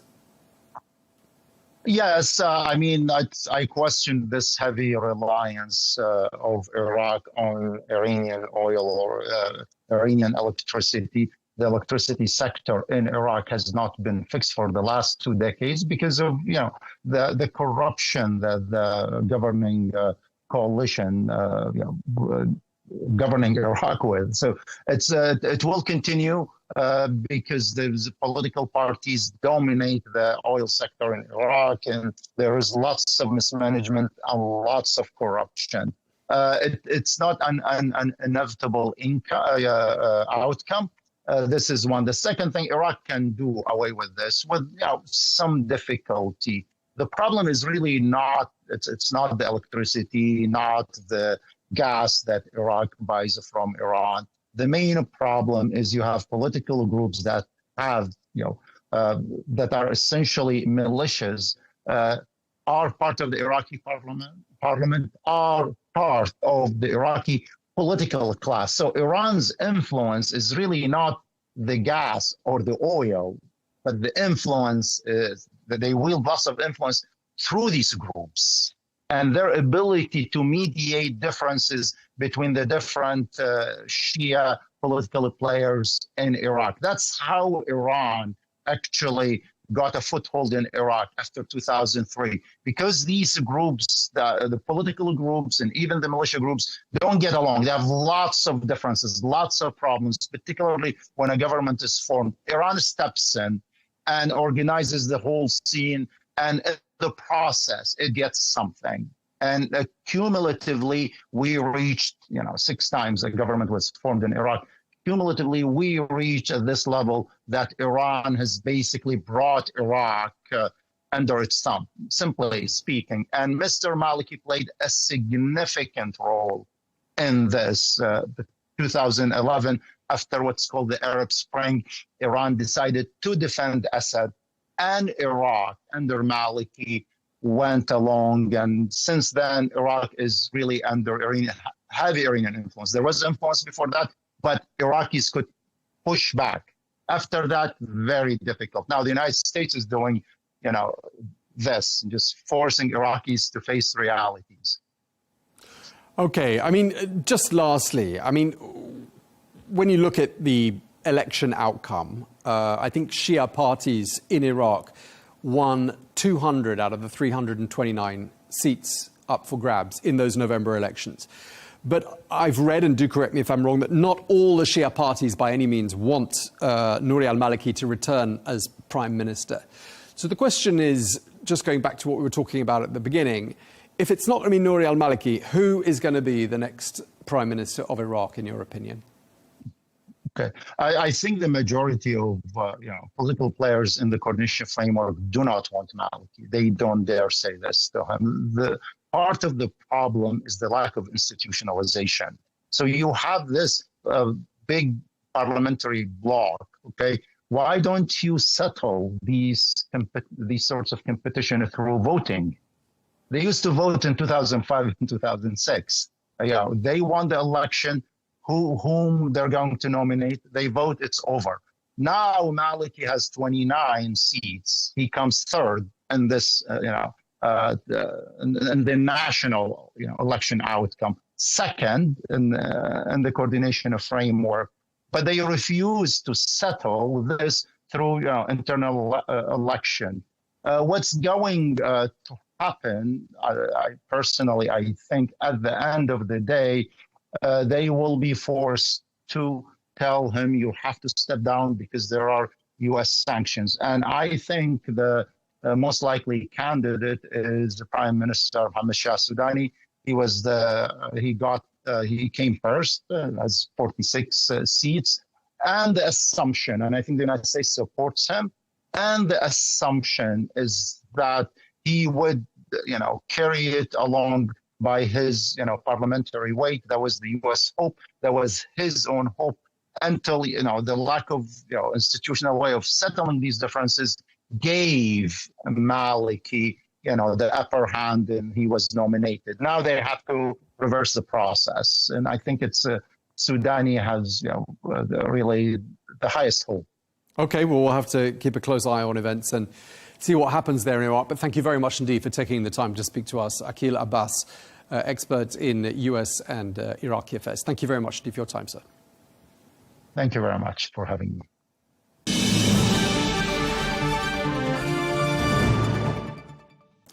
Now, a diplomatic spat threatening French-American ties appears to have eased after a telephone conversation between the US ambassador to France, Charles Kushner, and the French Foreign Minister, Jean-Noël Barrot. Well, the row began after a far-right nationalist, Quentin Daranque, was killed in Lyon. Well, the US Embassy has suggested far-left violence is rising. That's a claim France strongly rejected. Well, Kushner, who is the father of President Trump's son-in-law, Jared Kushner, was summoned to explain the remarks, but he refused to attend, sending a deputy instead. And that prompted Paris to accuse him of failing to understand an ambassador's duties and consider blocking him from government access. Well, we're joined now by Pascal Confavreux, who is a spokesperson for the French Ministry for Europe and Foreign Affairs. He joins us from Paris. Thank you very much indeed for taking the time to speak to us. A pleasure to have you back on Arabiya English. Let's start by talking about that diplomatic row between Paris and Washington, with the US Ambassador Charles Kushner very much at the centre of it. It appears this has been resolved now. How was it fixed? Yes, indeed, there was, to summon an ambassador is part of the diplomatic grammar. They had the possibility to talk to each other between, at the request of the ambassador, yesterday morning with the Minister Jean-Noël Barrot, and so now we consider the incident to be closed, to be resolved. The ambassador said that he didn't want to meddle into the French public debate and French government, and so we have all the reasons to believe him. And the minister and the ambassador decided to meet in the days to come. So it's what will be done. Yeah, I mean, that's an amazing turnaround, because just a couple of days ago, it looked as though Ambassador Kushner faced having access to French ministers blocked, effectively sidelined as an ambassador. Why did he provoke so much anger in Paris? Because that's really unprecedented, isn't it? No, there is something which is very important to us, but as for any country in the world, is a foreign interference in internal affairs. It's extremely important when you establish for diplomatic relations that it's not that something like that is not done. So it's a red line for us, but as for any country. And so we wanted to make this clear. You know that we have local elections in the weeks to come. Then we'll have general elections next year. And so we will always protect our elections from any foreign interference coming from anywhere, actually. And so it is the line that we have as a government in France. We heard your foreign minister, Jean-Noël Barrot, earlier on in the week saying that Ambassador Kushner ignored the basic rules of diplomacy. I mean, this is really unusual language between allies. I mean, how rare is it? Have you ever heard anyone use that language before? I won't comment anymore. For us, the incident is resolved. We had this opportunity, I mean, to have the discussion once again at the request of the ambassador yesterday morning, and so now we look forward. It's the kind of thing that happened also between person or countries when we have a long story, and between France and the US, it's a long friendship story starting 250 years ago now, because as you know, it was in 1776 that France was, as they call us, the oldest ally of the United States, and that we celebrate these 250 years of the American independence this year. Let's talk about another subject, since this issue is, as you said, case closed. Let's move on to talking about the war in Ukraine and the latest comments to come out of Moscow. Russia claims that the French, together with the British, are planning to deliver nuclear weapons to Ukraine, or at very least provide Kyiv with what's been described as a quote-unquote dirty bomb. What's the French government's response to this claim? Oh, it's totally absurd. Of course, totally absurd. And we did not even bother to answer to that. We had one of our accounts, which is called French Response, that took care of the response when these allegations were made public. Of course, it's a totally irresponsible provocations, and it was meant to have everyone look somewhere else than what was happening that day. And that day, it was the 4th anniversary of the Russian aggression of Ukraine.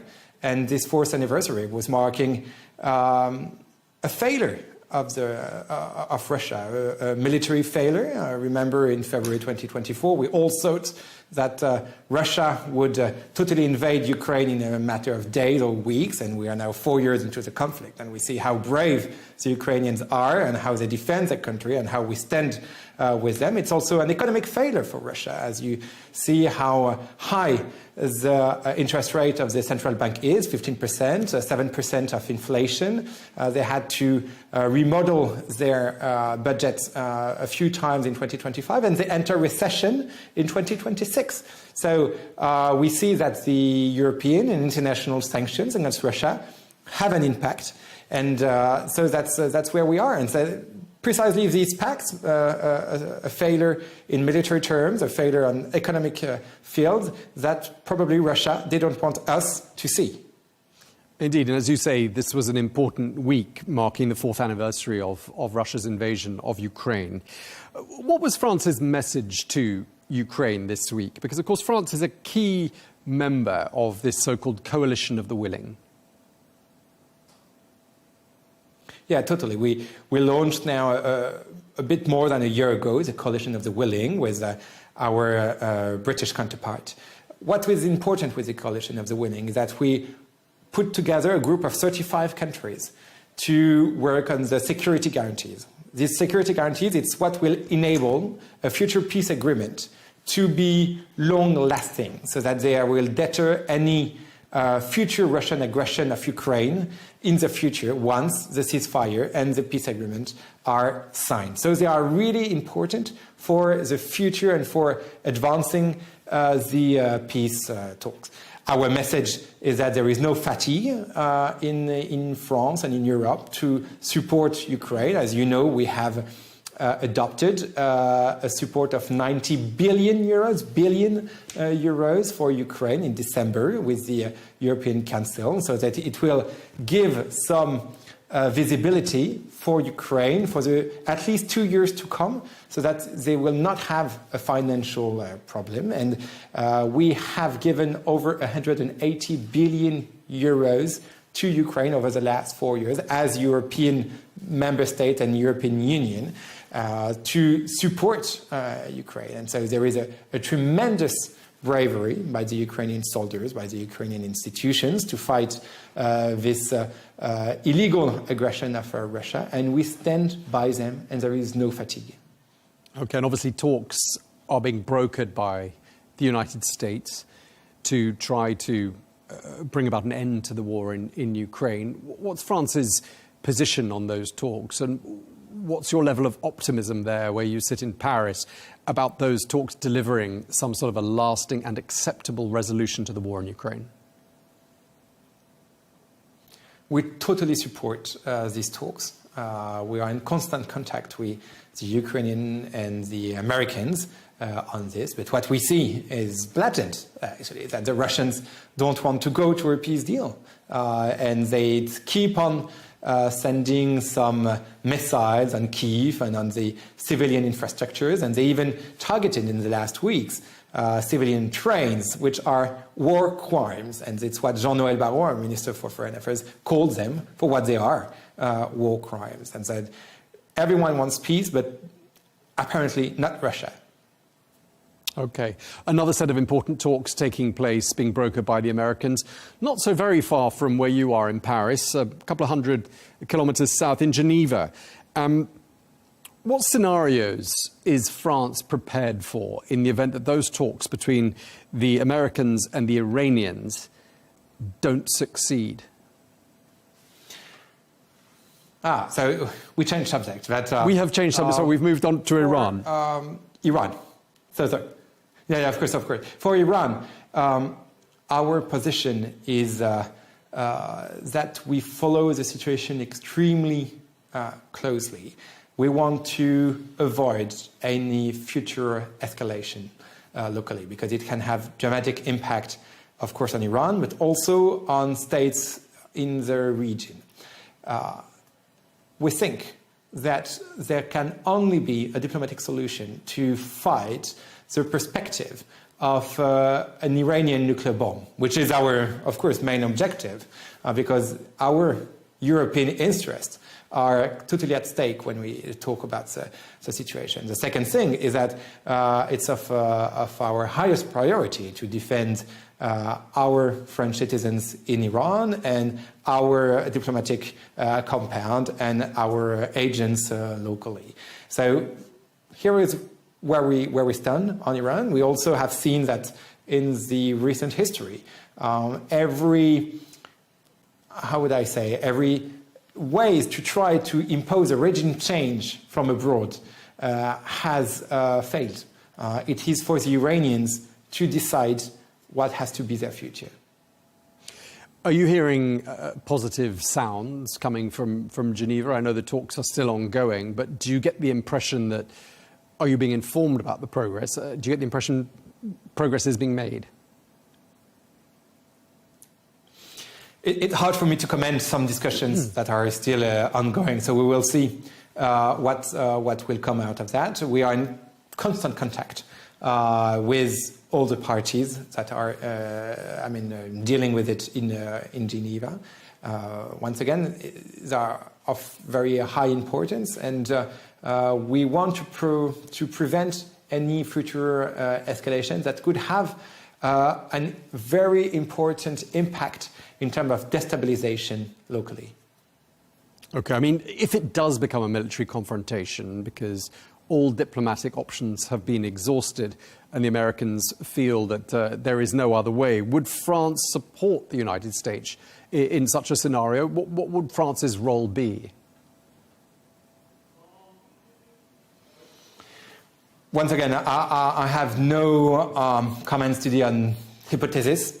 What we really want is to prevent this kind of strikes. You remember that France was one of the first to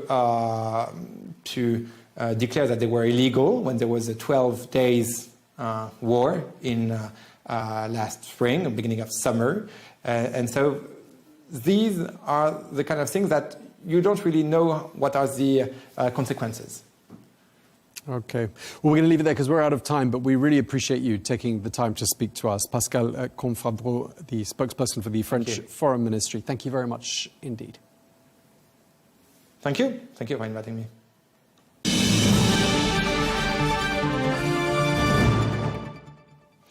Well, that is all we have time for on Global News today. Thank you very much indeed for watching. Do join us tomorrow and we'll take a look back at some of the best interviews of the week. Until then, goodbye.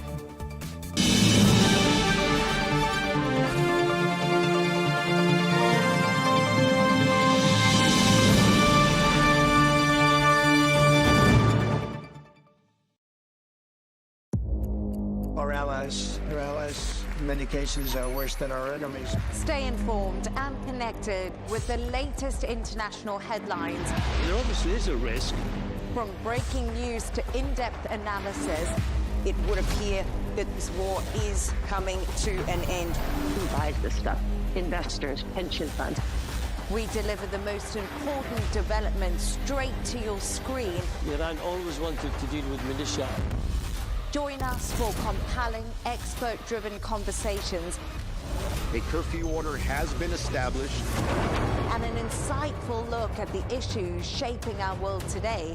There are lots of proposals about European architecture for security. I'm Leigh Ann Gerrans, and this is W News. We dealt with this when I was Chief of Staff in the first term. Where you don't just hear the headlines,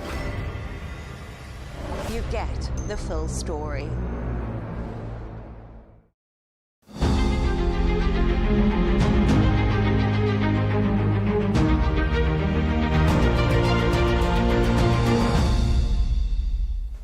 Hello and welcome to this special interview with the chief Taliban spokesman Zabihullah Mujahid on Arabiya English. I'm your host, Catalina Marchand-Abreu. Tensions between Afghanistan and Pakistan have escalated sharply in recent days after Pakistan carried out airstrikes along the Afghan border, claiming to have killed at least 70 fighters. Afghanistan's Taliban government denies harboring militants, and reports suggest civilians may have been caught in the crossfire. The strikes have sparked fears of further instability in the region, raising questions about border security, sovereignty, and the safety of communities along the frontier. We're now speaking to the chief Taliban spokesman to get their perspective on the latest developments. Mr. Mujahid, welcome to the program. The first part of our discussion concerns Pakistan's recent strikes and your account of events.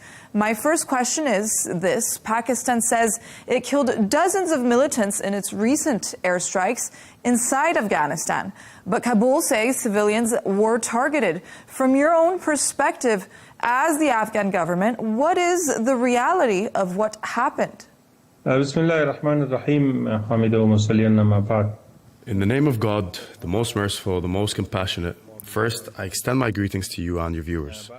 The reality is that 3 nights ago, Pakistan's Air Force violated Afghan territory. In Paktika province, as well as in Nangarhar, civilian areas were targeted. In Nangarhar, one family consisting of 22 members was struck.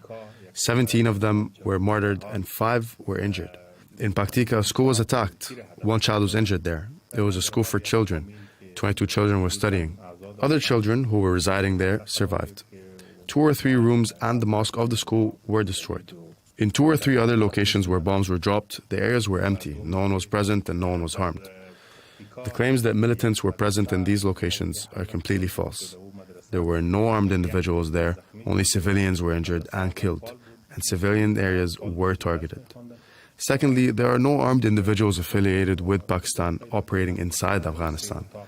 Pakistan's claims are incorrect, and their attack was based on false information. They targeted civilians. Pakistan says these strikes were an act of self-defense against terrorism that, according to Islamabad, is organized from Afghan soil. So what is the Islamic Emirates' response to that claim? We have repeatedly emphasized in discussion with them and also in meetings where third countries were present. The Afghan soil will not be allowed to be used against any country. This is not the strategy of the Islamic Emirate of Afghanistan, nor is it the principle of the Afghan people, to allow other countries to be targeted from our territory. If they have evidence, they should share it with us.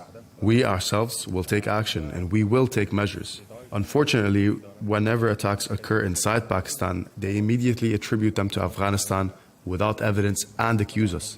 We reject this. Afghan soil is not allowed to be used against anyone. TTP has no presence in Afghanistan. These are Pakistan's internal problems. TTP controls large areas inside Pakistan itself. They can live there. They do not need Afghan soil. And we will not allow them to use Afghan soil in the first place. Well, what measures has the Islamic Emirate taken to prevent groups such as TTP, Tehrik-e-Taliban, Pakistan, or ISIS-K from operating inside Afghanistan? ISIS was a phenomenon against which we carried out a very serious campaign. In Kabul and in other provinces, we eliminated them. They have no physical presence in Afghanistan. Unfortunately, instead of suppressing ISIS, Pakistan has provided them with safe havens. In Mastung, in Baluchistan, they have created places for them. In Khyber Pakhtunkhwa, they have also provided areas for them. In some cases, they have used them against Afghanistan and sent them to carry out operations and terrorist attacks inside Afghanistan. As for TTP, that doesn't matter related to Pakistan itself. From the first day, Afghanistan declared that we would not allow TTP to operate in Afghanistan or use Afghan soil. Another major reason Afghanistan cannot harm Pakistan is that along the entire Durand line, barbed wire has been installed. Even an animal cannot pass through it. Pakistani forces are deployed along the line. All border crosses have been closed for 4 months. Trade has stopped, movement has been cut off. Even a patient cannot travel overland to Pakistan for treatment. So by what route would TTP go to fight and then return? This claim is false and unrealistic. They are raising such accusations to justify their own security weakness and to divert public opinion. Mr. Mujahid, you have also said that in any potential response to Pakistan, perpetrators would be targeted, not civilians. So what mechanisms are in place to ensure civilians are not harmed? بله ما زمان قبلم که حمله انتقامی بالای پاکستان انجام شد. Previously, when a retaliatory attack was carried out against Pakistan, we targeted only military positions and destroyed them. No civilians were harmed. If we deemed it necessary again to respond to these attacks, naturally civilians will not be targeted. And without going into military details, if Kabul plans a response to Islamabad, what kind of action might we expect? Would it be political or security military? Naturally, it would be a military response, but its details are confidential and I cannot explain further. Pakistan must receive a response for its shameful act. And given current tensions along the Afghanistan-Pakistan border, what is your official red line? In general, we want good relations with all our neighbors, strong diplomatic ties, trade relations, and normal movement of the people. Just as we have good relations with other neighbors, we want such relations with Pakistan. But Pakistan has consistently made excuses and seeks to ignite war in the region and create insecurity and unrest. We believe a particular military circle within Pakistan has been tasked with destabilizing the region.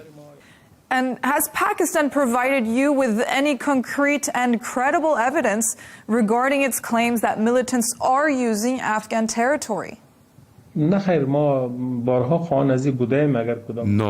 we have repeatedly requested that if there is specific evidence in any geographical area, whether mountainous, forested, or remote, they should share it with us so that we ourselves can investigate.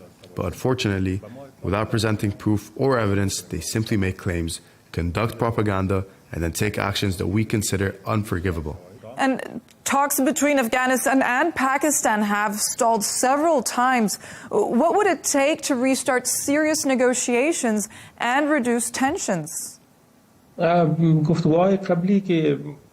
previous talks, we participated sincerely and with commitment.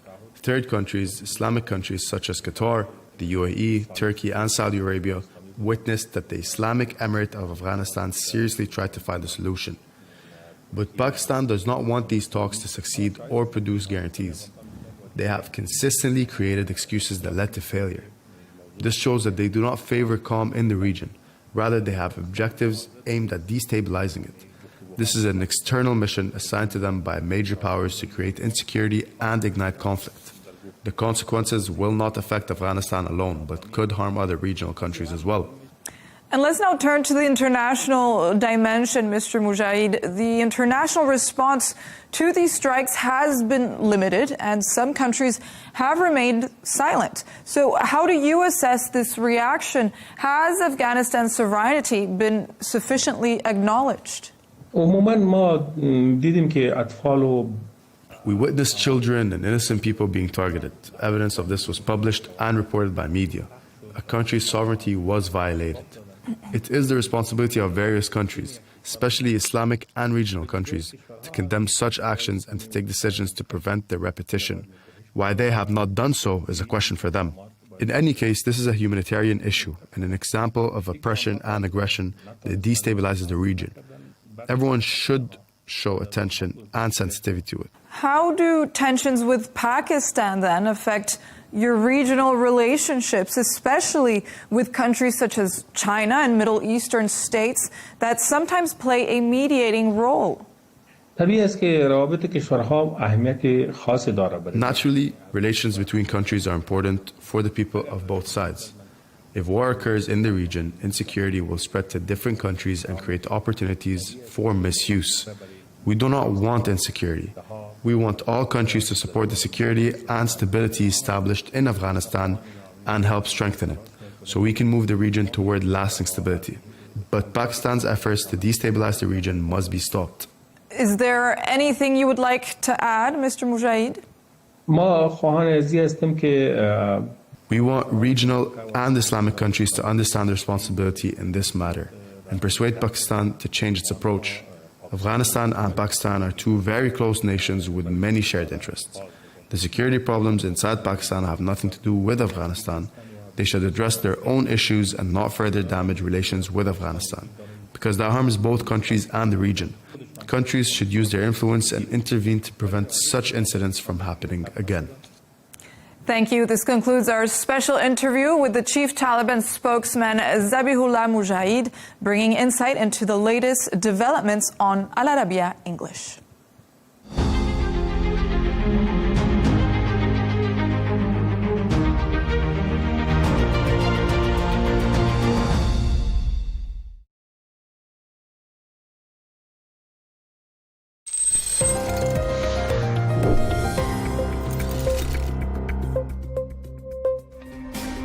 French prosecutors are pushing to uphold a 5-year ban on Marine Le Pen holding public office, which could block her from running in the 2027 presidential election. But there's a twist. A French magistrate says 2 U.S. State Department advisors quietly met with her last year to discuss Le Pen's conviction. Je voudrais vous raconter ce qui s'est passé dans mon bureau, puisqu'en fait, j'ai eu, à la demande de l'ambassade américaine à Paris, j'ai rencontré 2 émissaires de l'administration Trump qui sont venus. On devait avoir une discussion sur les droits de l'homme, comme j'en ai régulièrement avec des diplomates de pays alliés. Et assez rapidement, la conversation a tourné autour de la situation pénale de Marine Le Pen, avec l'idée de chercher des éléments auprès de moi et peut-être auprès d'autres personnes qu'ils allaient rencontrer, qui pourraient accréditer l'idée qu'il s'agirait d'un procès purement politique pour l'empêcher d'être candidate. The officials reportedly believe Le Pen was treated unfairly and wanted to explore ways to suggest the trial was political, a view echoed by many U.S. conservative voices. The magistrate found the conversation so uncomfortable, she reported it to the French Foreign Ministry, warning it could influence public debate in France. The U.S. State Department confirmed the visit, saying in a message on X the trip was to reaffirm a shared commitment to free speech, democratic choice, and religious freedom, dismissing interference claims as false rumors. Still, if the allegations are true, it's a striking case of U.S. meddling in another country's legal system, raising fresh concerns about foreign involvement in French politics right as Le Pen fights her appeal and eyes a potential presidential 2027 run.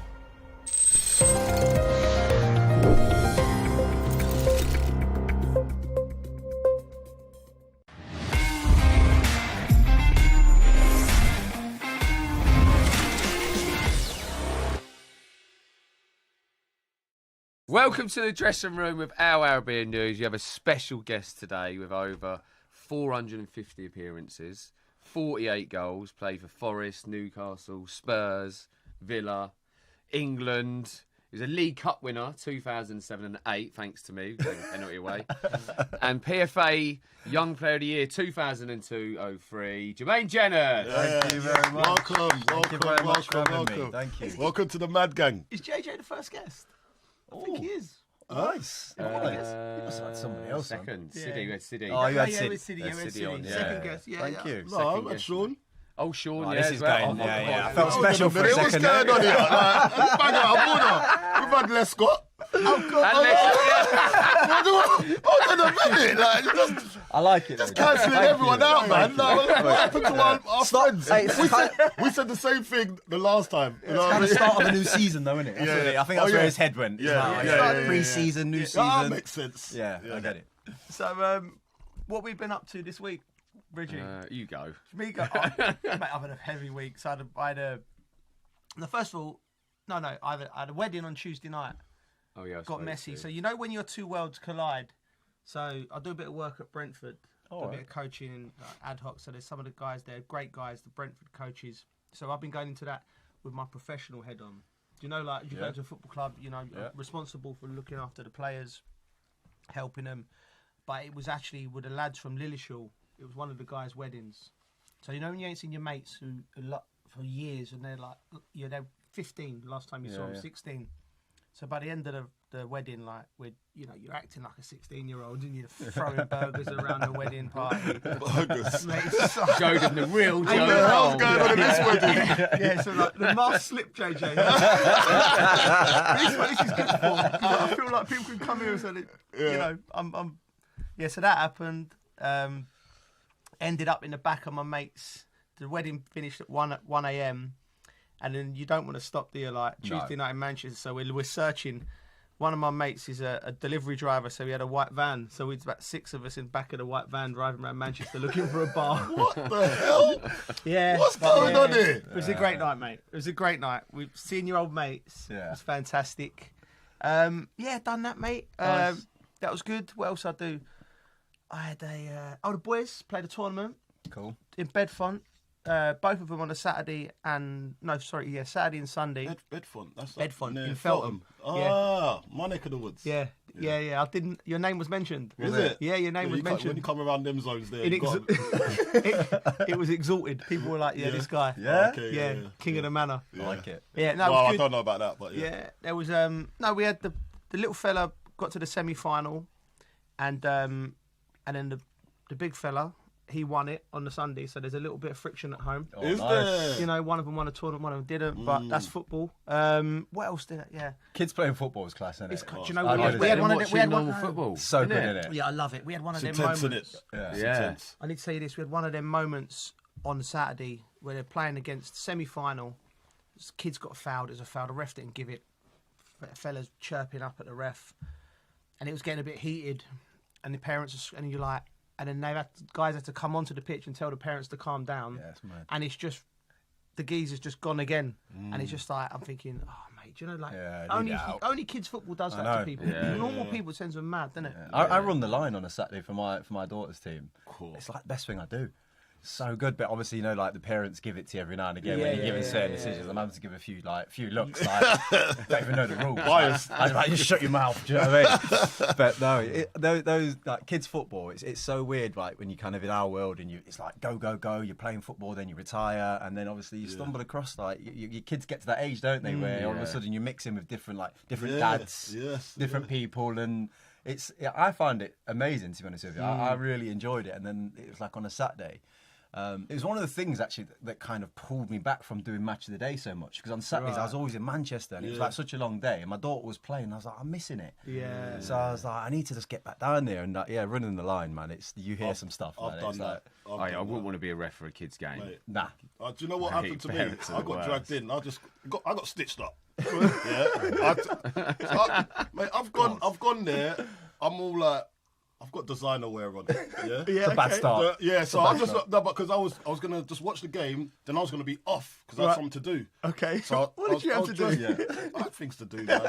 On a Sunday, you know what I mean? Let's go to church. So I was dressed to the nines, innit? And then no one, like all the other parents, I think they'd had their turn to do it. Right. Okay. I was the only one. I'm like the guy that. Not interested in it. I've come in designer wear, head to toe. They've asked me, I've gone, you want me to run the line like this? I said, they go, Colton, you've never done it. I was like, do you know what? I'm going to do it this time. Your turn. Mate, I'm on the side, on the grass with my Travis Scott's on. That's not going to work. And the worst thing about it, I said, do you know what? I'm not moving from this spot. But because I've never done the line before, mate, it's hard work, you know. I know. Mate, you got to keep on the line. And listen, I was getting all the calls wrong because I couldn't keep up with the team. So when they're bolting for, I'm like, oh man, and I'm there hobbling. And you know I got a hobble with it. That's why I don't do it. It's easy way to get out of it. Yeah, I did say that, but I had to do it this time. What do you mean? It's the way you get out of it. Well, can I? What do you mean you can't run? I've seen you bouncing round places. I've seen you. That's under the influence. I've seen you dancing on the ceiling. You fooling. Yeah, but I wake you in the morning, mate. I can't get downstairs. Mate, I call you Lionel Richie, mate. And you enjoy pain. There's a difference. Do you know what I mean with us lot? So running the line, that's a no-go for me. But it's nice to go and watch the kids and that. But I get so frustrated at kids' football because when you like my son, I tell him something. Now he's playing academy football. But when I used to tell him something, he's actually good. He'll go and do it. But then some of the other players are not as good, and he gets frustrated. I can see he's getting frustrated, so I'll get frustrated too. Yeah. And I'm like, oh, why didn't he just pass the ball there? Why didn't he do that? And I'm thinking, these guys are kids. Yeah. I'm talking to this guy like he's a man. Like, I'm looking, did you see that pass? I did not see that pass. It's bang out of order, isn't it? So, and that's why I can see why parents get really frustrated. Yeah. And they get all uptight on the side of the pitch because you can see, and you want your son to score, didn't you? Or your daughter to score. So he's like, pull it on the plate. Why are you so? He's so greedy, man. He's so greedy. Demands. My father-in-law, he's the worst as well because what he'll do, mate, he hasn't got no filter. Right. So he'll just say what he sees, And doesn't realise the parents. And doesn't realise so as soon as he says it, I'm like, I'm like Homer going into the bushes. You just got to be quiet and let him enjoy the game. And then I'm like to my missus, I'm like, come on, calm him down. It's embarrassing us. He watches this as well, and Pete, he knows, he just got no filter. Good old Pete. But yeah, what else have you been on? What have you been doing? Like you usually. He's been quiet this week. You've been quiet. I did get a. I played golf. Yeah. And then I went Joel Dommett's 40th. Yeah. This is the cheese sandwich story. The cheese. What are you got to bring up cheese sandwich for? Right, look, it was a good party, to be fair. It was good. Sam Thompson turned up. You know Sam? I love him. Yeah, what a great guy. lad. He just done that challenge. Is it cycling and running? Yeah. Did he? But like, you know, everyone walks in, don't they? Say, "Oh, mate, amazing!" I was just like, "You made a meal of that, didn't you?" He goes, typical Wayne Bridge comment. I was going, "No, well done, mate. Well done." His calf blew up. Yeah, his car, it's bad. Everything blew up. His whole leg was bandaged, wasn't it? I didn't think, bad. That's fair such a play pure to soul. him. That's a good word for him. Pure soul. Oh, he's a great lad. Great lad. He brings so much energy, doesn't he? Chelsea like a fan. little kid. Yeah. Chelsea fan. Oh yeah, because he's done that. He's made in Chelsea. Yeah. Because you can see that when I see him in the jungle. Yeah. Yeah, he looked really like warming. Like I wanted him to win. He's a top guy, isn't he? Do you know JJ? Yeah, I do. Yeah, I know him well. Yeah. I've just come across him from working in television for years. But I think I worked with him like one time on this show I was doing called MOTDX. And then I think I saw him. That's a good show, by the way. Yeah. Well, it's not anymore because it's not going. But it was a good show. Yeah. Yeah. They lost something there, but and then I remember I went to House Festival. Like Soho House did that festival in the summer, and I was just walking through. And I saw you. Yeah. And I just saw this guy just like in the distance just running, and I was like, and it was him, and he just made a beeline for me, and literally next thing I know, he's ran and jumped in my arms, and I've had to catch him. Midway, and he's like rubbing my head. He's like, oh my god, so good to see you. And I was just like, this guy's energy is mad. It's hard to not love him. Do you know what I mean? He's a great guy. Everyone does. Yeah, it was good though. A lot of dancing. It was good. Yeah. So that must have been. There's a lot of vibes at that party then. You and him together. Yeah. Right. Lee Mack was there. He's a good lad. I love Lee Mack. Yeah, great lad. How quick is he? He's got to be wicked. sharp around those comedians, don't you? Like he's What's that 1% fit? Have you watched that 1% show? I saw it last night. It was on last night. It was quite funny. I know. Hey, he went out first. Who went out first? The ref went out first. Yeah. The ref went out first. I thought Marlon Harewood would have gone out first. Who was it? Marlon Harewood was on it. Marlon Harewood's on it. I can't remember. Pugach was out early as well, weren't he? They were talking about that. If you went out, mate, I would have done all right, you know. Would you get enough? I was thinking, I'm all right.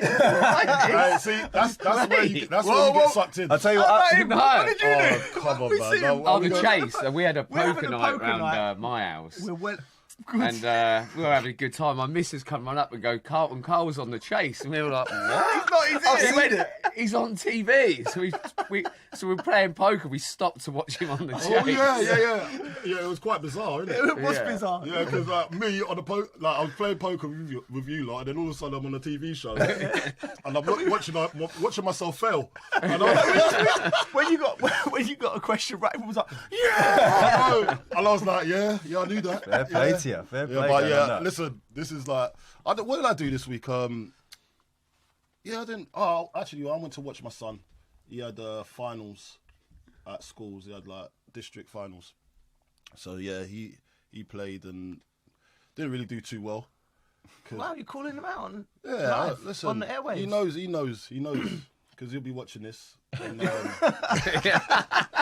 but do you know what it is? I think because he's had such a long season, so he started from grassroots to the start of the season. Right.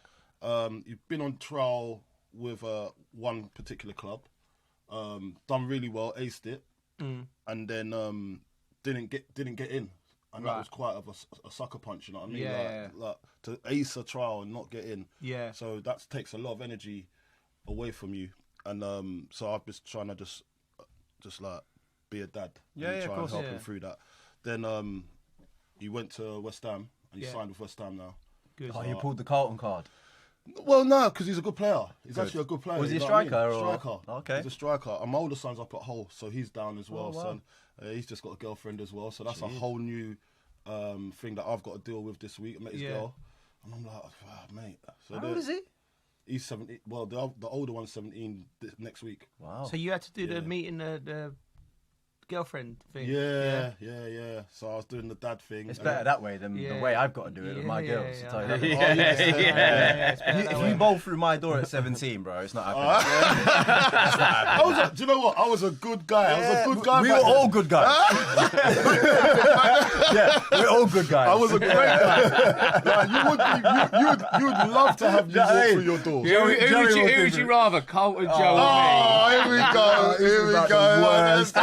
Anyway, moving on swiftly. So 1, 2, and 3. Bridget, I choose your poison. Choose your poison. Choose your poison. It literally. I think, listen, we've all got. Can I throw that there? Go on. Players you played with. Yeah. Who would you want your daughter to come in with? What players are like? You like? That's a good guy. That's Mason Mount. Mason Mount. Michael Carrick. Did you play with him? Scott Parker. Yeah, Scott Parker. Yeah, Scott Parker. I'm going Michael Parker. Carrick. He like Lionel Carrick's Richie. a good guy. Michael Carrick. Yeah, good guy. Good guy. Michael. Yeah, solid guy, Carrick. You know. The thing is, like we all know, we've all been on like Christmas parties and so on. And you know the ones that you've tried to drag into a few situations. Man, Carrick was a solid. He was just like, one of those guys. You come out, have a good night, but then he's just going home. Yeah. I was always just chasing the night. I was just like, there's got to be something else to do. Do you know what I mean? Yeah. There's always a couple of like. Look at me, I'm 43. I'm sitting in the back of a white van, riding around Manchester at 1:30 in the morning trying to find something. Yeah, but do you know what? I like that though in somebody as well. If my daughter's going to meet someone, then Gotta be real. I just think they've got to have that little something as well. Don't they? Do you know what I mean? Because I'm gonna have to chill them at some point. Yeah. So, do you know what? I'd go for Saka. I wouldn't mind. Bukayo, yeah. Bukayo Saka's a lovely kid, isn't it? What about the opposite? Christian boy? What about the opposite? Who's not coming through the door? Oh, mate. I'm not, definitely. Definitely not me. I'm not. I don't know. God. Oh, man. There's too many. Too many. Basically, all of the above. That's true. It's very true. Everyone's got some kind of nonsense that they go through. We know too much. That's the problem. That is the problem. We know too much in our industry. And then we've got a bad rep as well. Yeah. People like myself and you. Yeah. What do you mean me? All of you lot. You've given me a bad rep, you lot. And I'll play on it. I'll play on it. Anyway, moving on swiftly. Jay, what have you been up to? A lot of golf this week. Yeah, but I've been out twice this week. Twice last week playing golf. You love golf, didn't you? Mate, I'm obsessed with it. Like, what do you play off? Two is my handicap. Yeah, so I'm non-stop playing, mate. Yeah, when I retired, it was 2018 when I first took it on. I don't know, there was just something about it that I just. Originally, it weren't even the golf. Like, let's be honest. Like, you don't take it serious, like you two, but you like going out. Love it. And I think almost like that kind of like mental health part of it. Of like, there's nothing else I do where I get my phone, I stick it in my bag, and it don't come out for 4 hours. And I just talk to my mates. Do you know what I mean? And we go around. You play. I'm competitive with it, but it's still the best thing I do with regards to like just walking, talking. I think as men in particular. Like, there's not really a space like pubs it used to be, didn't it? Yeah. No one really goes down the pub anymore and just chat. So having a group and keeping it competitive.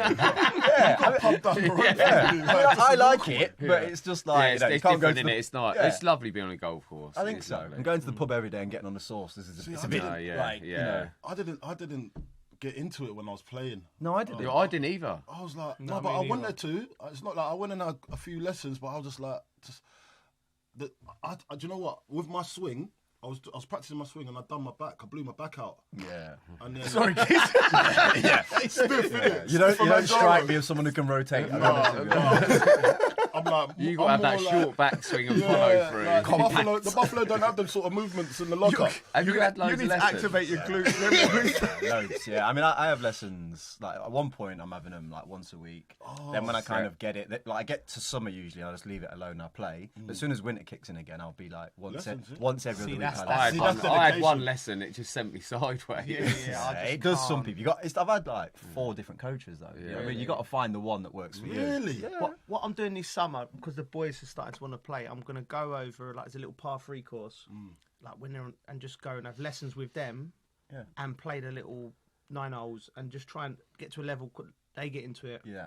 Because playing with your kids would be great. Yeah, they'll be better than you, I reckon. Of course they will. I'm terrible. It's like, because Carter's had lessons. He's 9, mate. He's better than me. Mate, I saw it. See, like in that little video that you sent. I see him practicing. Mate. Like, he's got it to a T, innit? With the little Technique, leg. Yeah. Really? Kids are free though, aren't they? That's why kids are free in their minds. Whereas we're like, got to get it here, and you think about it way too much, and that messes I have like my life flashes between my eyes by the time I hit the ball backswing. There's so many things going on. I'm like, That's hitting like baseball, you know. I played with him in Tell, like about 3-4 years ago now, or something like that. At the Shire in this golf day, man.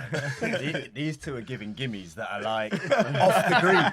It's off the green, and they're like, "That's fine, JJ, take that." And I'm like, "Mate, I ain't trying to win this tournament. Like, I'm not getting up there with some mad amount of points that I've won." Yeah, that's crazy. Oh mate, but yeah, that's it. That's golf for you, though, man. That's golf life. Oh yeah, I love it. Like, listen, we've got to talk about your career, JJ. Yeah, man. You know what I mean? Let's start. Where do we want to start? Where would you like to start? No, Nottingham. Because you want to start Sunday League? I didn't play Sunday League, bro. You didn't play Sunday League? No, I'm strictly academy boy. Seriously? Yeah. So from what age? Like, I was at Forest from the age of like 9. Oh, was it? Yeah, 8 or 9, and then like straight in. Yeah, that's it. I started playing football in teams at the age of 7. Okay. Like my dad was a coach. Your dad was a player, right? Yeah, Semi-pro. he played semi-pro. Like he played for like Shepshed, Nuneaton Borough. What's your dad's name? Dennis Genus. Dennis Genus. Yeah. Big up, Den. But then he went into coaching. And he's saying pirate radio. But he was a good coach, and he was like in my area, so he was coaching people like Darren Huckabee.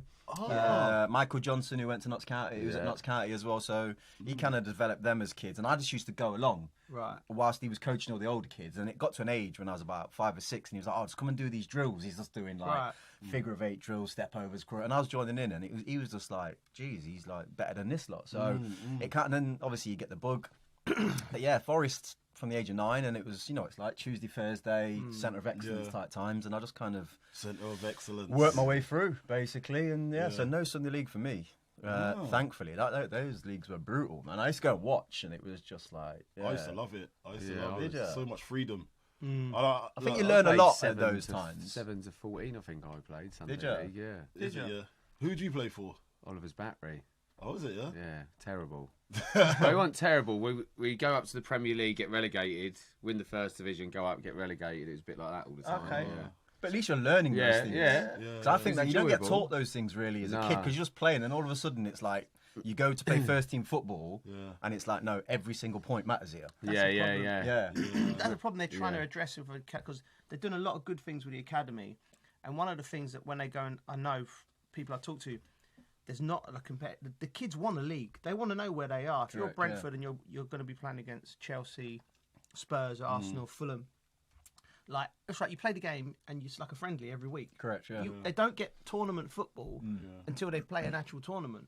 But that needs to matter, doesn't it? That needs to matter. I think up to 16, maybe 13, 14, start playing a little league. The kids would love it. It's important. Yeah, I think it is, definitely. I see, because obviously when you're working in an academy, they kind of mirror who they're playing. So one will be, say, the 14s will be at home, the 15s will be away, and but 15s will be with the 16s, because maybe one of them's going to be getting bumped up because one of the 16s have gone up to the under 18s. So they all get the experience, but it's a game program where you have to nurture it to what because say Crystal Palace, for instance, they were known for being a robust team, and so what they would organise between themselves. Say, okay, well, we want to practice passing out from the back. Right. So what do we need this week? Let's try and get a team that won't let us do that, and we still have to. So the games program's really good for that. Yeah, just to tailor what you're going for. Yeah, really, that's what you've got to do. Yeah, that's so mad, that's what it is now. But I don't know what it used to be back in the day. I think everyone used to mirror what the first teams play. You just go and play. Yeah. No, but it's all tailored now, Bridgie, mate. there's so much that goes into the development of young kids. It's like every kid has. My little boy played in a tournament in Burnley the other day, and he's got clips. He's sending. I'm in Munich doing he's sending me clips of like things he's done. Wow. So they're getting that level of detail. So if you're smart now, as a young player, and you can take on information, you've got all the information there to help you become a player, ain't you? Yeah. Because you got cameras. Yeah. Like, see, look, when we were growing, we didn't have no cameras. So I don't know if I don't like that. I know I wouldn't have enjoyed it as much. But I used to remember we used to go on like England trials and stuff like that. They always did like the filming of the training sessions, and then you'd sit in meetings for hours, wouldn't you, while you were filming training? And you used to do my nutting. I used to think like, but you got a VO now, and you got a huddle. Yeah, but that's because we wasn't used to it, JJ. Maybe. Do you remember Techno Dave? Yeah. Do you remember Techno Dave? Was he there with you? Yeah. Dave. Like he was like the first guy I'd ever seen to video training, and then, like we'd be in like. I think we talked about it. We did talk about Techno Dave. He could get like Sky Sports News off of a coat hanger in Moldova. Howard Wilkins. He's the guy that didn't stitch you up. Was he the guy that didn't stitch you up? A lot of guys didn't stitch you up. You know what? I do remember when you went out and you weren't supposed to be out one time. There's a lot of that. I remember going to La Manga once with England. I think I was with the 21s or something. It was like a post-season tour. Yeah. And I remember Harold Wilkinson was there. I think the first team. I was there. I was going to say, and you probably trained where he had the headset on. Oh God, yeah. And he had all the speakers around the pitch and all that. And the first time I saw that kind of level of technology, it was like it was. Oh, this is serious. Oh my God, yeah, it was. You were watching it thinking, these guys know what they're doing. I was here for a post-season bit of a jolly up. This is legit. Yeah. Man had the beat speakers on the side of the bit. But the thing was, I remember him like because he had the. It does make sense though. And he would like say, and it'd be like, Coley, tuck in. Yeah. and he'd forget he'd have the speakers, and he'd go, oh shit.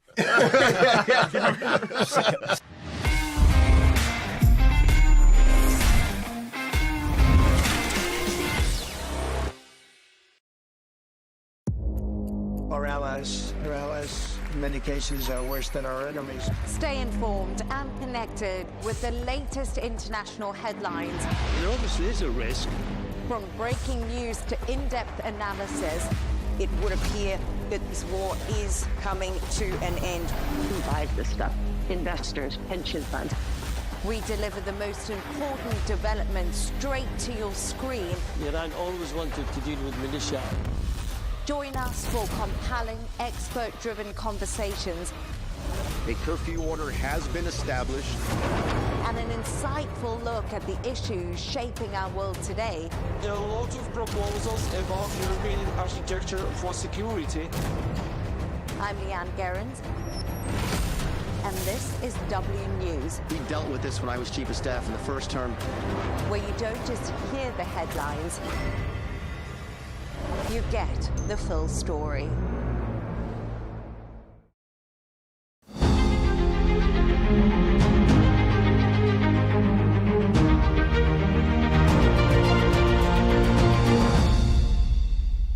So what are the priorities for you after today and what we heard from the speakers in the conference? Well, first of all, what we heard today was tremendous support for what the Board of Peace is trying to do in Gaza. Not just in terms of political statements, but in terms of financial commitments as well to support the people of Gaza in this first stage, which is just the humanitarian stage, the early recovery stage. I'm not talking about the big reconstruction that needs to happen. My priority right now is going to be three things. First is to create the conditions for which the National Committee of Dr. Shat and the Palestinian Technical Committee is able to go into Gaza and take control of governance there.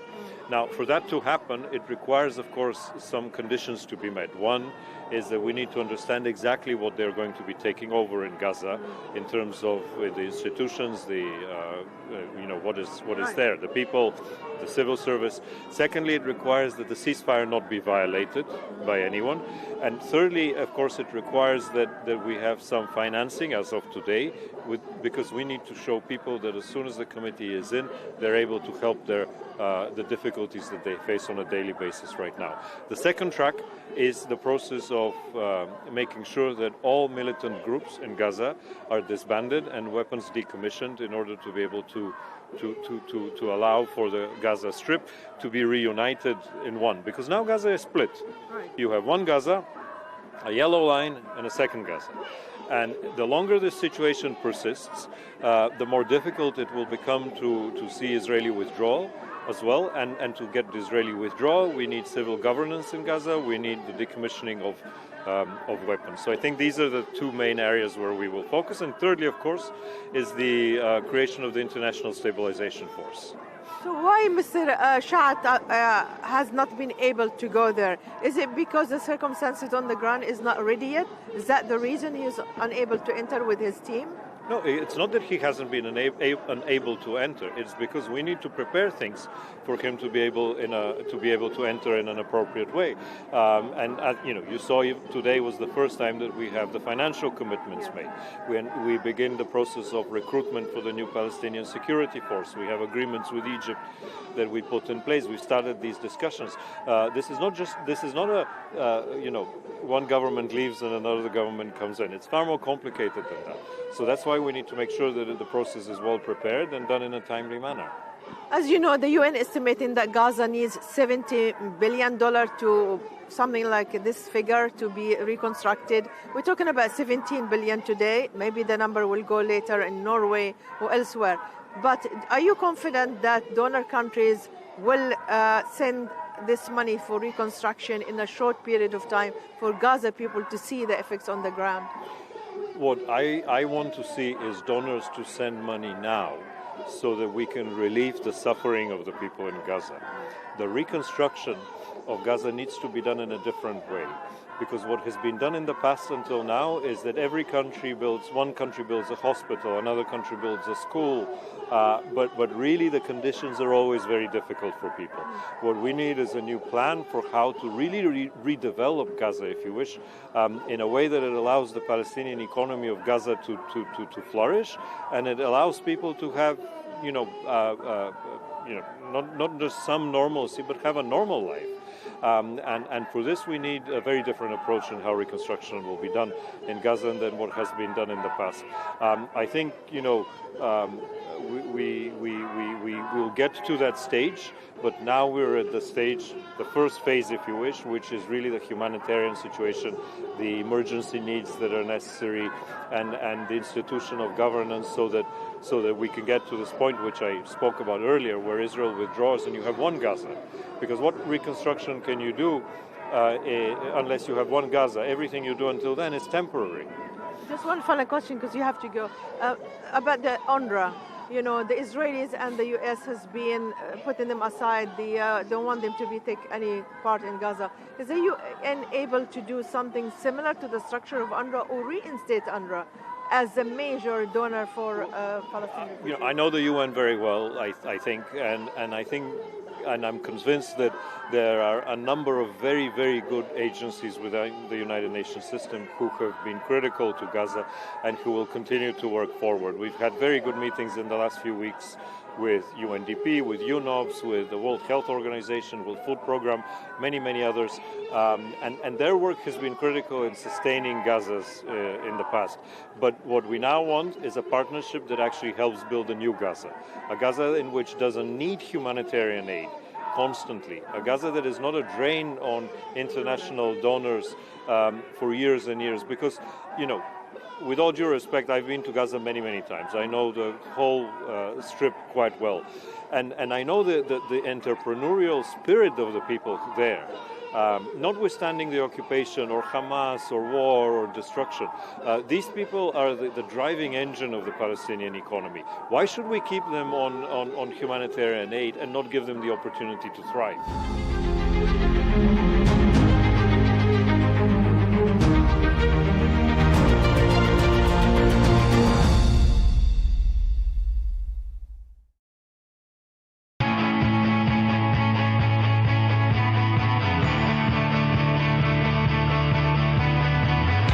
Welcome to the metropolis, the big city.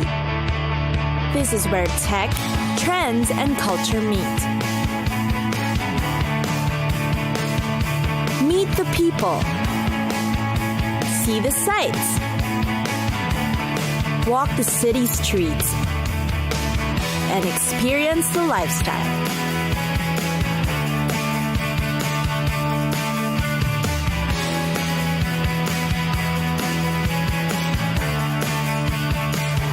This is your first-class ticket to the cities of the world.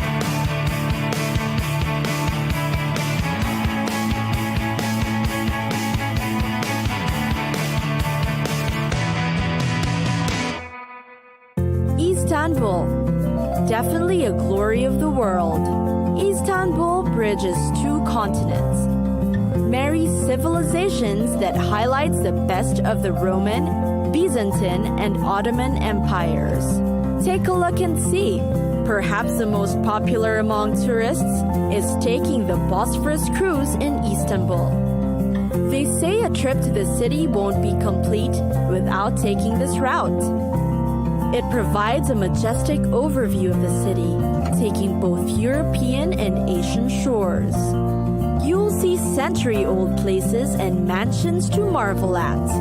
There are also several options of cruises to take for your convenience. The Hagia Sophia is definitely a sight to see too. It's a splendid church-turned-mosque-turned-museum that's considered one of the world's greatest architectural treasures. Also head over to the Archaeology Museum in Istanbul. It is considered one of the city's hidden gems, displaying one of the world's richest collections of classical antiquities. Here, you'll find the marvelous sarcophagus of Alexander the Great, depicting important phases of his life, the blue-tiled Karaman Marab, the beautiful tiled pavilion, and the Treaty of Kadesh, which is known as the world's earliest surviving peace treaty. When it comes to shopping, Istanbul has its Grand Bazaar. You can go bargain hunting to your heart's delight. It is over 500 years old, but still one of the largest covered bazaars in the world. Locals visit the place every day to shop and bargain like pros. The Grand Bazaar is also known for its carpets, leather, ceramic, jewelry, plus souvenirs you can bring home. Not to be missed are the local markets that will allow you a taste of different cultures of continents. Turkey's kitchen is in fact known to be the richest of all. Their dishes are known to be made with only fresh produce. Plus, you can buy the ingredients firsthand at the local markets. Then, of course, you can't miss the Galata Tower. It is one other way to see the best of the city. You'll get a 360-degree panoramic view of Istanbul. Its very high tower also has a restaurant and cafe for you to dine in at the 9th floor. Feel free to enjoy the view and the food too. Definitely a great way to see, experience, and absorb the beauty that is Istanbul. It's time for us to go. Pack your bags and get your tickets ready. And we'll see you on the next destination. Catch us again next time on Cities of the World.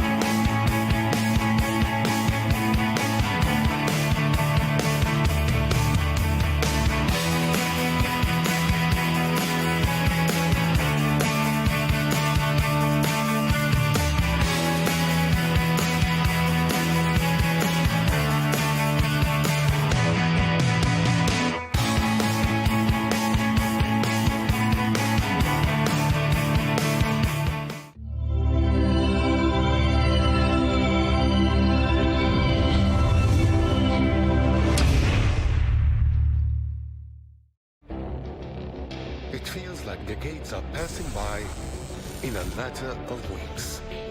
Seismic shifts in the world order. Never, ever will be part of America. With so much happening and then so much noise. Whether it's political upheaval, Canada has been ripping us off for years. Economic shifts or social movements. And no one wins from tariffs. I think America can be more friendly to the rest of the world. For in-depth analysis and all the latest developments across the globe. To have an inclusive policy together. The meetings with Hamas gave me some hope. We're in another nuclear arms race. The most important development straight to your screen. Welcome to the dressing room. I'm on my own. I need backup. And an insightful look at the issues shaping our world today. It was not going to happen, that war, and it happened. Join us on Arabiya News, where the world talks.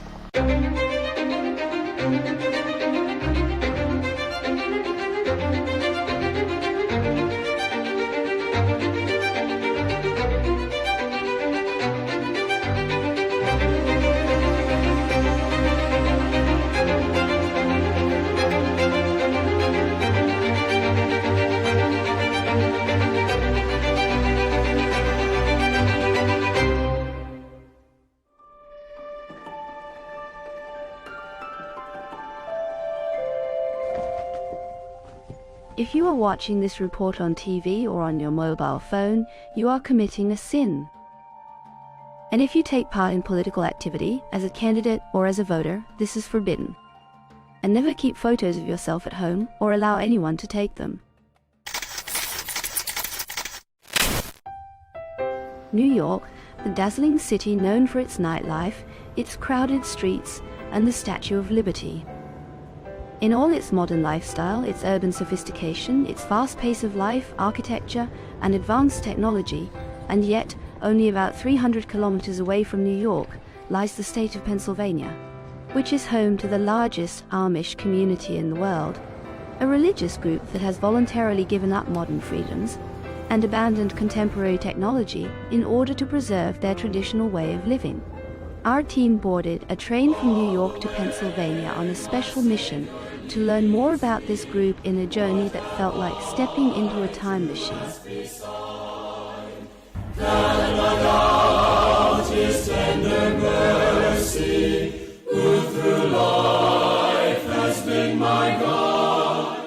This Christian community stands as a clear example of people who willingly hold on to their old beliefs, choosing freely to remain committed to a way of life built on traditional farming and handcrafted work. They continue to follow these long-standing practices with intention and devotion, quietly setting aside the modern developments and technological changes that surround them in the world today.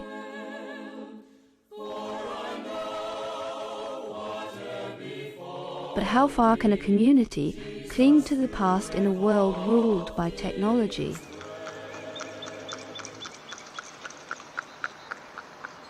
Pastor Gregory welcomes us into his church to share his experience living among the Amish and how their beliefs differ from the Protestant Christianity followed by most Americans. They're just people that are living like in another time frame. Most people, we go with the flow. When cars came along, we gave up our horses. When cell phones came along, we gave up our landlines. We just go with it, all the technology, but they have held back on that on purpose. I think because they want to have a slower lifestyle, more thoughtful lifestyle, more contemplative, and not be influenced by the things that go with these advances. It's a mixed bag. There's blessings in the technology, but there's also some dangers as well, and they try to stay away from that. The Amish believe that good deeds in this life lead to salvation in the next. Unlike most Christian churches, baptism is not done at birth, but at the age of 18. At that age, one chooses whether to remain with the Amish community and be baptized, or leave it with no ties.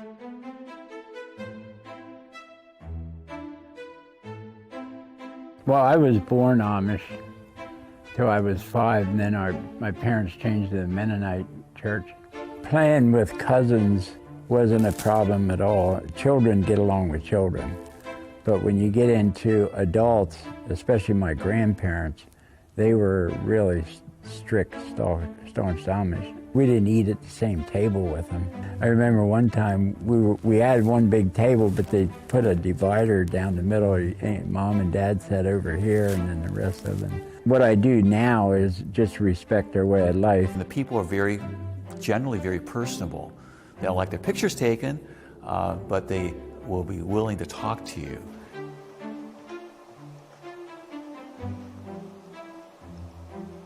A man named Sam Stoltzfus. He lives here in Gordonville, Lancaster County, next to the church where I pastor. But this man is a resident historian for Gordonville.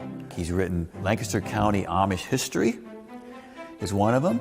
And he recently, well, I think it was 2016, he said, he took a trip to Germany. And he has pictures, and it's like a travel log of his experience in going to Germany. So things don't get collected. People give these notes, and I write notes, and I put the envelopes. Pastor Gregory arranged for us to meet his Amish friend, the historian Samuel, who agreed to speak only if his face was not shown, as photography conflicts with Amish beliefs against portraying humans. We don't believe in having our photographs taken because of the graven image. 10 Commandments, second commandment. We have 350,000 Amish people in North America. They're scattered all the way from Montana to Delaware to Virginia or New York State. There's Amish people in Ohio, Indiana, Illinois, Missouri, Mississippi.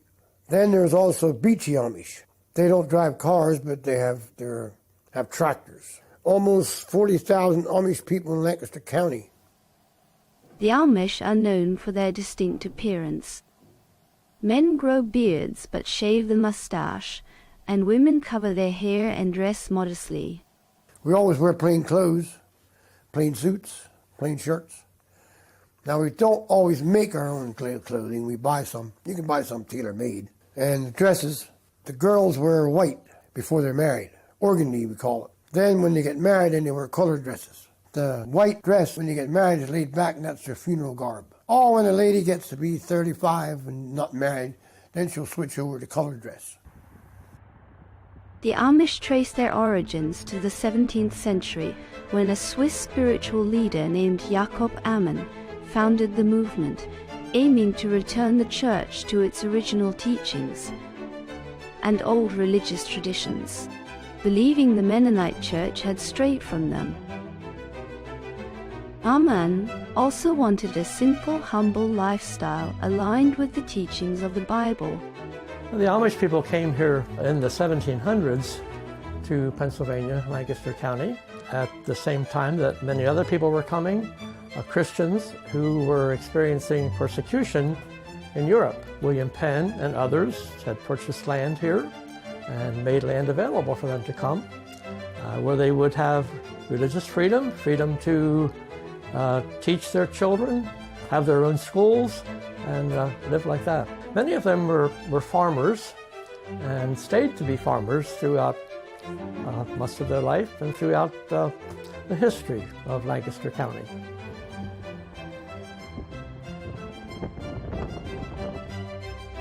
They all came from Germany and Switzerland, Europe, and they all taught Pennsylvania Dutch. And that's English and German and Dutch together. So that's why they taught Pennsylvania Dutch. It's very interesting how at that time, back in the 1700s, that the communication got from America to Europe that, oh, there's freedom here, and why don't you come and live here? But many of them did, and records exist of boatloads of immigrants coming from Europe to America, arriving in Philadelphia, moving westward as land became available.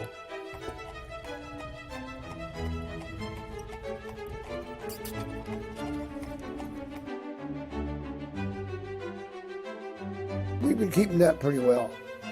Our church services are in Pennsylvania Dutch and German. always in Pennsylvania Dutch. Oh, 50% German. Our scriptures are in German. Our communion services are in German.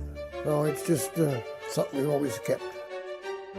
The Amish prefer to have their children schooled in their own private schools, and that is permitted here in Pennsylvania. Usually their students go to about the 8th grade, do not go to further higher education. Some of them might continue into high school.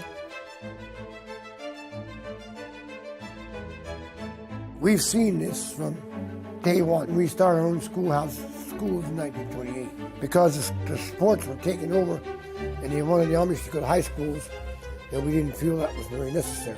Well, we have to go to school till we're 15. In 1956, that was a big issue. Finally, they got together on how they would do this, and now you have a 14-year-old school. After you're through the 8th grade, you go to 1 year to that till you're 15. And then they teach German, farm economics, and things like that. The ladies will learn cooking, housekeeping, which they have anyway. They knew it anyway.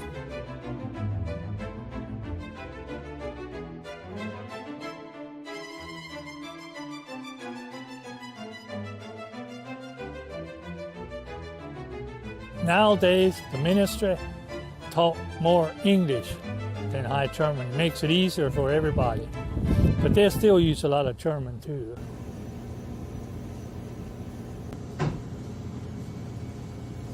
Amish girl will go to Amish school, and when she gets out of school, she can be a helper when she's 15 or 16. If she's a helper for a year or two, she has the groundwork to be a teacher. They don't all make it, but 90% of them do. They do a good job. Their schools are usually taught by a younger single lady, and they do have a training, although it's very short, a training program for their teachers. And when they get to the point that they might marry, she should no longer continue teaching, because if she's married, she should be living at home, taking care of her children. The Amish face many challenges, including the high cost of land, which pushes many away from farming toward working in shops. Here in the central market, young men and women sell their local products, attracting visitors from all around. I grew up in Lancaster. I think the market's such a great part of our history. It's actually the oldest, largest continuously operating market in the country. So that's like a really cool thing. The Amish today work with other people. They participate in community activities, especially with local fire companies. All of our fire companies are volunteer. The Amish have lovely farms, and they have farm buildings, barns, and they need protection, and so they cooperate with other people in the community as well.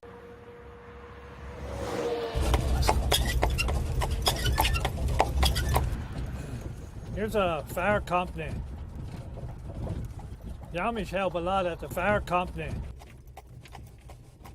Some people confuse the Amish with the Mennonites, as both share European roots and have similar beliefs.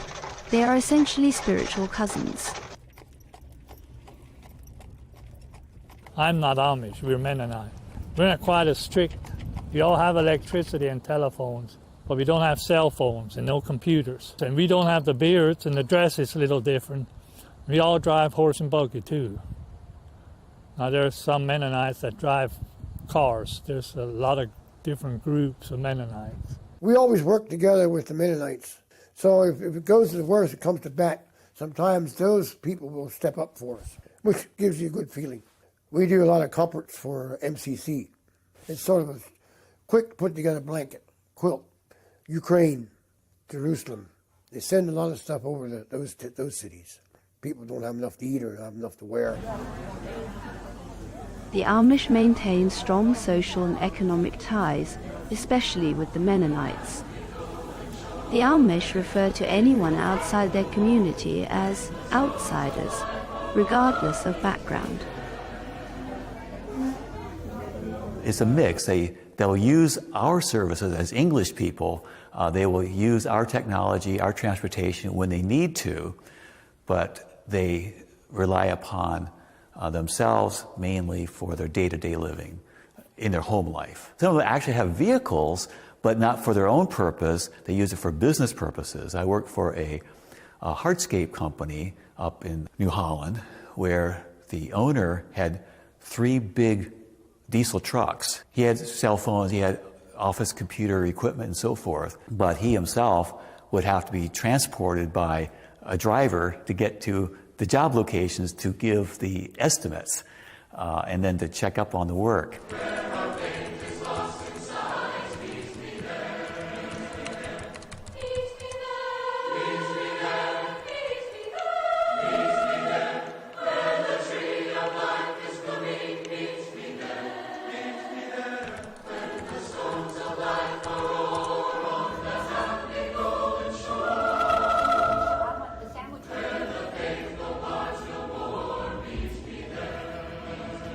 Amish buggies differ in shapes and types and uses. There are summer buggies, winter buggies, family wagons, cargo wagons, and more. Paul accompanies us to show us some of his personal buggies.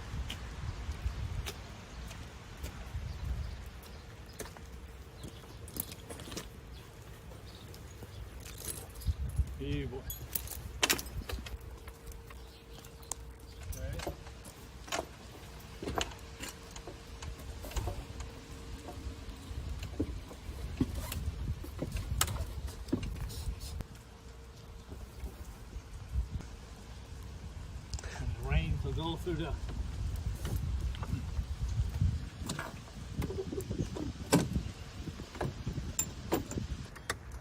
blinking lights, the headlights. This is actually my buggy here. I use this quite a bit in the summer.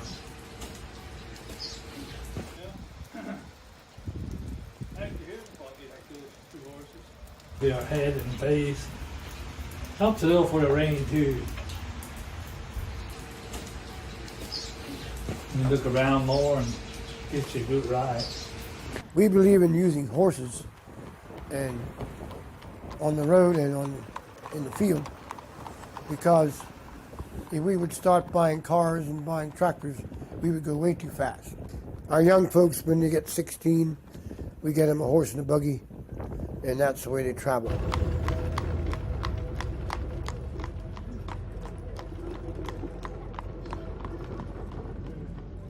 Amish like to stay as a community. They have very strong families, and so they don't drive cars because that would take them away from their family and away from the community, perhaps into a city where there might be other influences that might not be to the benefit of their families. And they've kept using horsepower for their farm work as well. And so you'll see horses out in the field pulling plows and different kinds of equipment all the way.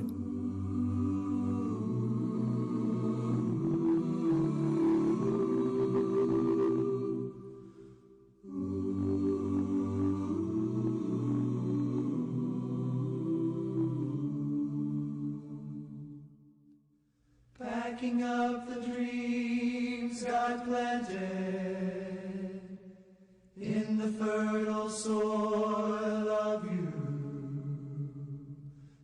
Can't believe it can add up to the price of a car when you have a horse and buggy together. They have different upholstery. He said they can have seating, front row seat, you have a back row seat. So the single guys, he was just going to have a front row seat. He didn't need a back row because he wasn't married. But we'll keep you close as always. It won't even see you go. The buggies all have halogen bulbs now. In the last 20 years, they got much brighter. The headlights and the tail lights, so you can see them. The boys that ride scooter, I meet a bunch of them going to work, 5 or 6 of them going to work in the morning. And they have a light they put on their hat so they could see, and then they have a flashing light in the back for safety. Among the Amish, forgiveness and rejection of violence are core values, to the extent that they do not join the army. Even so, their punishment is harsh for those who break their rules. For example, if members violate Amish church guidelines and refuse to confess or leave the group, they face expulsion, which in their community is called shunning, as happened with the Miller family. They keep their horse feed in here. Chicken leg, do it again. You go into an Amish-owned store to buy something, they won't take money from you. You have to lay it on the counter, and they'll pick it up. They won't take it out of your hands. They'll ride in a car with ex-Amish, but you're not allowed to drive. They can't. I have to drive because I was never baptized in the church like my parents were. So it gets a little touchy, I guess.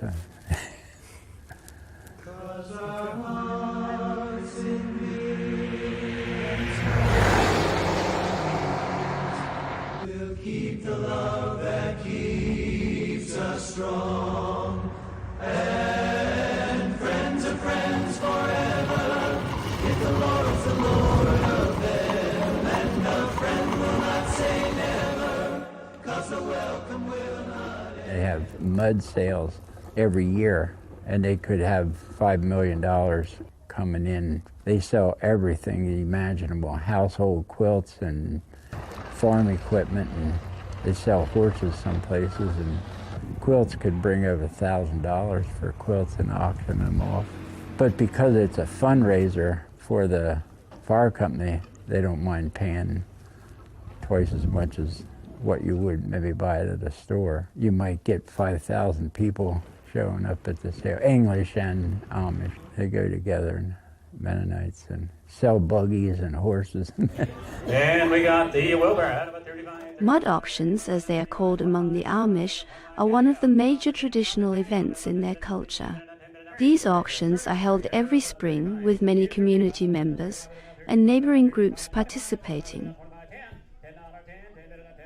They sell many items including handmade furniture, farm equipment, horse-drawn wagons, and local foods. This event is a chance to raise donations and also a special social occasion where Amish people and visitors meet to enjoy the auction and exchange stories and experiences. A harder life, riding a bicycle, pushing a scooter, which would use one foot on the platform, and the other foot they use to push. I mean, it's a lot harder. It's slower. It's a slower life. I said to one Amish lady, you know, you're kind of away from the world, kind of a thing.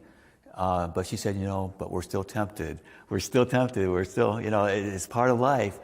Not that all of it's bad, but it has its influence. It changes things. So I think as long as they're able to maintain their independence to some degree, they'll be fine. You on my side, Ben, or not? 22, not 5. And now 22, 22, 22, 5, so $22 straight down the middle. Number 100. Number 100. So $22 left side. The Amish are a very important part of Lancaster County culture. They contribute in many ways to our history and our culture now today. We like having the Amish in Lancaster County. They are people that add to this area and make it unique. And if we lost the Amish, Lancaster County would be just like anywhere else. But in this case, from birth, the announcement was made that Jesus is a Savior, a deliverer. In fact, his very name means salvation, means Savior. They shall call his name Jesus, for he shall save his people from their sin. For many, this community misses out on much of life's pleasures, but as the Amish say, sometimes the simplest things in life are the best.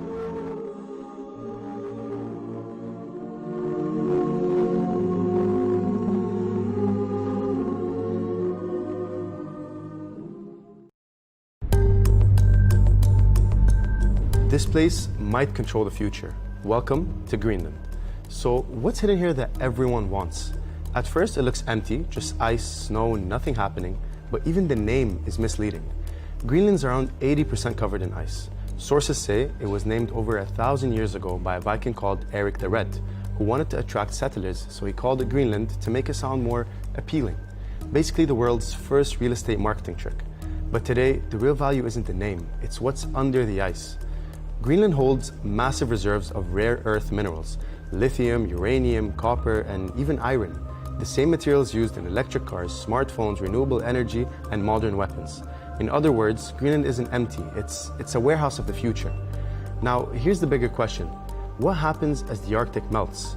New shipping routes are opening across the top of the world, linking Asia, Europe, and North America. Russia is already developing and using northern Arctic routes to move exports between Europe and Asia. And China is investing in Arctic trade with Russia to find shorter alternatives to traditional routes. That puts Greenland right in the middle of future global trade. Then there's politics. Greenland belongs to Denmark, but it governs itself and could one day become independent. The United States already have a major military base there, used for missile detection and space surveillance.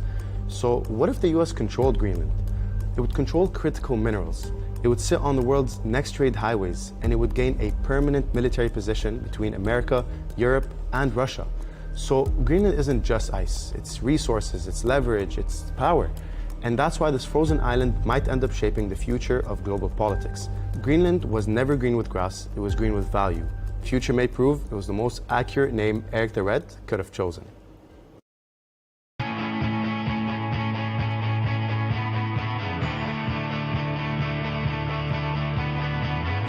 Welcome to the metropolis, the big city. This is where tech, trends, and culture meet. Meet the people. See the sights. Walk the city streets. And experience the lifestyle.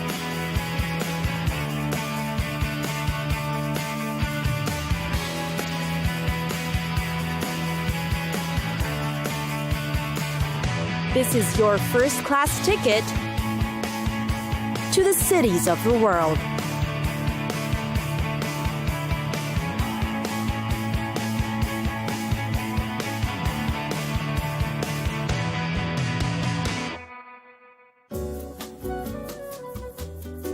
Geneva, a true gem of Switzerland, Geneva.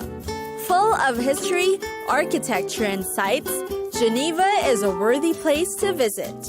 The amazing European city is best known for Lake Geneva, of course.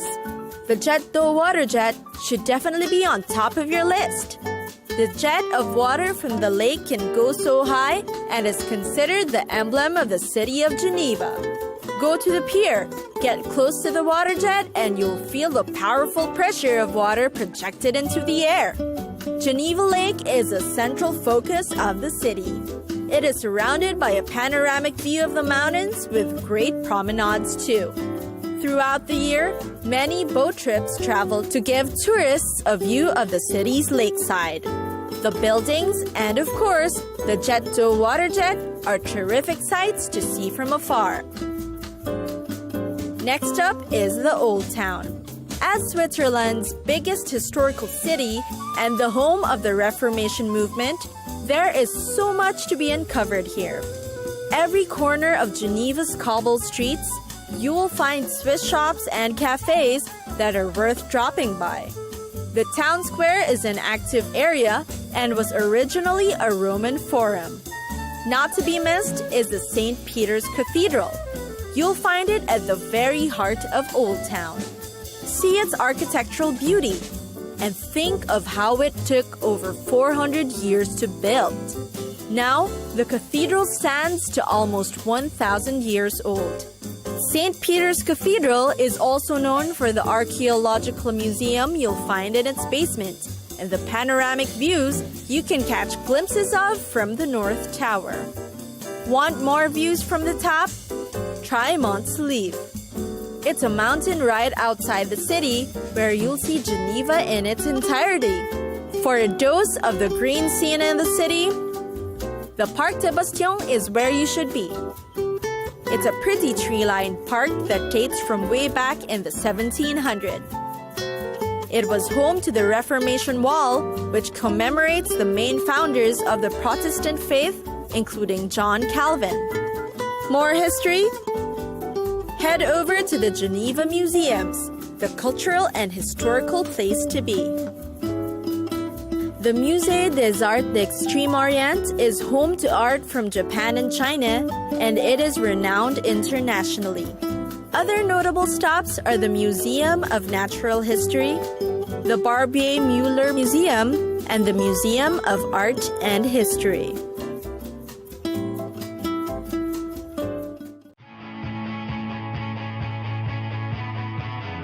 It's time for us to go. Pack your bags and get your tickets ready. And we'll see you on the next destination. Catch us again next time on Cities of the World.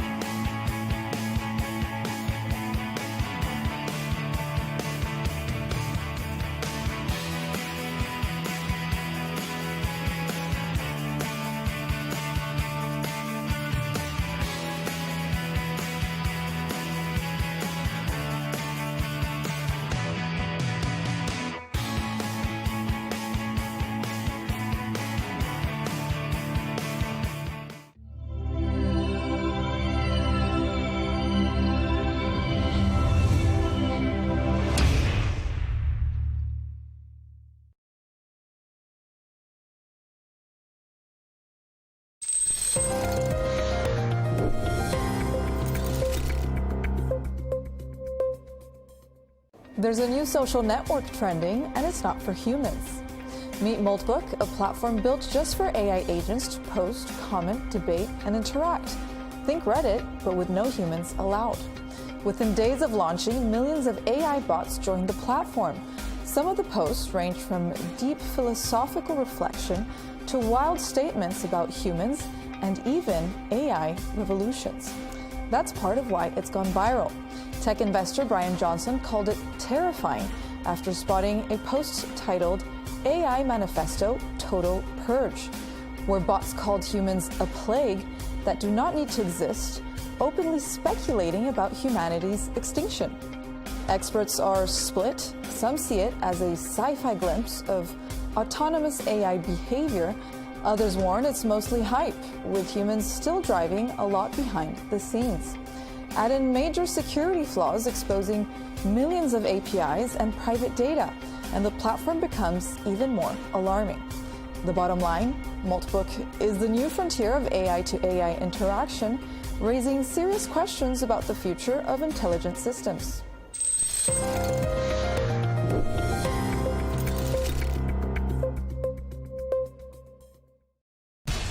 We have to take care of our people, and we're going to take care of our people first.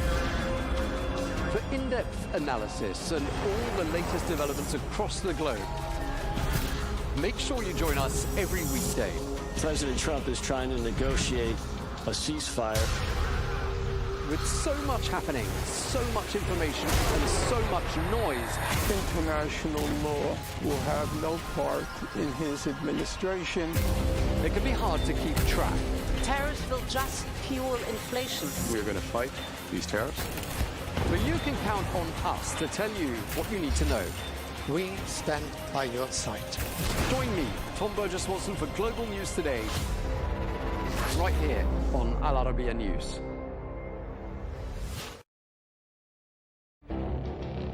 It feels like decades are passing by in a matter of weeks. Seismic shifts in the world order.